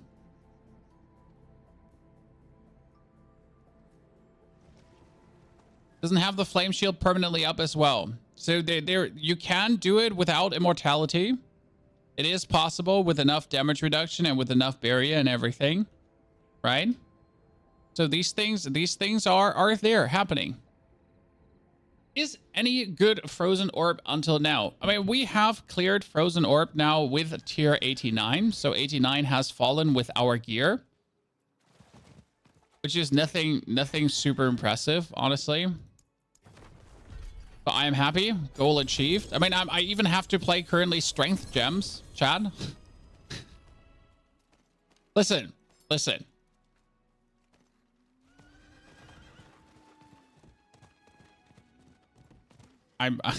We're currently have to play strength gems because we kind of failed that part where we were in an armor cap. So before we like max rework our armor now, we kind of have to play that.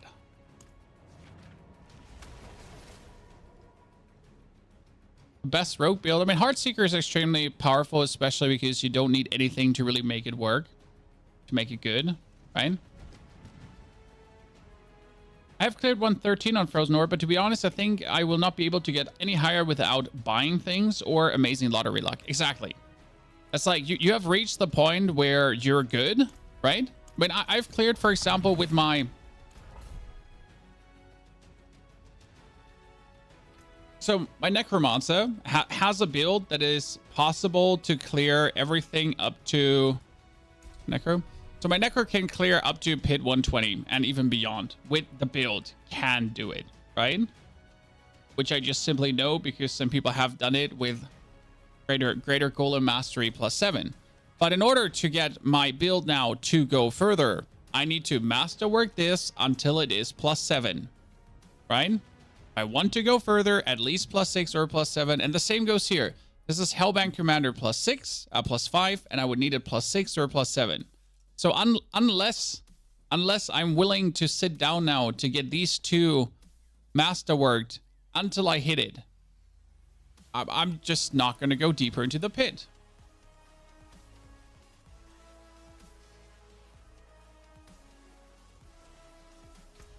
It's very sad to see the imbalance. No, I think there is no imbalance. I mean, every class can go as deep as the class goes. And I don't think that that's an actual problem, right? Sure, Barb can go deeper. Some Sorc builds can go deeper. But I don't view that as an issue in any capacity. In my...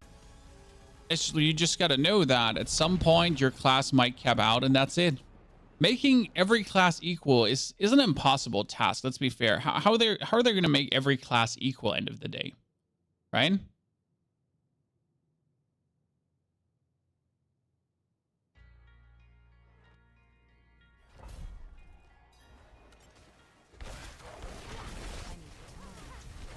In 2 seasons, Pit 100 will be a joke.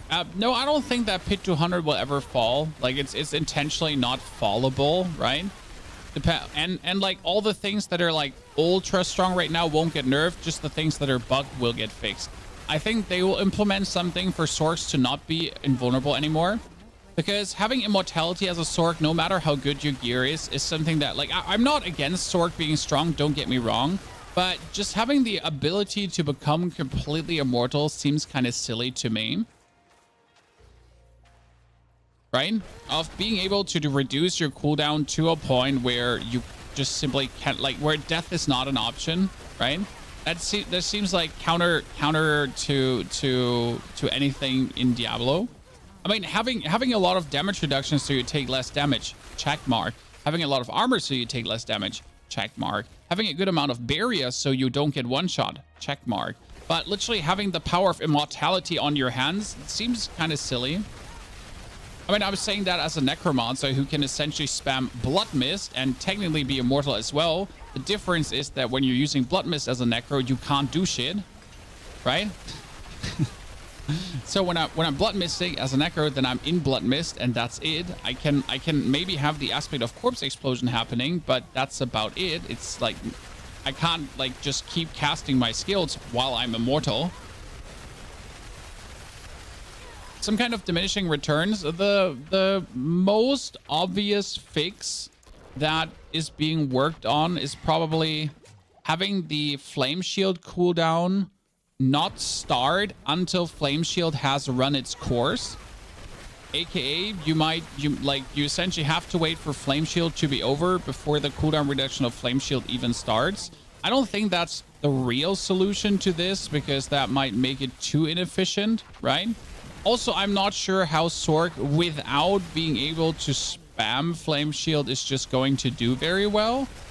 So that's the other thing. It seems like, dude, the way how Sorc is right now, that flame shield seems to be something they need, right? Just to feel good. And if you break it too much, you kind of just make Sorc undesirable to play and no more fun anymore. I mean, right now, Makuna, so the #1 Sorc, is even saying that he finds this silly. So that's interesting to know. So the dude who's essentially doing the best in the pit personally finds this silly too. Just to give you an insight, so this is not like something that others feel and they're jealous of Sorc.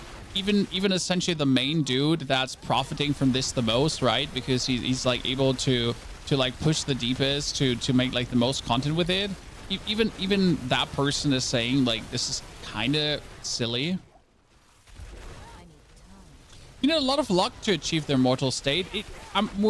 Obviously, not everyone is going to get the immortal, right? It's just the principle of being immortal that kind of takes away everything. There's no risk reward anymore, right? You reach the point where you have masterworked the gear to the degree that literally any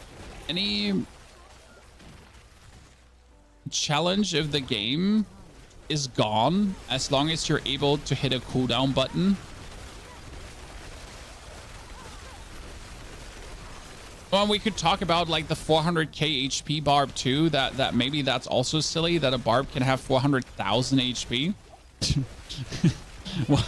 While every other class struggles to get anything around 50k and beyond.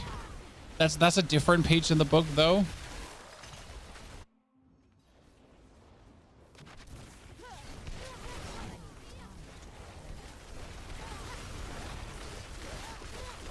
How's that silly though? It's GG gear. I mean, like, you're all obviously allowed to think what you want, right? If you like the immortal playstyle, that's okay, you know.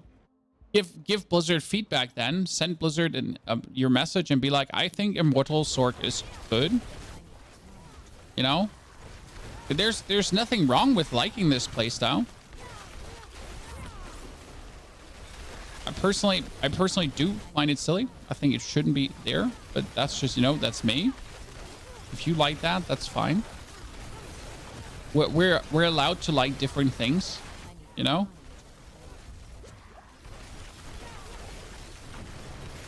But I cannot heavily assure you that this is not going to stay the way it is. Simple as it is, right? No matter if our likes or dislikes, this is one of these things that's not just gonna stay between seasons. I mean, the same as Necromancer currently gets a lot of cooldown reduction from the Skeletal Reapers. So the Skeletal Reapers are double dipping on cooldown reduction, in case you didn't know this. So like Necromancers are getting more cooldown reduction than they should. And that is also something that feels very good, but at the same time, it's just simply a bug that makes it work. Ergo, it shouldn't be. Now we could say, hey, maybe Necromancer should just simply have more cooldown reduction to kind of offset for that being just a silly bug, or not, or not, and we're just going back to like having the things work the way they should work, right? You change anything on the Heartseeker build? I think we changed a bit on the Paragon board. And some temperings and critical strike chance rolls. So little bits, Vidici. They fucked up the Doombringer design. The best part of a unique should never have a temper potential, and it shouldn't have made it past beta. Best part of a unique build should have never a temper. What? You rephrase that? Rephrase that? I'm confusion. How much material do I have? We get 38. I mean, technically, we need to focus on this one. Ah, yeah, we wanted to do that one 2 times.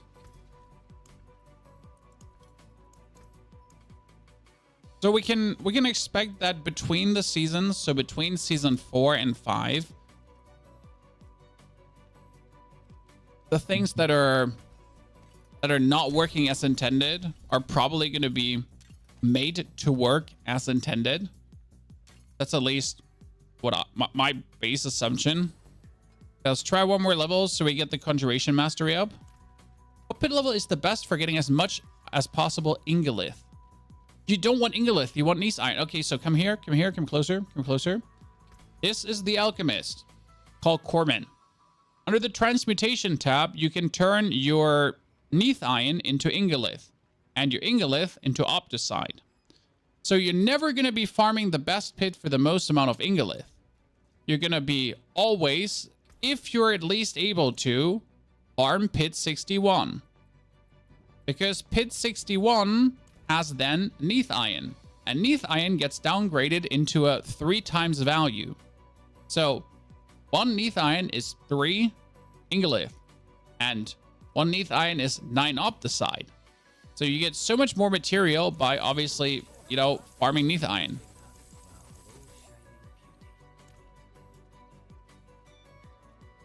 But you just reached 59, Ivers. Then you go and you get 61 knocked out right now, okay? Or we're throwing hands.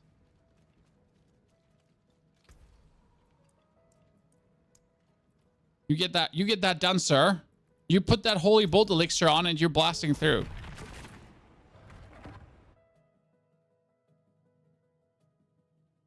Is Bone Spear Minion a good build? No. It works. Bone Spear Minion is in the position as Frozen Orb Sorc a little bit is. So in order for my Frozen Orb Sorc now to clear a tier 100 dungeon, I need to master work a lot, okay? And the same kind of goes for Bone Spear Minions. So Bone Spear Minions is by no means weak, but it's just in order to reach a certain level of the pit, the amount of investment you have to do compared to other builds is silly. Like again, a Golem Necromancer without having a piece that actually the Golem Necromancer build needs can already clear tier 100 pit. Now I'm a bit exaggerating, but it's actually not exaggerated at all. Like, as well as with the standard golem build, you can just clear Uber Lilith and whatsoever, like, rather simple, and any tormented boss, right? For Bone Spear minions to do that, you would need a significant gear investment in like having good stuff and greater affixes and masterwork and whatsoever to essentially push deeper and further. So it works, but it doesn't work well. My wife is playing the Frozen Orb build, and I'm playing Endgame Poison Rogue. Those builds is what we like, and we always play together on Xbox. But we'll try to push... Oh, you should be able to push 61. I think if your wife has a good time with the Frozen Orb build and you play the Endgame Poison Rogue, these are good builds, Ivers. I do assume 61 should actually be a cakewalk for you. All right, as my Sorc here reached level 100 today, we instantly knocked out a 61. So with the basic uniques, right, you needed and not much masterworking. So 61 was very simple, I have to say.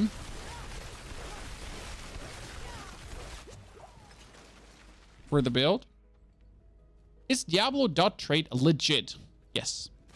I mean, what does legit mean? The website is legit. The people that are trading on there could still, I mean, technically scam you, but practically how are you going to get scammed? Okay? Chat, listen. How are you going to get scammed? You can't, right? I mean, like, seriously, you're trading items, you see what they put in, then after they put in what they put in, oh, Jesus Christ, I need to, I can't, children. So, after you trade with someone, like, they're going to put the item in, then they're going to put the value of money in, and then you're going to see what you see. So, like how are you going to scam someone? Okay, we're back.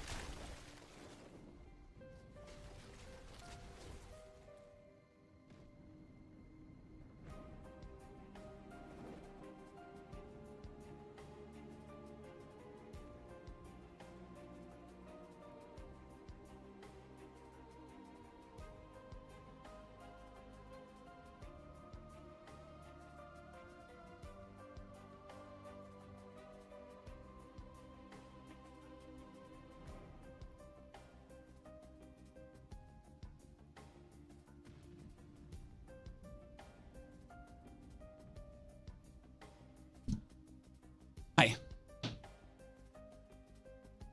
So, that was food for my dog. I needed to pick that up. Or you would have gone hungry.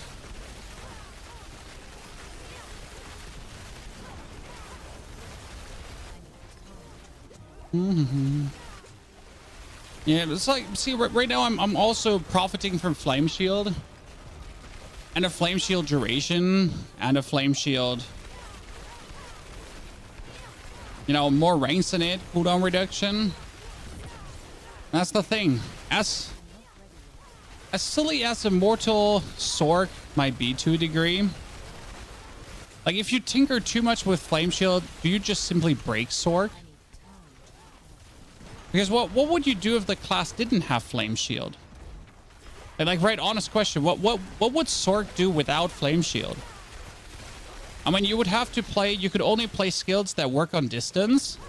And then you would have to, like, lock them down with a Frost Nova. And essentially dance around your enemies and never get close to them. Correct? So that would be your whole playstyle. Like stand here and throw your Frost Orbs in instead of, like, ever getting, like, close to your enemies. So the only way how you could then play.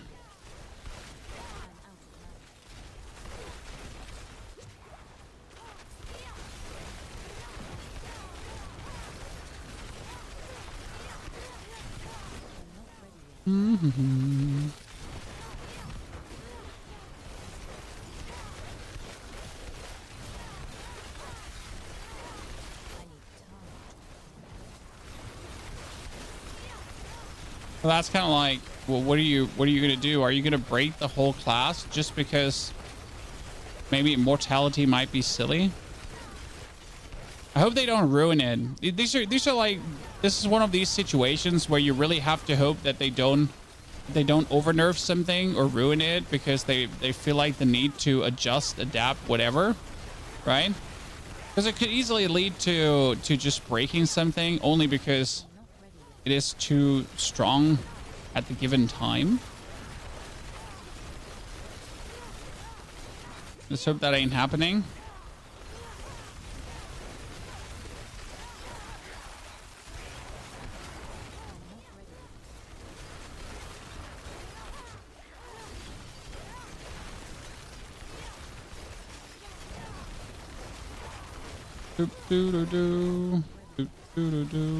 Oh, I get in the pool there. How are you gonna masterwork new equipment without lower materials? You can downgrade your materials, Adrian. That's what we just showed you. In case you didn't pay attention, at the alchemist, you can downgrade the highest material into the lowest material. That's how it actually works, right? So you'll take 1 neath iron is 3 ingoliths, and 3 ingolith is 9 opticide. So if you essentially trade 1 neath iron, that's 9 ingolith. That means if you opticide, that means if you find 20 neath iron, that's going to be 60 ingolith, and that's going to be 180 opticide, which is the only way how you're reliably going to farm items and remaster work things. Because if you do it any other way, then you're just going to be like way too busy farming things. Right? The downgrade system is actually the best thing they have done. I know it would have been highly bad if they hadn't done that system. I'll have to say that. Because it would have been horrible without the downgrades. Like, for real. I mean, imagine you're kind of like forced to farm pit 30 because you're out of opticide. It's kind of like, oh yeah, you know what? Usually I farm pit 120. But since I have a new item, I'm kind of forced to actually play pit 30 now. That sounds really, really, really, really, really, really terrible. Right? By the way, a fair warning to playing Frozen Orb Sorc. Your arm will hurt.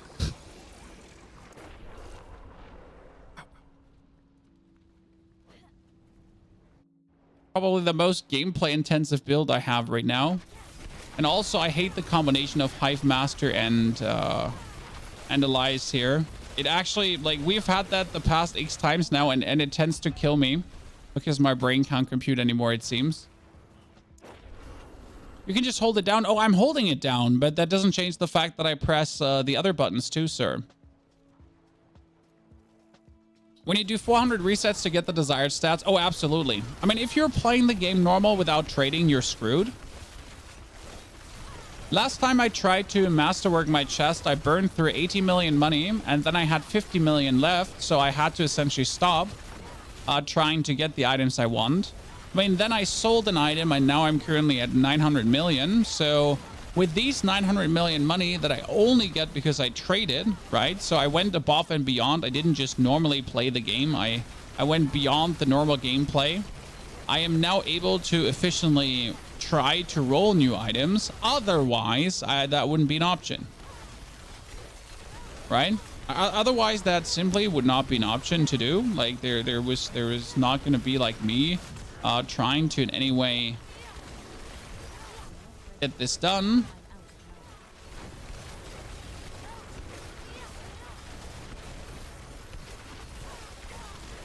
Because I simply don't have the funds for it. Not the money, nothing.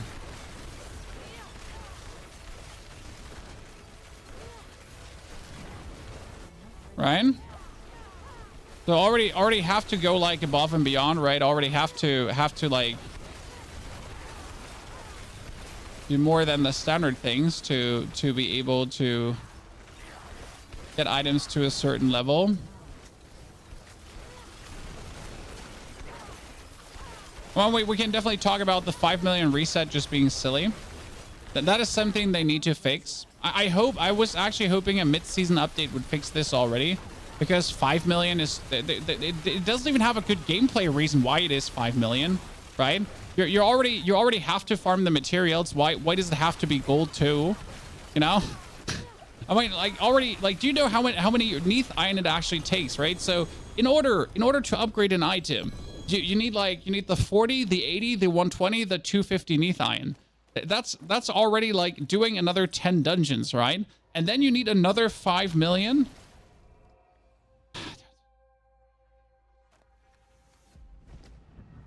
Yeah, it was 10 millions just 2 weeks ago, exactly. So that's kind of like gotta make sure that's definitely being reworked. I mean that 9 million here is that's just silly. That's just silly goose Mac super face. So by the way, for the person that doesn't know the downgrading, so right now I'm gonna go here. I'm gonna take my 38 Neath Iron. I'm gonna type it in, and I'm gonna get 114 Ingolith. The problem is that this overlay is shit, because right now the overlay is telling you that you're technically putting 39 Ingolith in, a 38 Ingolith to get 114 whatever. So they kind of made this big mistake where they have the material cost here, but the material cost is there, and the material grant is there, and this is the Neath Iron, and this is the Ingolith symbol. Yeah. You know, they kind of like screwed that one up a little bit from a UI standpoint.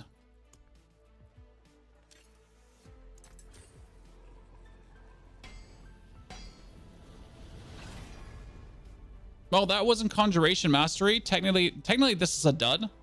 Technically, I would have to trash this item now and redo it because we didn't hit the Conjuration Mastery. But I'm not going to, because no. I don't want to. More movement speed would be more crit. More damage reduction is more damage reduction, because that's the thing, right? More damage reduction. Yes, it will. Trading is so important right now. They give us pets instead of an auction house. Trading is important for the, I would say still say for the 5% of the player base. Okay, Chad? I mean, like, let's be real. The 5% of the player base needs trading. The rest, the casuals, they're still not interested in trading. Simple.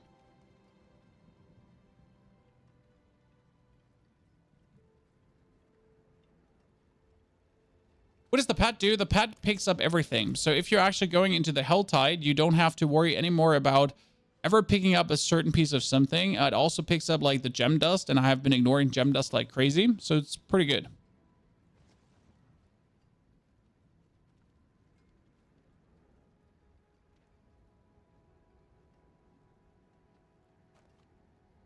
The pets are a nice addition that is technically completely unnecessary. Well, what we could argue about now is, so this is something we could argue about, Chad. But why did they have to make pets cute?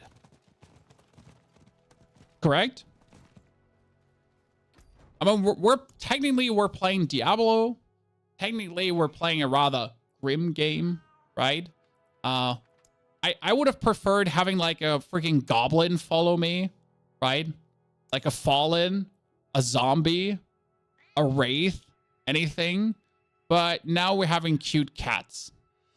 So I like the pets, but I don't need them to be cute, right? I would have preferred a treasure goblin with his back to follow me. I would have preferred the butcher in miniature tour, right? A mini Lilith, Inarius. I mean, imagine Inarius behind you, and he's like, "Ooh," and picking up loot for you like a little bitch. Correct? Now again, High Horse complained. Because if you don't like it, so chat, if you don't like it, you do this.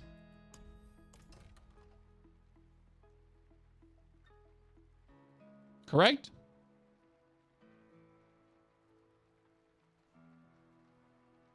If you don't like it, just do that.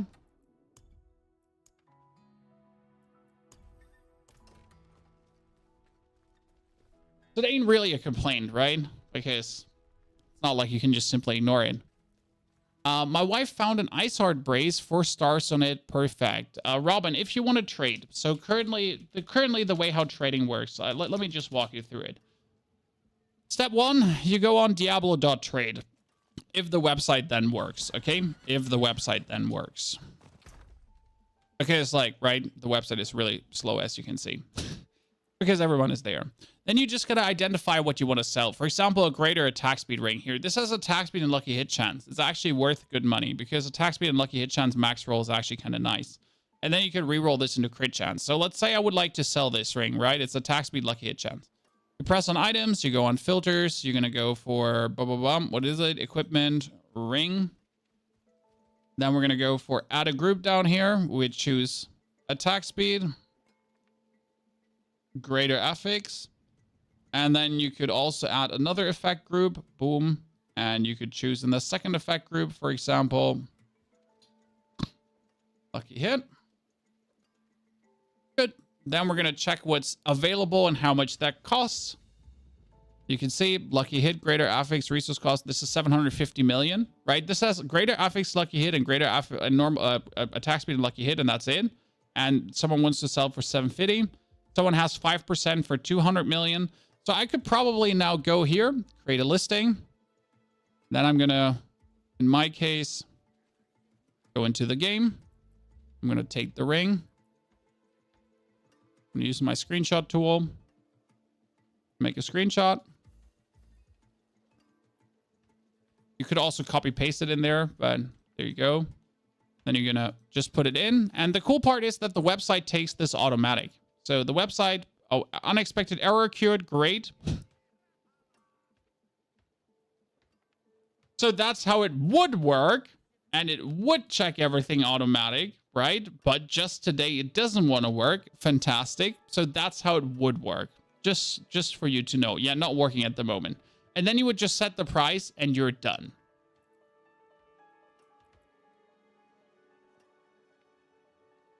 Right? But this is kind of like the way how you do it, you know? Also, good on you, no ad block. Hey, I'm a content creator. I want you to not use ad block on my content so I can actually make a living, right? I can pay my bills. So using ad block would probably, like, content creators that use ad block is like the weirdest and worst thing, correct? You're like, hey, Chad, please don't use ad block so I can make money. And then on the other side, you're like, yep, ad block, because fuck that shit.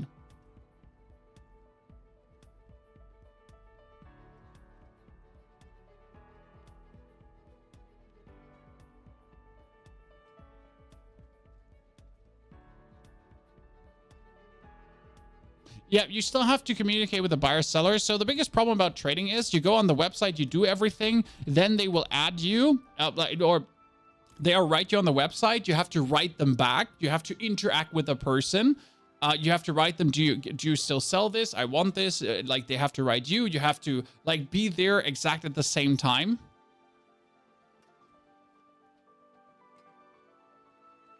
And yeah. It helps if your buyers are Chinese because they usually react in 10 seconds. So my last ring I sold for $1 billion. I put that online and 5 minutes later, I had 40 messages from people that wanted it. But it was a very good item, so that was a rather easy sell. But yeah, and they were all Chinese. And they were all really eager. They were bullying me to straight up at them right now, or they're gonna report me. It was really...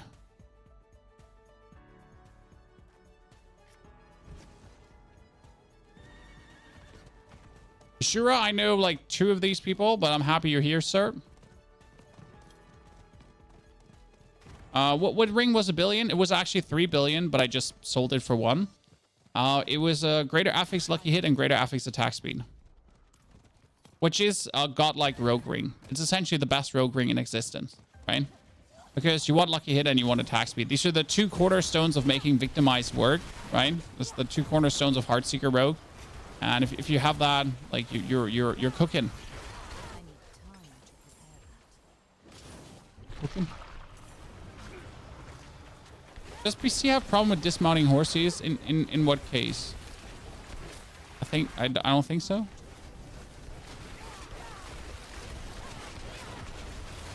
I'd say no.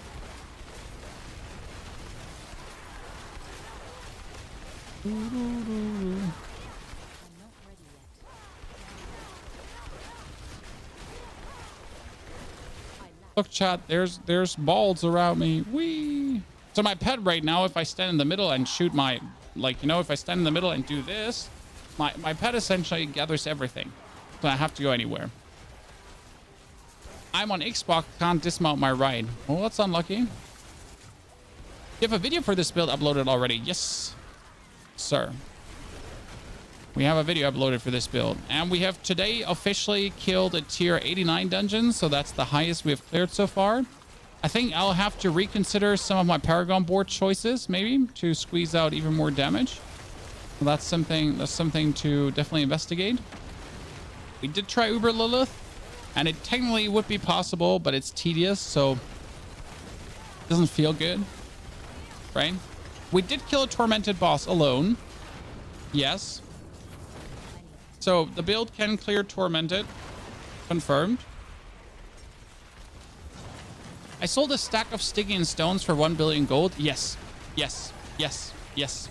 If you have like 10 Stygian stones or something, or even 20, you can sell them for good money.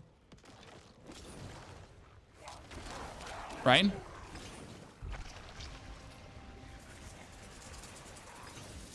Stygian stones are they're selling like there's no tomorrow.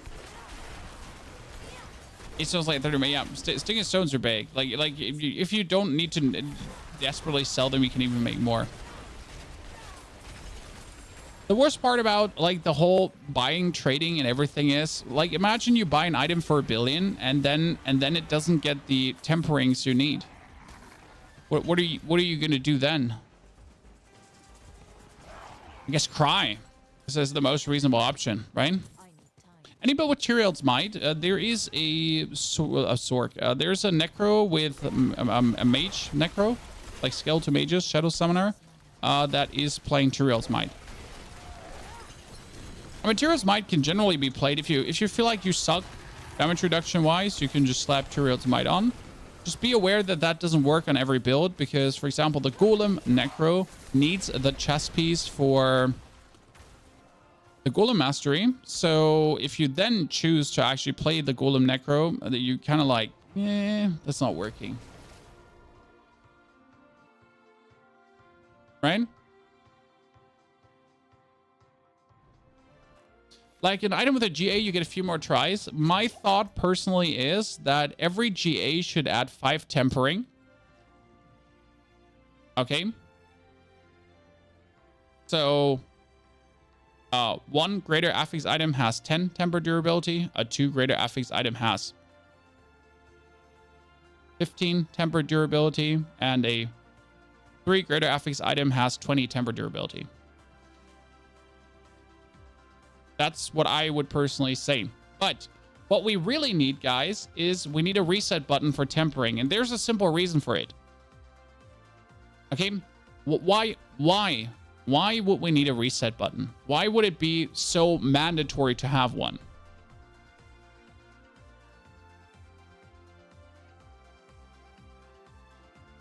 And the easy answer is to not be pigeonholed into a build. Because right now I have this, right? I have this chess piece. Fantastic. And I have this amulet. This amulet is good for 2 builds. It's good for a Golem build and it's good for a Skeletal Mage build. I can never use it for my Skeletal Mage build because it has Golem damage on it. Right?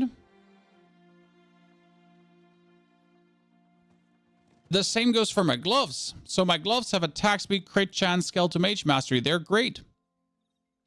I can never use them for a mage build because they have Golem damage on it. If I was now able to reset a masterwork, I could at least use this piece of gear for multiple different builds, right? But the way how it is right now, I'm being pigeonholed to play a certain build. I'm being held hostage, right, to play a certain build.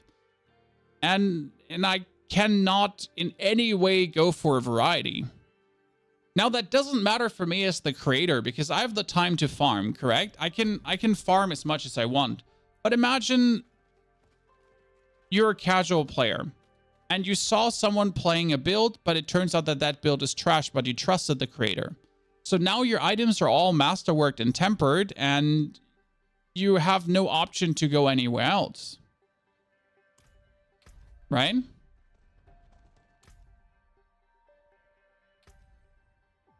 It really sucks for casuals that just like they fall out of love with a build and they have to like move to a different one and they can't. That's a stinker.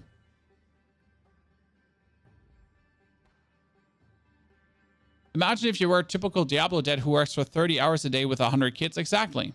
You're screwed. Now, it might be a non-issue because I don't know how often casual players want to swap their build. But I would assume it still exists, right? Honestly, loadouts would help out a lot. Yeah, but loadouts wouldn't fix the temper problem, right? Because a loadout would then still need you to have the other items, right? Step 1, need to have other items. That one wouldn't change, right?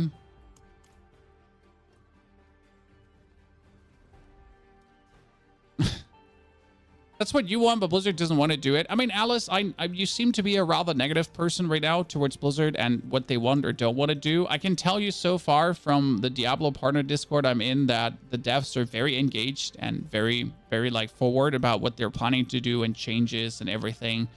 So they're not these evil people that just want to farm your money, as it seems. They're actually rather good about what they do. And since we already have a masterwork reset button, I don't think that the coding effort to put this masterwork reset button right here is that much, you know?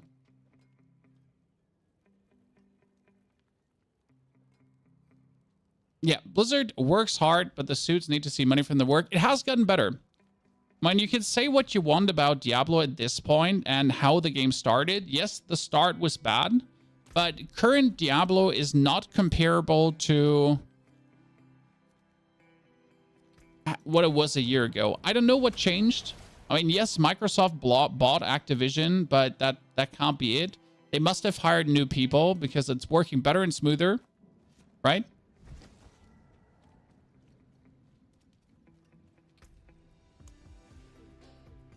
So we'll see where that goes.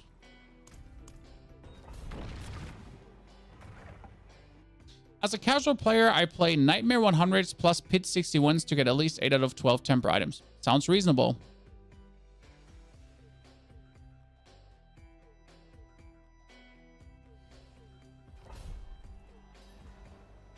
Diablo always sucks at launch and gets fixed 2 years later. Honestly, I've never played the other Diablos, so I can't speak for that because I've literally not, you know? I've literally not cared about any of the other Diablos as much as I did for Diablo 4. That's the first Diablo I found interesting enough to actually sink time into, right? Diablo 2 was fun. Diablo 3 was good. I liked the story and so on, but I played it through and I was done with it. Like, ARPGs never had me like, you know, you need to min-max and you need to try out things. There's like, I played them once and then I'm like, why would I ever bother doing this again? You know? Why would I play this on a harder difficulty? You know, it's kind of like, I've beaten it already. I'm fine. Thank you. Diablo 4 was really the first one where it's like, you know what? This is something where I would like to sink my teeth into and enjoy.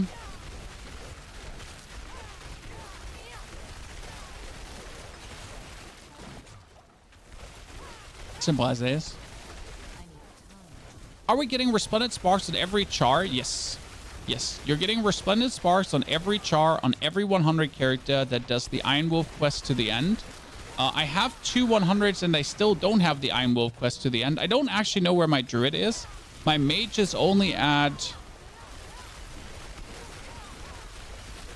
I mean, my mage, due to like speed leveling in Nightmare Dungeons and me trying to really get it up super fast, is I think he's only sitting at like 12 out of 18. So I've been slacker doodling, Chad. I'm sorry. I'm a slacker doodle.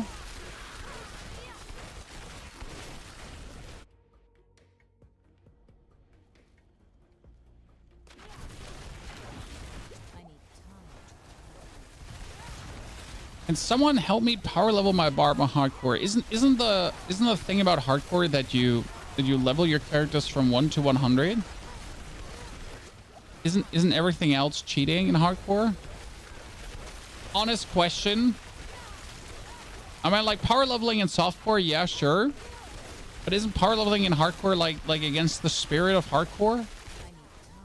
Isn't the hardcore part in hardcore getting your character to 100 technically without dying? I mean, like honest, curious question.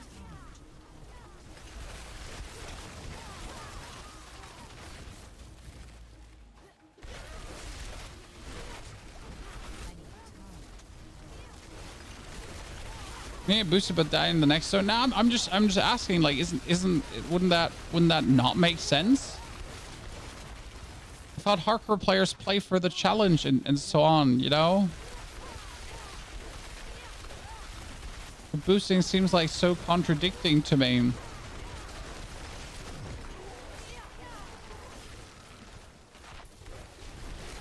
Is Banishlord's Talisman still viable in builds? Yes, I mean, Banishlord's Talisman works for the Bone Spirit build, and Banishlord's Talisman works for... I don't know if there's actually a...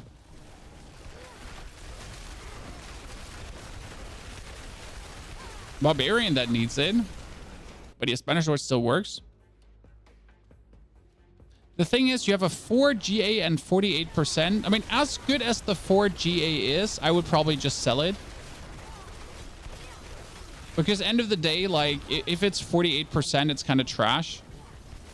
Because let's be fair, the cool thing about the Banishlord's Talisman is that 60% multiplier on your overpowered crits. That's what you want to have. Like the bonus core skill, neglectable, the crit chance neglectable, the overpowered damage itself neglectable. I guess the only good thing is the resource generation you would be getting on that. So that's probably the only thing that greater affix is worth. What's your endgame gear look like? I can walk you through that. I mean, we're obviously not even remotely close.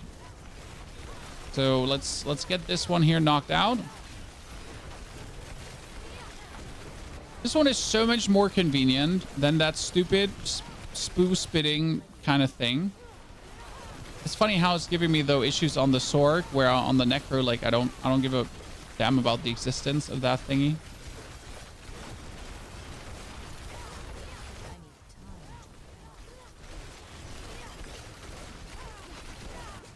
So the advantage of this build a little bit is that you're playing a bunch of uniques, which means you need less greater affix items. Yes, it's an advantage to play uniques in this case, guys, because if you play a bunch of uniques, then you need less greater affix items, right?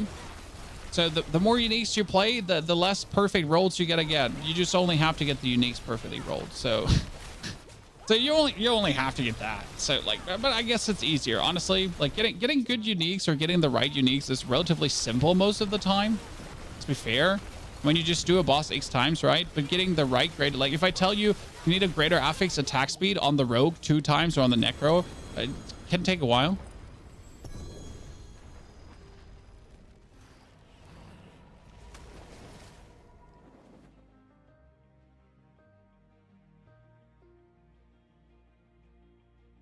So, what does the end game look like now? You definitely need the Aegis Heirloom for that mana cost reduction and for the critical strike, right? So that works well. You have T-Walt's Will. And you kind of want this at the 20%. We're having Tal Rashas. That is a must. Ring of Starless Skies is optional. The problem with Ring of Starless Skies is that you're missing attack speed. So what's happening right now is that I have 40% mana cost reduction, right? But with Aegis Heirloom and generally with all the mana costs that you can get back from the Fractured Winterglass, you technically don't need the Ring of Starless Skies. And worst case scenario, you could actually drink a portion of Resourcefulness, correct? And you're going to be losing 16% attack speed. And 16% attack speed is quite something, correct? So Ring of Starless Skies is nice, but is it that good? I mean, end of the day, it does have crit chance, it does have crit damage, it does have core damage, so it kind of works, and has a 40% multiplier. Still though, right? Then you obviously want the Fractured Winterglass, and that one should be a better roll because mine only has a 40% chance instead of 50% chance, and that does make a difference, right? That makes a big difference in that case.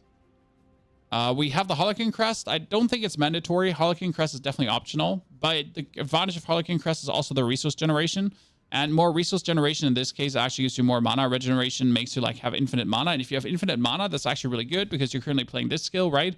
Where your core skills deal 12% damage when cast above 50 mana. So if you actually cast above 50 mana all the time because you have infinite mana, then it's better. Where does Winterglass drop? Winterglass drops from Lord Zir for Exquisite Blood. Yeah, that's kind of like where we're saying this. Then my chest, for example, is kind of shit because my chest has int max life armor. I do need the armor. I'm not at the armor cap. So the armor is kind of needed at this point. The max life is optional. I don't need that. The intelligence is fine. We could actually get ranks into flame shield here. Correct? Could get ranks into flame shield to reduce the cooldown of flame shield that we're actually having like more immortality happening. So instead of intelligence or max life even there, ranks to defense would be nice. Then my gloves have 5 ranks in Frozen Orb and attack speed. That's good. What I'm missing is critical strike chance. More critical strike chance, together with the ESOs, actually puts you up to a lot of critical strike chance that all your Frozen Orb shebang essentially crits. Kind of good. Kind of good. I have to say my stick is kind of nice. It has int max life and crit damage, so that ain't bad. My offhand needs cooldown reduction because right now I have Lucky Hit and Lucky Hit is useless. So I would need cooldown reduction here, that I have more cooldown reduction on the flame shield, more cooldown reduction on any skill, to be honest, because if I have more cooldown reduction, I have more skills, I have more barrier, I have more everything. Simple, right? The biggest advantage is really 1, 2, 3, 4 items are uniques. And these 4 uniques, that means you don't have to look for double ranks. You don't have to look for blah, for willow, right? With these 4 ranks, you're good.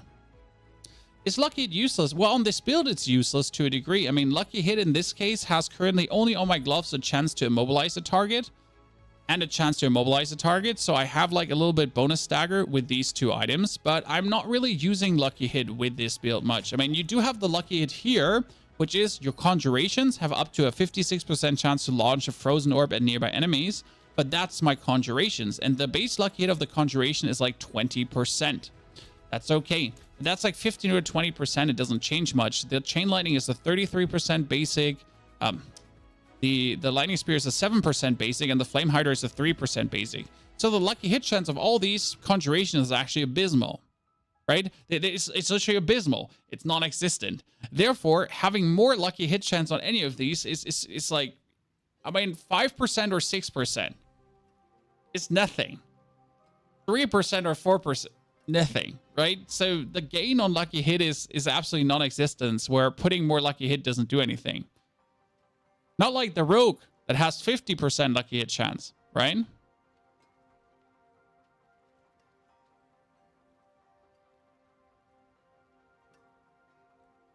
Is it possible to make a necro speed farm build? There is a necro speed farm build. It is blight. Why blight? Because blight is direct damage that you can deal. Where's blight right now? Here. But that being said, so when I say there is a necro speed farm built with blight, I'm talking about you need nigh perfect gear. So this is currently like a 2-minute run on a tier 100 pit, where you're really going crazy. The problem is to actually get that done, to get this really, really quick blight thing done. This is currently Operator Otter. If you're looking at the pieces of gear he has things like greater affix intelligence and then double masterwork on the intelligence to have as much intelligence as possible. Stuff like that. So we're not looking at basic gear, right? Like in order to get to that point where it's speed farming, quite some. Whereas if you have a basic golem build, you can do tier 100s in 3 to 4 minutes.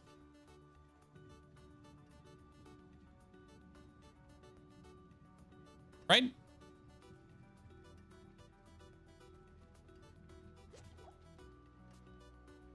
What's the ideal stat distribution on Rogue in terms of lucky hit, attack speed, and crit?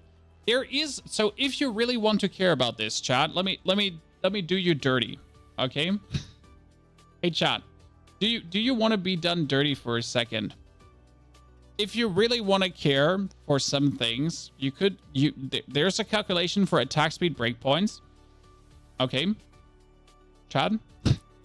There's calculations for attack speed breakpoints. So when you're asking me what is the optimal thingy, I can tell you that like on Rogue, it's somewhere for Heartseeker, you're looking at 72.5% is the perfect attack speed breakpoint. And every skill actually has a breakpoint, but you know how it works, chat? It's broken down into frames. Yes, it's broken down into frames. So when you're looking at skills, then you're looking at how often can a skill hit in 60 frames, right? So you would have like, you had 60 frames, right? And Heartseeker hits like 12 times in 60 frames, right? And if you then increase the attack speed by 1.5, and you're going to end up with 9 frames. And if you then later have like a 3.1 increase, then you're ending with 7 frames. And then you got to figure out where's the breakpoint. You know, how many of these 7 frames fit into the 60 frames to then know if that's the attack speed breakpoint. But do you even care about that? Just get more. I've actually watched a very interesting video on this breakpoint, but I have to say, even as someone who does make builds, as someone who's interested in making builds, this is a level of not interesting. Right?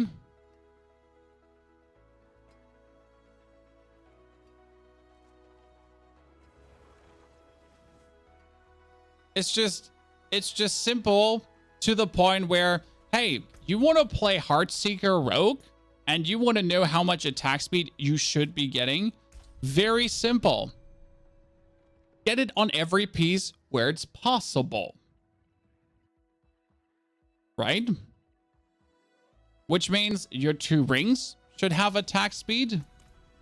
Right? Your 2 rings should have attack speed and your gloves should have attack speed.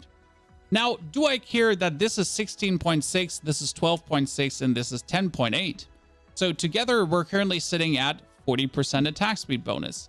Now, there could be a bigger breakpoint. So it could be that with 45 or even 52.3, you're at the perfect attack speed breakpoint, right? Do I fucking care? No, I don't fucking care. Because with 40% attack speed bonus, I can do every single challenge possible, and I'm quite good about it, right? And I can even masterwork it further to get like a little bit more. So breakpoints are for min-maxing, but they're for a level of min-maxing that even 99%, that even from the 1%, not everyone cares about. That's like... So the thing about breakpoint min-maxing, it's literally like, let's say we have the 1% hardcore community.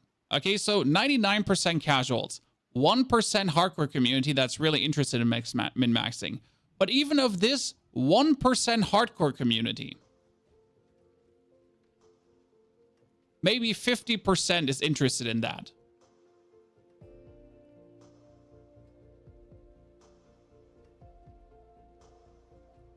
Right?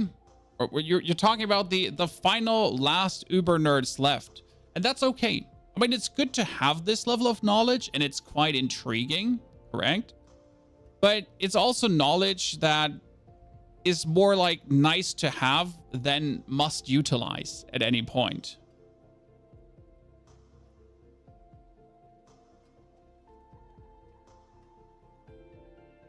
So I don't think that min-maxing is for uber nerds. It just comes down to what level of min-maxing are we going for, right?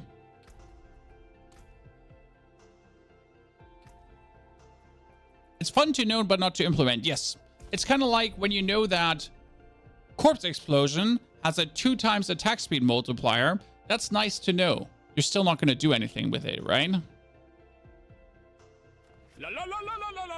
Duckerpad, thank you very much for the brand new Prime subscription. Welcome to the Knights of the Round Stable. Good to see you there. Thank you for supporting us. Is Dagger 01 better for Orb Sorc? Technically Dagger. I mean, the one gives you the bonus lucky hit chance. And again, we said it. Technically lucky hit chance doesn't really matter. But practically, even a little bit lucky hit chance might actually help your Fractured Winterglass to hit more often. So technically a Dagger over a Wand. Practically, even that 10% minimal lucky hit that the one gives you is a wee bit more worth it. Right? That being said, if you have a GA, very good GA dagger over a wand, then take that GA dagger. I mean, the first thing you need to try is anyways to temper the orbs. So no matter what you have, if you have a wand, or if you have a dagger, I mean, try to temper Frozen Orbs on it and see what happens.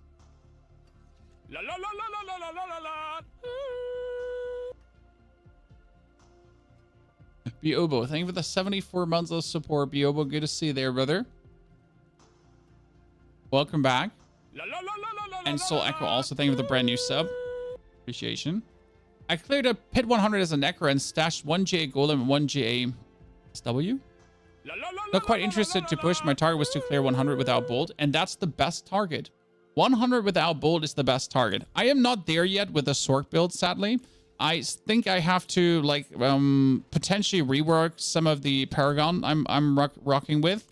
Well, we can clear tier 79, but when I'm essentially trying tier 100 right now, it looks like this.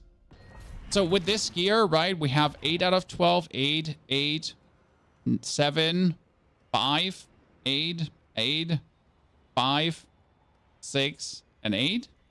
And we haven't really hit what we're looking for, correct? Nothing like too crazy. Nermo, Echo, everyone, thank you for the support. Ah, Skeleton Warrior. Now you had me confused there for a second. I think you were, you know. So we can kill normal minions, so that's possible in a tier 100, right? Like yay.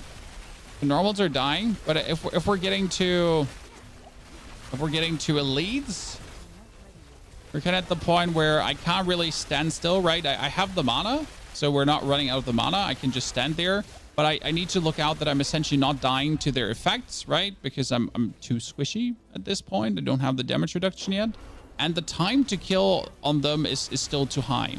So I need to still, like, I want to change something in the Paragon board to accommodate for that, but I also need to just masterwork my gear further, right? To squeeze out more damage, to make sure that we can just stand there and get him, boys.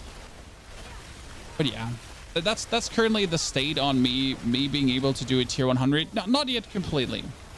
But considering that we got level 100 yesterday with this character, I guess our progress is staggering. See, 100 we're not ready yet. Not yet, right? So we're currently at 89. My goal is rather to currently kill Uber Lilith with this than pit 100. Because we killed a Tormented, right? Kill a Tormented, so we gotta kill Uber Lilith. But for Uber Lilith, we're not having yet the damage. How would Ice Spikes work with this? I mean, Ice Spikes don't work with this. I mean, do you mean like the Blizzard aspect? The, what was it, the Glacial here? I mean, then you play Blizzard, right?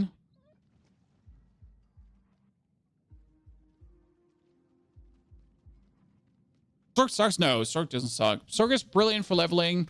I can, like, I mean, like, see, this is again, this is the standard, what you need to clear. Pit 61. Technically, if you have 0 ambitions, if you only want to masterwork your gear, 2, 4, or 8, you never have to clear anything but pit 61.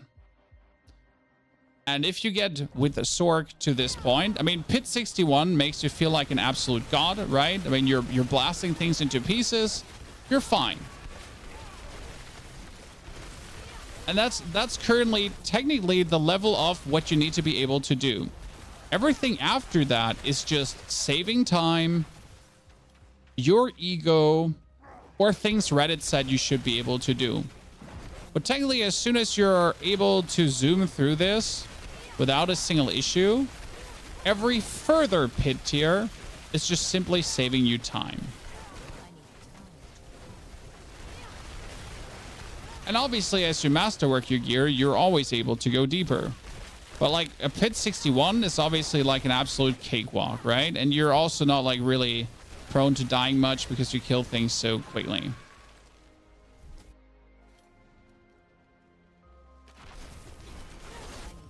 Obviously, the higher pit you can do, the more miles you get, which is like, yeah, surprise, right?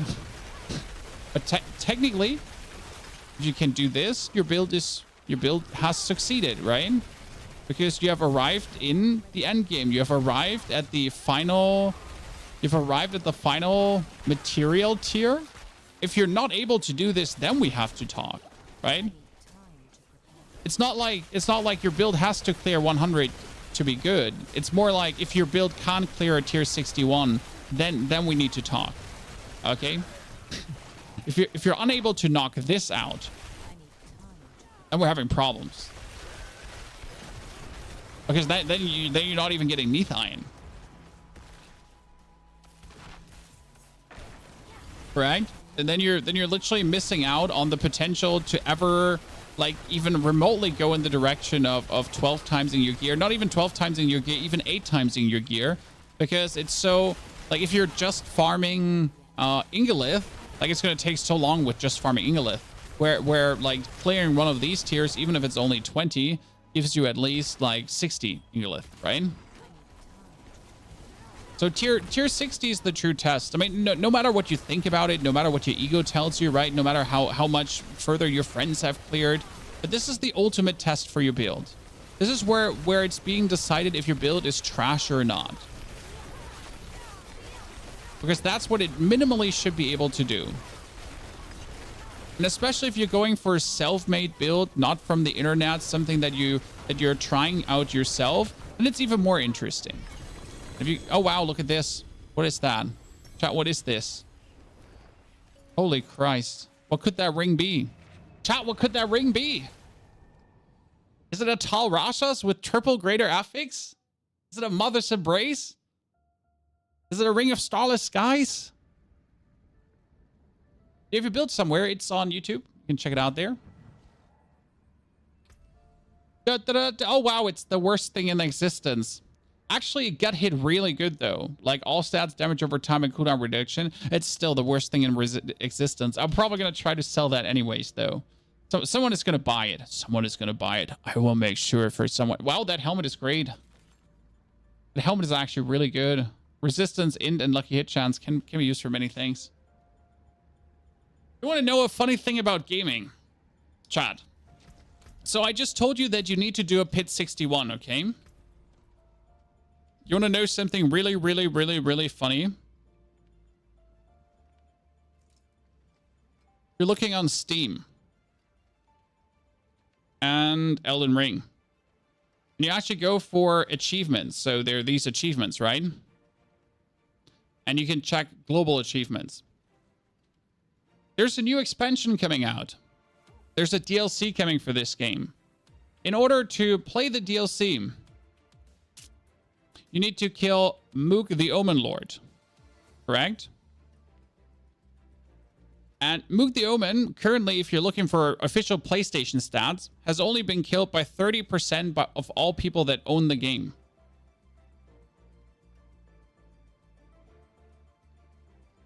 Which means that literally 30% of the player base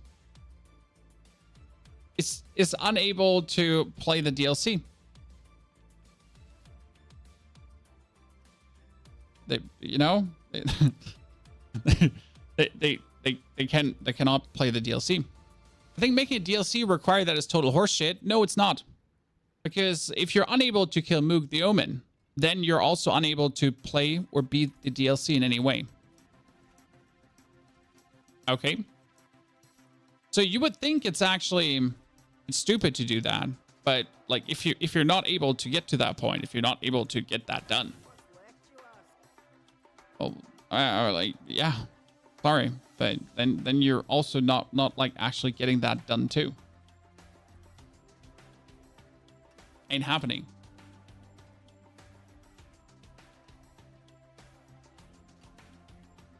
It's a tradition in Elden Ring, though, that they do it this way. Let's say for Diablo, it would make no sense because Diablo can be played by my 4-year-old, right? I mean, like a monkey can play Diablo and reach level 100, correct? Because it is not difficult to reach level 100. You can literally, you can reach level 100 by going outside of Kyovichad and just killing that one mob that appears for the next. Like just doing this, right? This will get you to level 100 at some point. Right, no matter what.